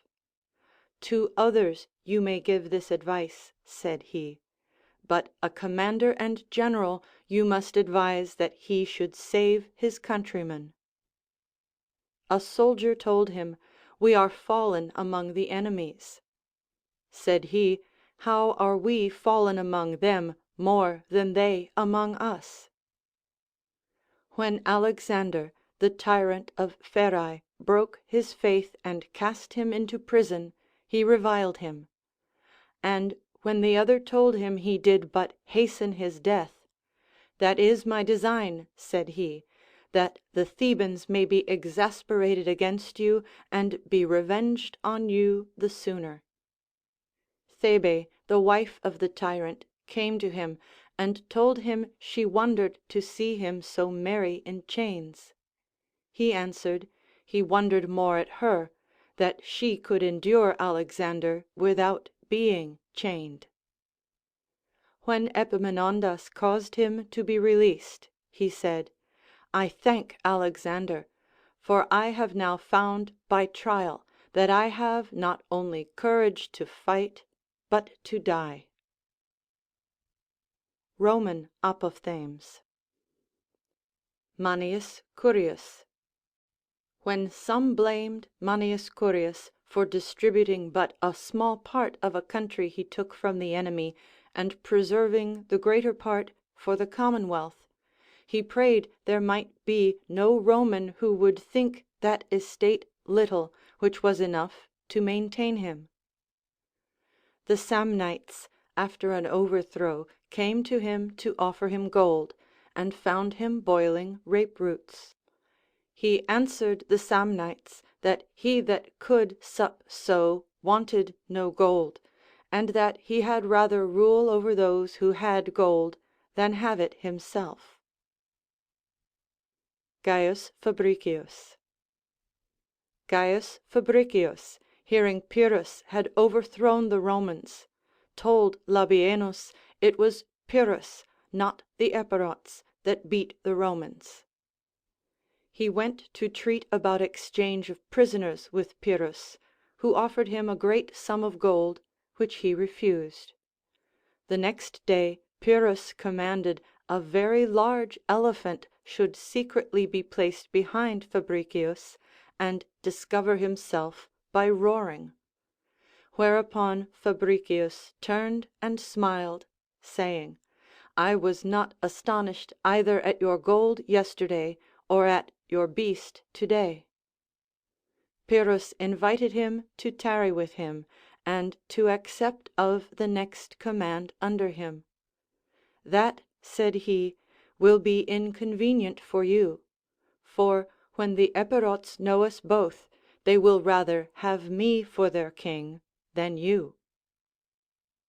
When Fabricius was consul, Pyrrhus's physician sent him a letter, wherein he promised him that if he commanded him, he would poison Pyrrhus. Fabricius sent the letter to Pyrrhus, and bade him conclude that he was a very bad judge both of friends and enemies. The plot was discovered. Pyrrhus hanged his physician, and sent the Roman prisoners he had taken without ransom as a present to Fabricius. He, however, refused to accept them, but returned the like number, lest he might seem to receive a reward. Neither did he disclose the conspiracy out of kindness to Pyrrhus, but that the Romans might not seem to kill him by treachery, as if they despaired to conquer him in open war. Fabius Maximus. Fabius Maximus would not fight, but chose to spin away the time with Hannibal, who wanted both money and provision for his army, by pursuing and facing him in rocky and mountainous places. When many laughed at him and called him Hannibal's schoolmaster, he took little notice of them, but pursued his own design, and told his friends, he that is afraid of scoffs and reproaches is more a coward than he that flies from the enemy. When Minucius, his fellow consul, upon routing a party of the enemy, was highly extolled as a man worthy of Rome, I am more afraid, said he, of Minucius's success than of his misfortune. And not long after he fell into an ambush, and was in danger of perishing with his forces, until Fabius succored him, slew many of the enemy, and brought him off. Whereupon Hannibal told his friends, did I not often presage that cloud on the hills would some time or other break upon us? After the city received the great overthrow at Cannae, he was chosen consul with Marcellus, a daring person and much desirous to fight Hannibal, whose forces, if nobody fought him, he hoped would shortly disperse and be dissolved. Therefore Hannibal said, he feared fighting Marcellus less than Fabius, who would not fight. he was informed of a Lucanian soldier that frequently wandered out of the camp by night after a woman he loved, but otherwise an admirable soldier. He caused his mistress to be seized privately and brought to him. When she came, he sent for the soldier and told him, "It is known you lie out a nights, contrary to the law. But your former good behavior is not forgotten, therefore your faults are forgiven to your merits. Henceforwards you shall tarry with me, for I have your surety." And he brought out the woman to him. Hannibal kept Tarentum with a garrison, all but the castle. And Fabius drew the enemy far from it, and by a stratagem took the town and plundered it. When his secretary asked what was his pleasure as to the holy images, "Let us leave," said he, "the Tarentines their offended gods." When Marcus Livius, who kept a garrison in the castle, said he took Tarentum by his assistance, others laughed at him. "But," said Fabius, "you say true, for if you had not lost the city, I had not retook it." When he was ancient, his son was consul, and as he was discharging his office publicly with many attendants, he met him on horseback. The young man sent a sergeant to command him to alight.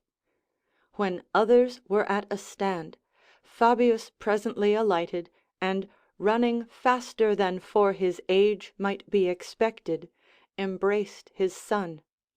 "Well done, son," said he. "I see you are wise and know whom you govern, and the grandeur of the office you have undertaken." Scipio the Elder.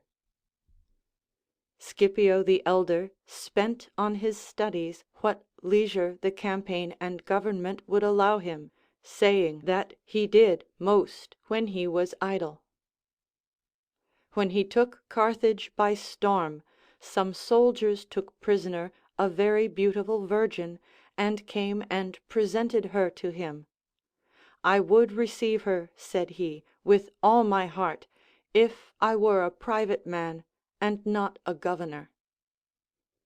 While he was besieging the city of Badia, wherein appeared above all a temple of Venus, he ordered appearances to be given for actions to be tried before him within 3 days in that temple of Venus.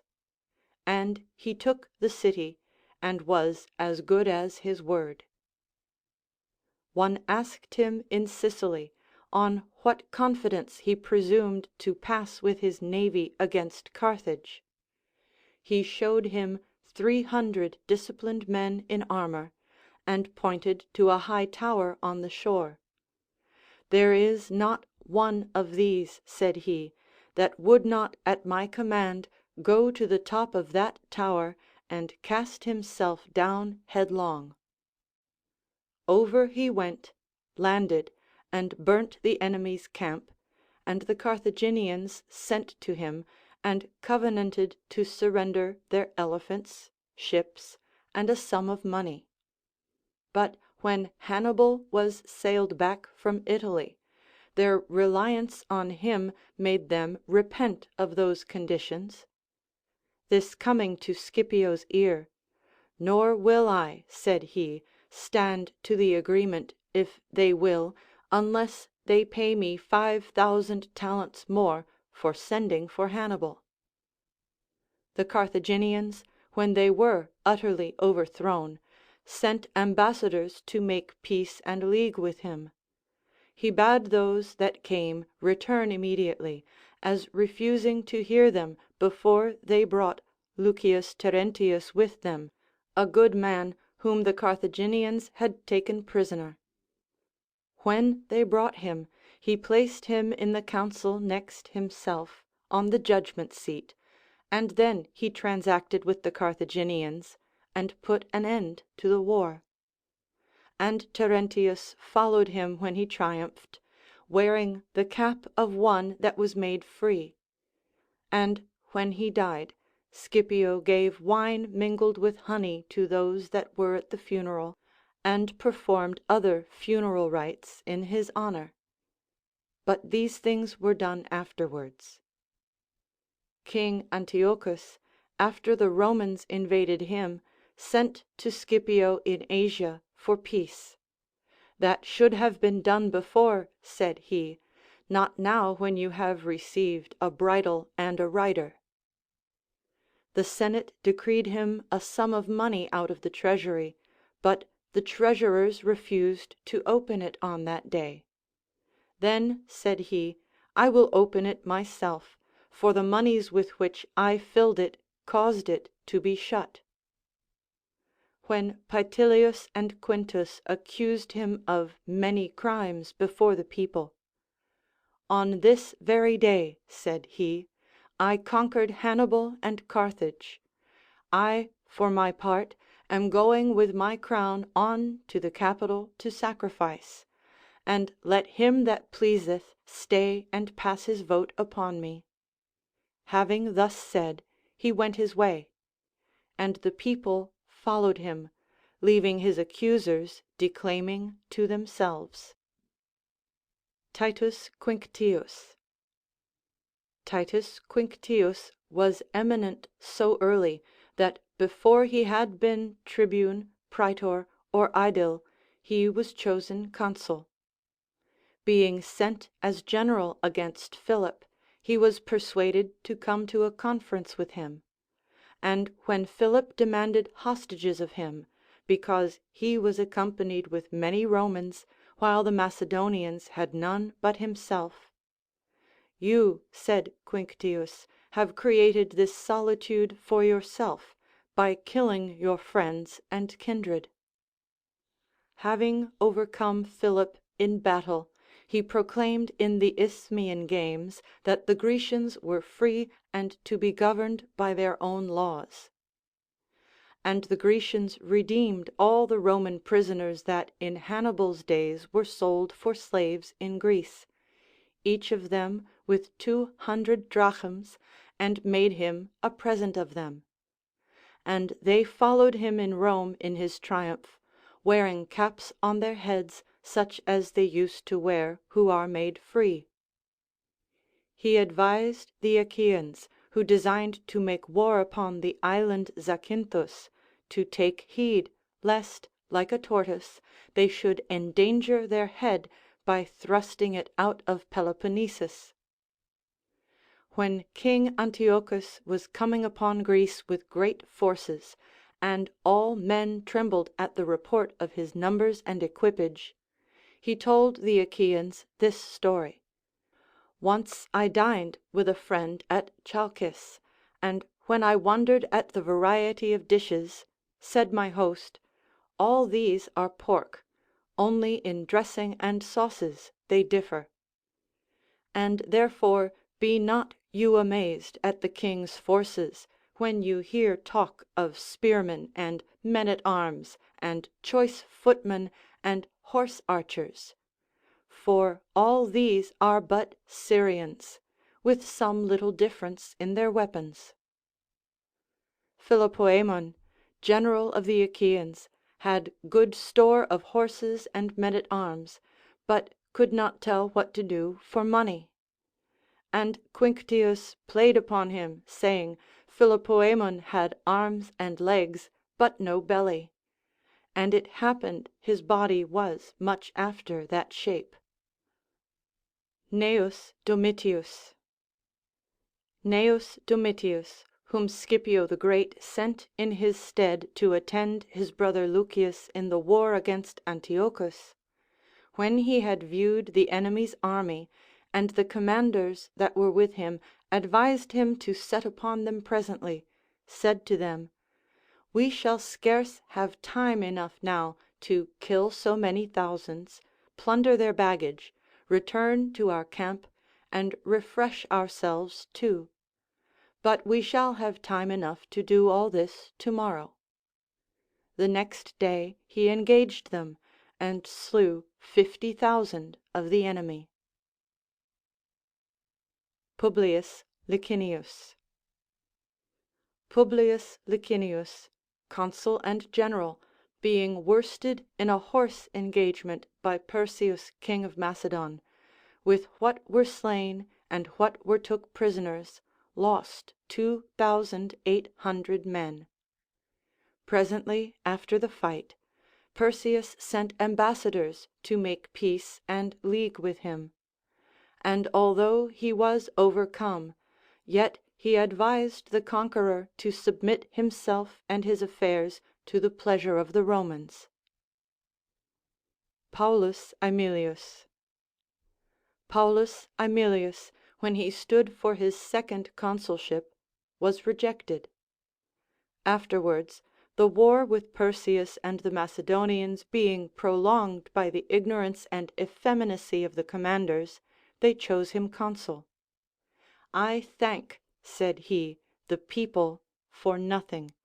They choose me general, not because I want the office, but because they want an officer. As he returned from the hall to his own house, and found his little daughter Tertia weeping, he asked her what she cried for. Perseus, said she, so her little dog was called, is dead. Luckily hast thou spoken, girl, said he, and I accept the omen. When he found in the camp much confident prating among the soldiers, who pretended to advise him and busy themselves as if they had been all officers, he bade them be quiet and only whet their swords, and leave other things to his care. He ordered night guards should be kept without swords or spears, that they might resist sleep, when they had nothing wherewith to resist the enemy. He invaded Macedonia by the way of the mountains, and seeing the enemy drawn up, when Nasica advised him to set upon them presently, he replied, so I should if I were of your age, but long experience forbids me, after a march, to fight an army marshalled regularly. Having overcome Perseus, he feasted his friends for joy of the victory, saying, it required the same skill to make an army very terrible to the enemy, and a banquet very acceptable to our friends. When Perseus was taken prisoner, he told Paulus that he would not be led in triumph. That, said he, is as you please, meaning he might kill himself. He found an infinite quantity of money, but kept none for himself. Only to his son-in-law Tubero he gave a silver bowl that weighed 5 pounds, as a reward of his valor. And that, they say, was the first piece of plate that belonged to the Aemilian family. Of the 4 sons he had, he parted with 2 that were adopted into other families. And of the 2 that lived with him, one of them died at the age of 14 years, but 5 days before his triumph. And 5 days after the triumph, at the age of 12 years, died the other. When the people that met him bemoaned and compassionated his calamities, now, said he, my fears and jealousies for my country are over, since fortune hath discharged her revenge for our success on my house, and I have paid for all. End of section 17.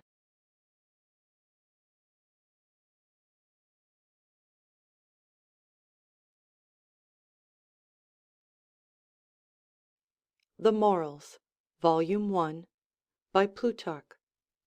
Translated by several hands, corrected and revised by William W. Goodwin.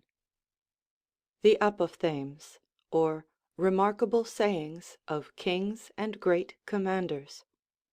Part 4. Cato the Elder. Cato the Elder, in a speech to the people, inveighed against luxury and intemperance. How hard, said he, is it to persuade the belly that hath no ears? And he wondered how that city was preserved wherein a fish was sold for more than an ox. Once he scoffed at the prevailing imperiousness of women. All other men, said he, govern their wives, but we command all other men, and our wives us. He said he had rather not be rewarded for his good deeds than not punished for his evil deeds, and at any time he could pardon all other offenders besides himself. He instigated the magistrates to punish all offenders, saying, that they that did not prevent crimes when they might, encouraged them. Of young men, he liked them that blushed better than those who looked pale, and hated a soldier that moved his hands as he walked, and his feet as he fought, and whose sneeze was louder than his outcry when he charged. He said he was the worst governor who could not govern himself. It was his opinion that every one ought especially to reverence himself, for every one was always in his own presence. When he saw many had their statues set up, I had rather, says he, men should ask why Cato had no statue than why he had one. He exhorted those in power to be sparing of exercising their power, that they might continue in power. They that separate honor from virtue, said he, separate virtue from youth. A governor, said he, or judge ought to do justice without entreaty, not injustice upon entreaty. He said that injustice, if it did not endanger the authors, endangered all besides. He requested old men not to add the disgrace of wickedness to old age, which was accompanied with many other evils.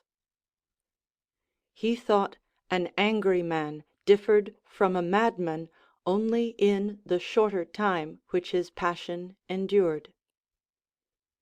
He thought that they who enjoyed their fortunes decently and moderately were far from being envied. For men do not envy us, said he, but our estates. He said, they that were serious in ridiculous matters would be ridiculous in serious affairs. Honorable actions ought to succeed honorable sayings, lest, said he, they lose their reputation. He blamed the people for always choosing the same men officers. For either you think, said he, the government little worth, or very few fit to govern.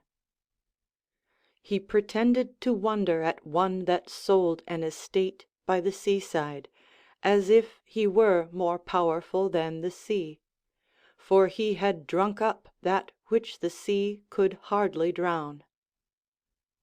When he stood for the consulship, and saw others begging and flattering the people for votes, he cried out aloud, the people have need of a sharp physician and a great purge. Therefore not the mildest, but the most inexorable person is to be chosen. For which word he was chosen before all others. Encouraging young men to fight boldly, he oftentimes said, "The speech and voice terrify and put to flight the enemy more than the hand and sword." As he warred against Baetica, he was outnumbered by the enemy and in danger.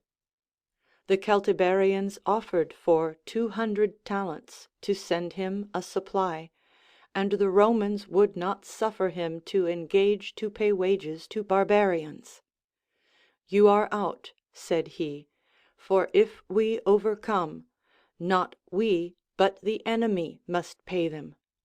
If we are routed, there will be nobody to demand nor to pay either." Having taken more cities, as he saith, than he stayed days in the enemy's country, he reserved no more of the prey for himself than what he ate or drank. He distributed to every soldier a round of silver, saying, it was better many should return out of the campaign with silver than a few with gold. For governors ought to gain nothing by their governments but honor. 5 servants waited on him in the army, whereof one had bought 3 prisoners, and understanding Cato knew it, before he came into his presence, he hanged himself. Being requested by Scipio Africanus to befriend the banished Achaeans, that they might return to their own country, he made as if he would not be concerned in that business. But when the matter was disputed in the Senate, rising up, he said, "We sit here as if we had nothing else to do but to argue about a few old Grecians, whether they shall be carried to their graves by our bearers or by those of their own country."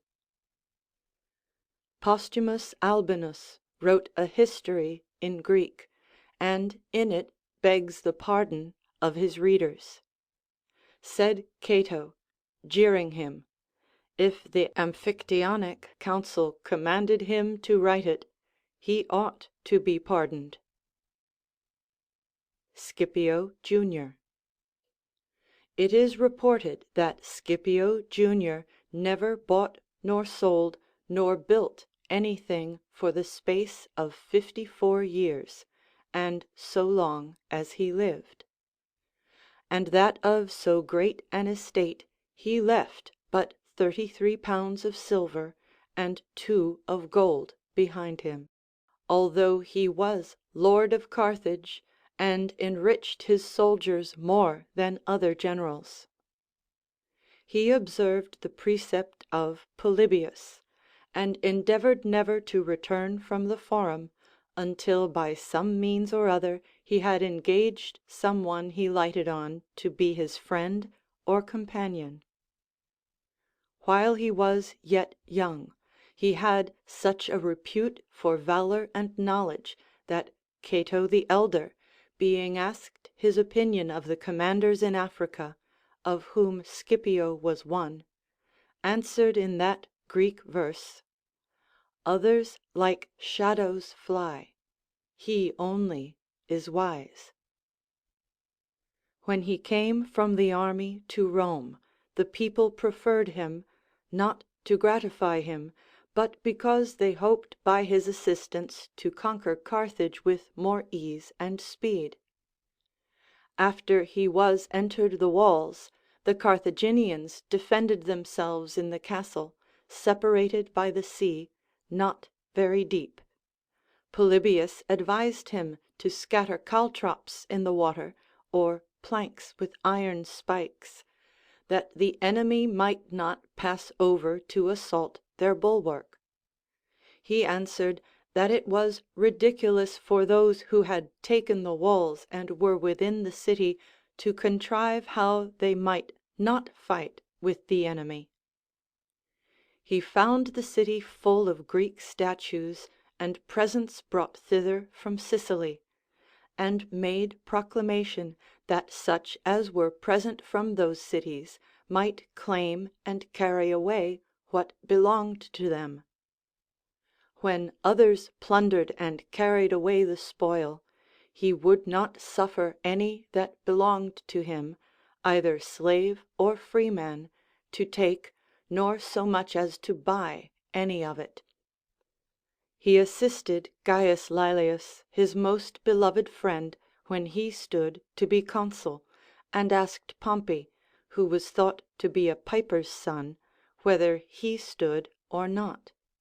He replied no, and besides promised to join with them in going about and procuring votes, which they believed and expected, but were deceived.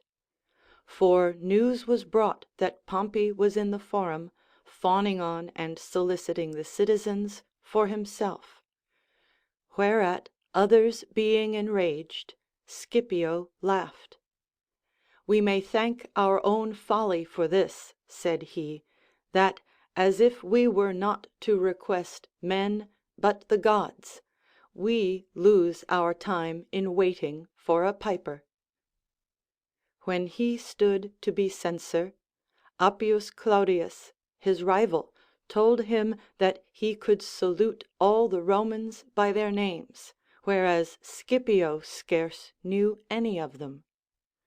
You say true, said he, for it hath been my care not to know many, but that all might know me. He advised the city, which then had an army in Celtiberia, to send them both to the army, either as tribunes or lieutenants, that thus the soldiers might be witnesses and judges of the valor of each of them. When he was made censor, he took away his horse from a young man who, in the time while Carthage was besieged, made a costly supper, in which was a honey cake, made after the shape of that city, which he named Carthage, and set before his guests to be plundered by them. And when the young man asked the reason why he took his horse from him, he said, because you plundered Carthage before me. As he saw Caius Licinius coming towards him, I know, said he, that man is perjured. But since nobody accuses him, I cannot be his accuser and judge too.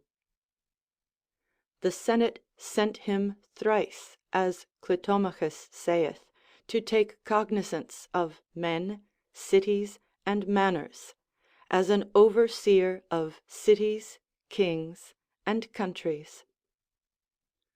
As he came to Alexandria and landed, he went with his head covered, and the Alexandrians running about him entreated he would gratify them by uncovering and showing them his desirable face.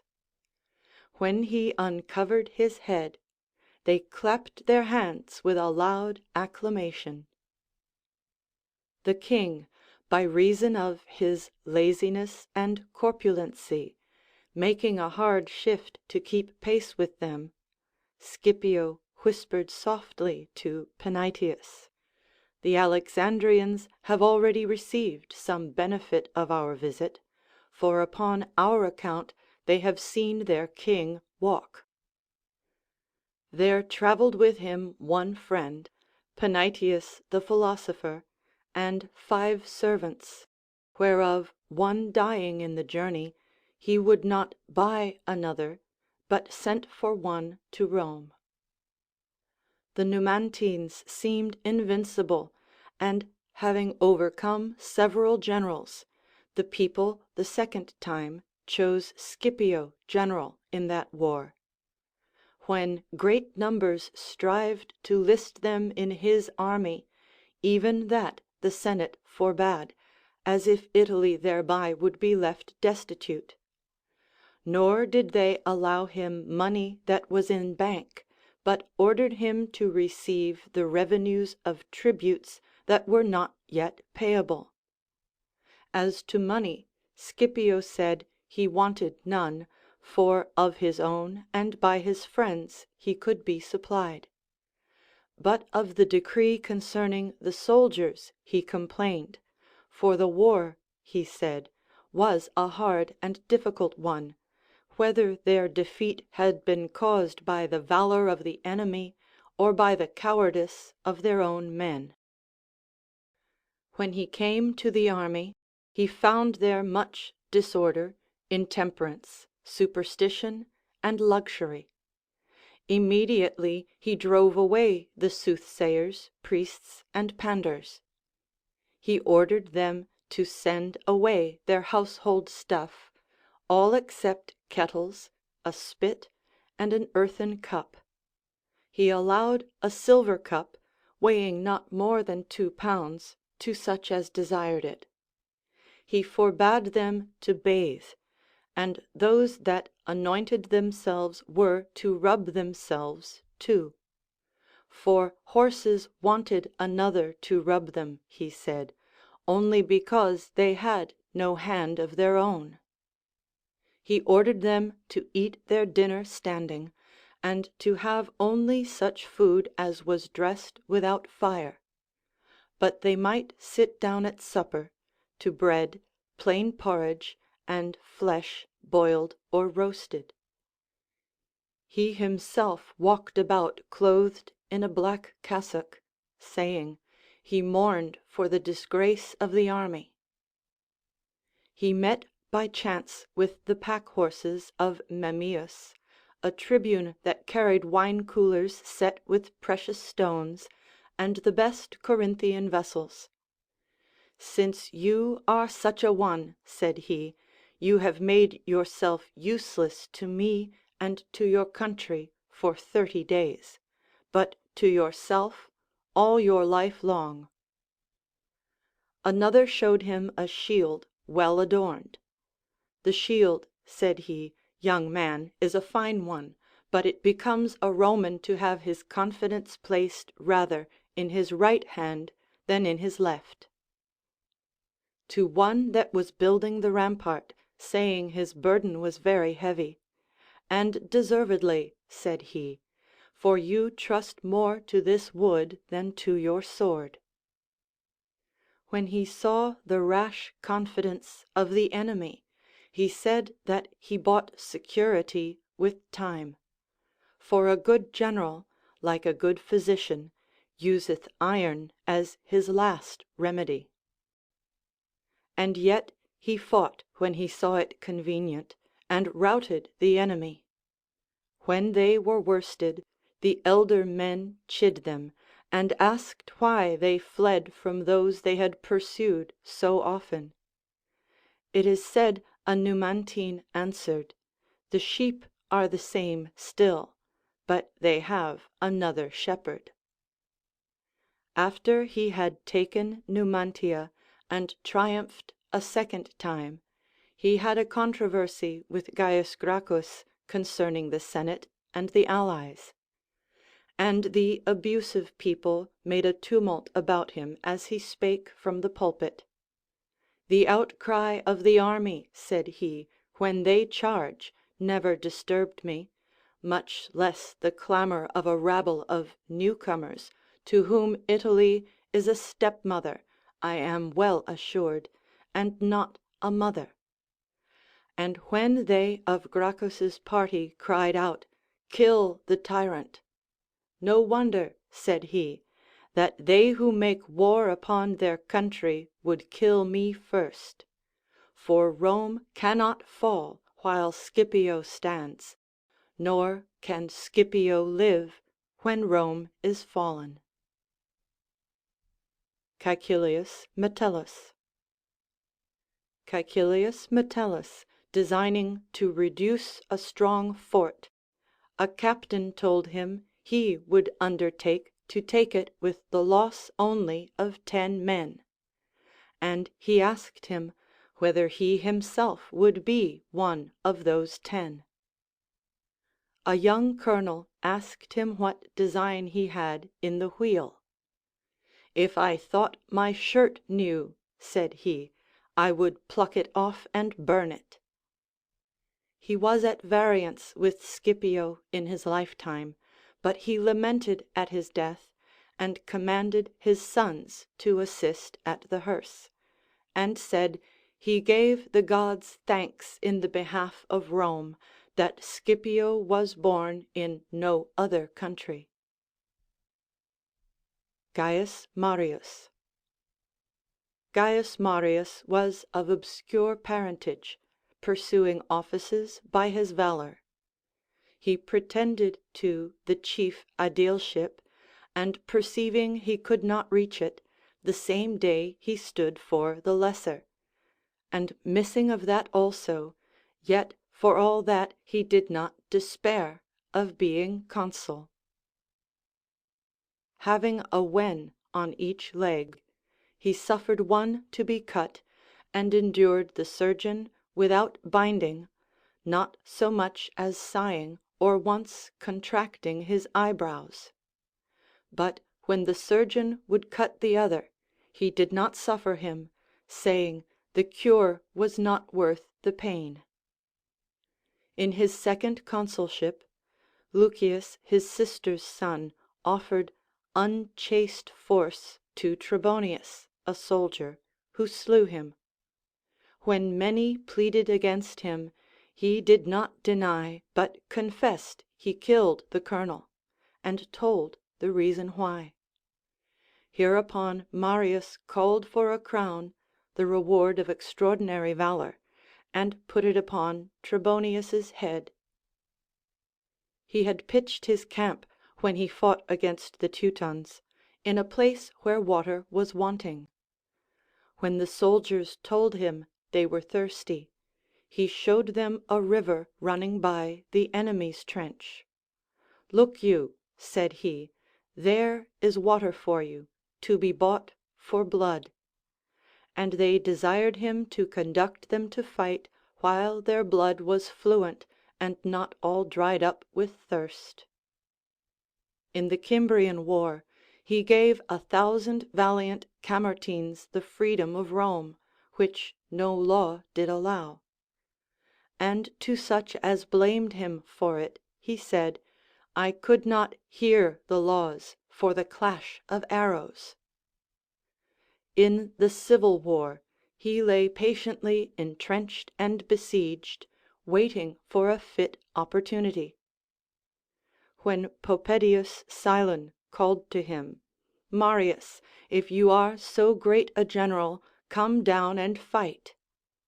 And do you, said he, if you are so great a commander, force me to fight against my will, if you can. Lutatius Catullus. Lutatius Catullus in the Cimbrian war lay encamped by the side of the river Atasis, and his soldiers, seeing the barbarians attempting to pass the river, gave back. When he could not make them stand, he hastened to the front of them that fled, that they might not seem to fly from their enemies, but to follow their commander. Sylla. Sylla, surnamed the Fortunate, reckoned these two things as the chiefest of his felicities: the friendship of Metellus Pius, and that he had spared and not destroyed the city of Athens. Gaius Popilius. Gaius Popilius was sent to Antiochus with a letter from the Senate, commanding him to withdraw his army out of Egypt, and to renounce the protection of that kingdom during the minority of Ptolemy's children. When he came towards him in his camp, Antiochus kindly saluted him at a distance, but without returning his salutation he delivered his letter, which being read, the king answered that he would consider and give his answer. Whereupon Popilius with his wand made a circle round him, saying, Consider and answer before you go out of this place. And when Antiochus answered that he would give the Romans satisfaction, then at length Popilius saluted and embraced him. Lucullus. Lucullus in Armenia, with 10,000 foot in armor and 1,000 horse, was to fight Tigranes and his army of 150,000, the day before the nones of October, the same day on which formerly Scipio's army was destroyed by the Cimbrians. When one told him, the Romans dread and abominate that day, therefore, said he, let us fight to-day valiantly, that we may change this day from a black and unlucky one to a joyful and festival day for the Romans. His soldiers were most afraid of their men-at-arms, but he bade them be of good courage, for it was more labor to strip than to overcome them. He first came up to their counterscarp, and perceiving the confusion of the barbarians, cried out, fellow soldiers, the day's our own. And when nobody stood him, he pursued, and with the loss of 5 Romans, slew above 100,000 of them. Gnaeus Pompeius. Gnaeus Pompeius was as much beloved by the Romans as his father was hated. When he was young, he wholly sided with Sylla, and before he had borne many offices or was chosen into the Senate, he enlisted many soldiers in Italy. When Sylla sent for him, he returned answer that he would not muster his forces in the presence of his general unfleshed and without spoils. Nor did he come before that in several fights he had overcome the captains of the enemy. He was sent by Sylla lieutenant general into Sicily, and being told that the soldiers turned out of the way and forced and plundered the country, he sealed the swords of such as he sent abroad, and punished all other stragglers and wanderers.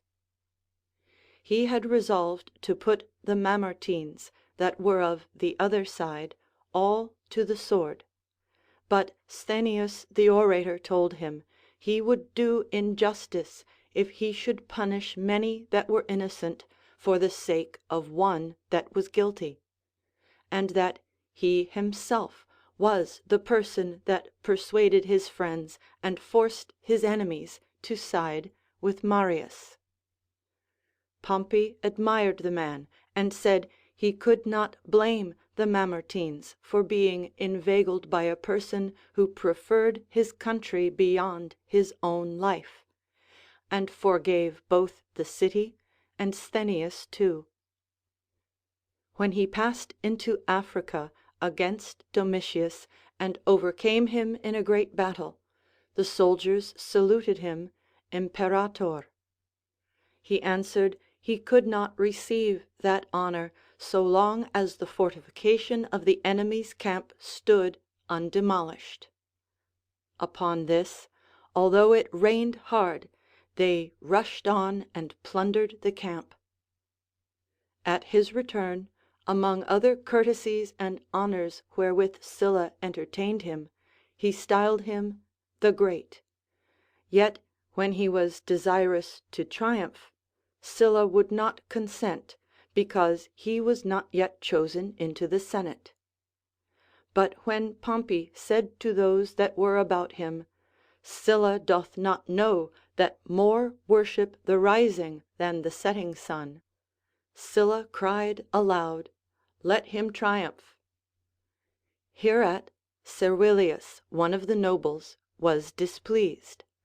The soldiers also withstood his triumph until he had bestowed a largesse among them.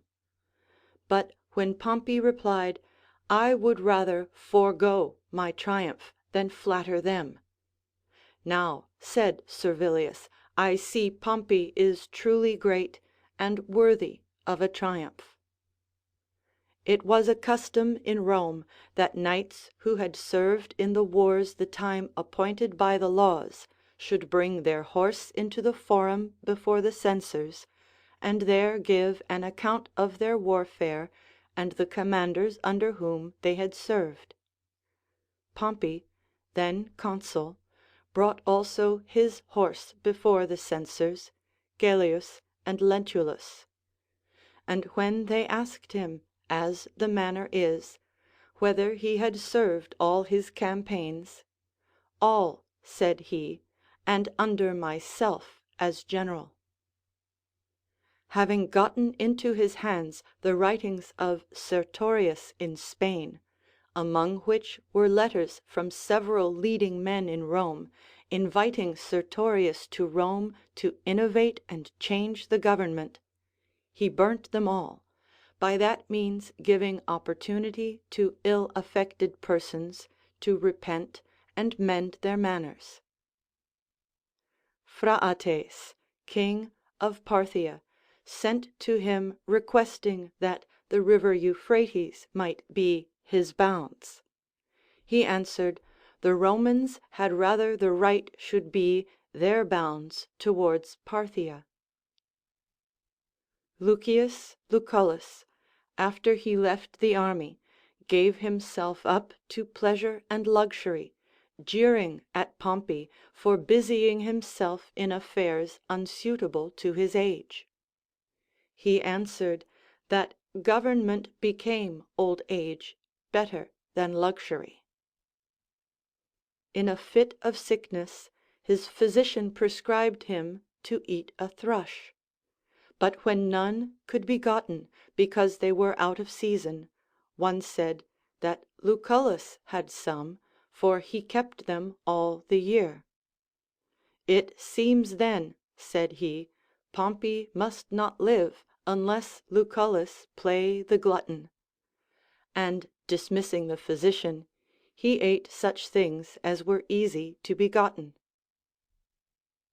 In a great dearth at Rome, he was chosen by title overseer of the market, but in reality lord of sea and land, and sailed to Africa, Sardinia, and Sicily.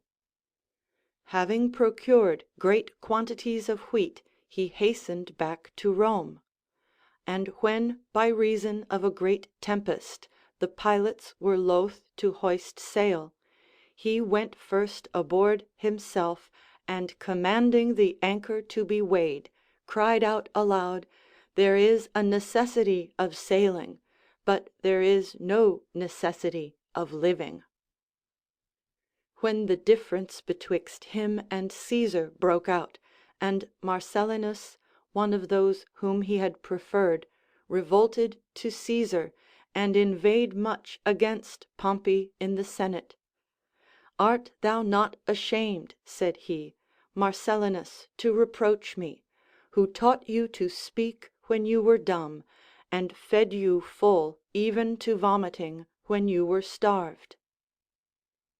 To Cato, who severely blamed him because, when he had often informed him of the growing power of Caesar, such as was dangerous to a democracy, he took little notice of it, he answered, your counsels were more presaging, but mine more friendly. Concerning himself, he freely professed that he entered all his offices sooner than he expected, and resigned them sooner than was expected by others. After the fight at Pharsalia, in his flight towards Egypt, as he was going out of the ship into the fisher boat the king sent to attend him, turning to his wife and son, he said nothing to them beside those 2 verses of Sophocles: whoever comes within a tyrant's door becomes his slave, though he were free before.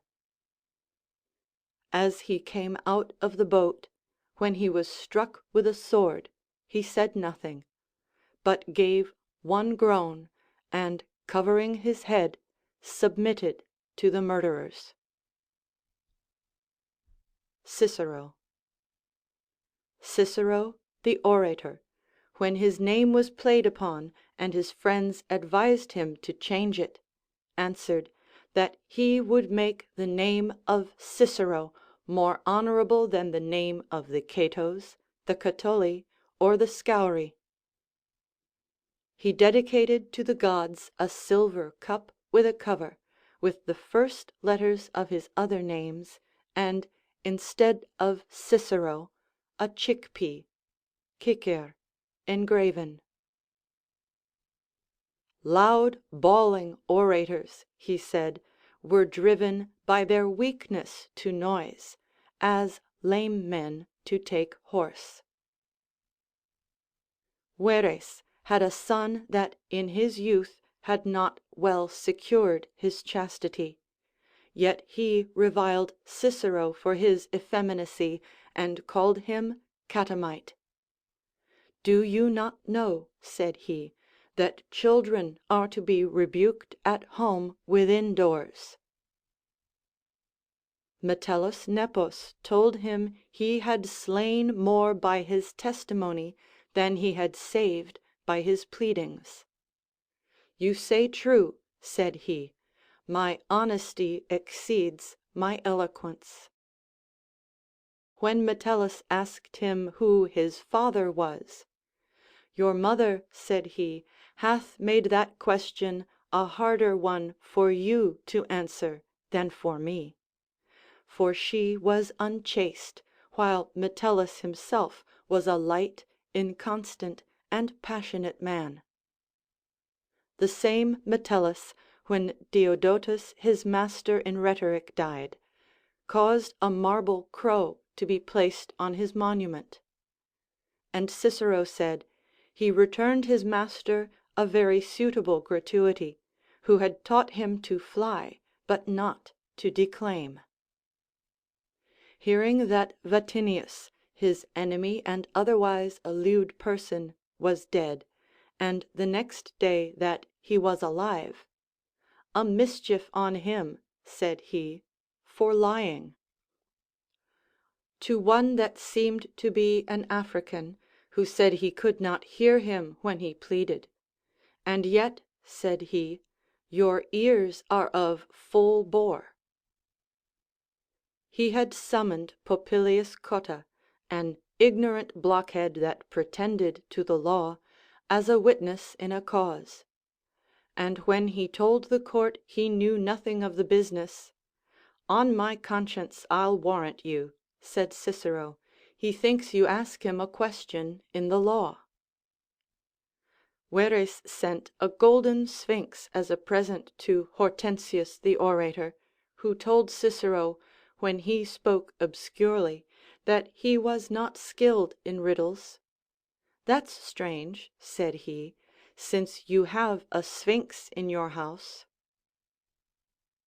Meeting Voconius with his 3 daughters that were hard favored, he told his friends softly that verse, children he hath got, though Apollo favored not. When Faustus, the son of Sylla, being very much in debt, set up a writing that he would sell his goods by auction, he said, I like this prescription better than his father's. When Pompey and Caesar fell out, he said, I know whom to fly from, but I know not whom to fly to. He blamed Pompey for leaving the city, and for imitating Themistocles rather than Pericles, when his affairs did not resemble the former's, but the latter's. He changed his mind and went over to Pompey, who asked him where he left his son-in-law Piso. He answered, with your father-in-law Caesar. To one that went over from Caesar to Pompey, saying that in his haste and eagerness he had left his horse behind him, he said, you have taken better care of your horse than of yourself.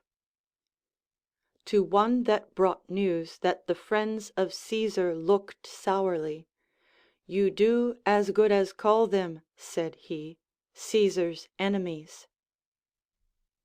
After the battle in Pharsalia, when Pompey was fled, one Nonius said they had 7 eagles left still, and advised to try what they would do. "Your advice," said he, "were good, if we were to fight with jackdaws." Caesar, now conqueror, honorably restored the statues of Pompey that were thrown down. Whereupon Cicero said, that Caesar, by erecting Pompey's statues, had secured his own. He set so high a value on oratory, and did so lay out himself especially that way, that having a cause to plead before the centumviri, when the day approached and his slave Eros brought him word it was deferred until the day following, he presently made him free. Gaius Caesar.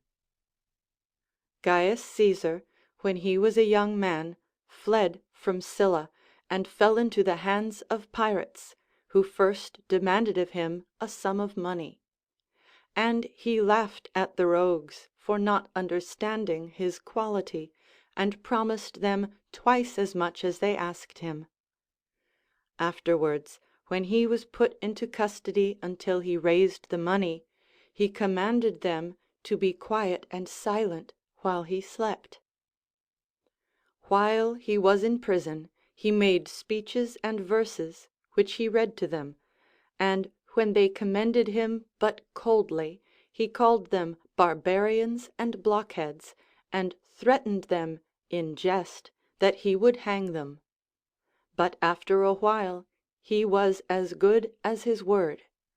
For when the money for his ransom was brought and he discharged, he gathered men and ships out of Asia, seized the pirates, and crucified them. At Rome he stood to be chief priest against Catullus, a man of great interest among the Romans.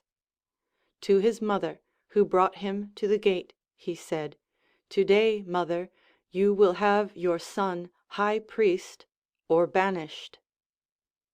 He divorced his wife Pompeia, because she was reported to be over familiar with Clodius. Yet when Clodius was brought to trial upon that account, and he was cited as a witness, he spake no evil against his wife. And when the accuser asked him, "Why then did you divorce her?" "Because," said he, "Caesar's wife ought to be free even from suspicion." As he was reading the exploits of Alexander, he wept and told his friends, "He was of my age when he conquered Darius, and I hitherto have done nothing." He passed by a little inconsiderable town in the Alps, and his friends said they wondered whether there were any contentions and tumults for offices in that place. He stood, and after a little pause answered, "I had rather be the first in this town than second in Rome." He said, great and surprising enterprises were not to be consulted upon, but done. And coming against Pompey out of his province of Gaul, he passed the river Rubicon, saying, "Let every die be thrown." After Pompey fled to sea from Rome, he went to take money out of the treasury. When Metellus, who had the charge of it, forbade him and shut it against him, he threatened to kill him. Whereupon Metellus being astonished, he said to him, "This, young man, is harder for me to say than to do." When his soldiers were having a tedious passage from Brundisium to Dyrrachium, unknown to all, he went aboard a small vessel and attempted to pass the sea. And when the vessel was in danger of being overset, he discovers himself to the pilot, crying out, "Trust fortune, and know that you carry Caesar." But the tempest being vehement, his soldiers coming about him and expostulating passionately with him, asking whether he distrusted them and was looking for another army, would not suffer him to pass at that time. They fought, and Pompey had the better of it, but instead of following his blow, he retreated to his camp. "Today," said Caesar, "the enemy had the victory, but none of them know how to conquer." Pompey commanded his army to stand in array at Pharsalia in their place, and to receive the charge from the enemy. In this Caesar said he was out, thereby suffering the eagerness of his soldiers' spirits, when they were up and inspired with rage and success, in the midst of their career to languish and expire. After he routed Pharnaces Ponticus at the first assault, he wrote thus to his friends: "I came, I saw, I conquered." After Scipio was worsted in Africa and fled, and Cato had killed himself, he said, "I envy thee thy death, O Cato, since thou didst envy me the honor of saving thee." Antonius and Dolabella were suspected by his friends, who advised him to secure them. He answered, "I fear none of those fat and lazy fellows, but those pale and lean ones," meaning Brutus and Cassius. As he was at supper, the discourse was of death, which sort was the best. "That," said he, "which is unexpected." Caesar Augustus. Caesar, who was the first surnamed Augustus, being yet young, demanded of Antony the 25 millions of money which he had taken out of the house of Julius Caesar when he was slain, that he might pay the Romans the legacies he had left them, every man 75 drachms. But when Antony detained the money, and bade him, if he were wise, let fall his demand, he sent the crier to offer his own paternal estate for sale, and therewith discharged the legacies; by which means he procured a general respect to himself, and to Antony the hatred of the Romans. Rhometalces, king of Thrace, forsook Antony and went over to Caesar; but bragging immoderately in his drink, and nauseously reproaching his new confederates, Caesar drank to one of the other kings, and told him, "I love treason, but do not commend traitors." The Alexandrians, when he had taken their city, expected great severity from him. But when he came upon the judgment seat, he placed Arius the Alexandrian by him, and told them, "I spare this city, first because it is great and beautiful, secondly for the sake of its founder, Alexander, and thirdly for the sake of Arius, my friend."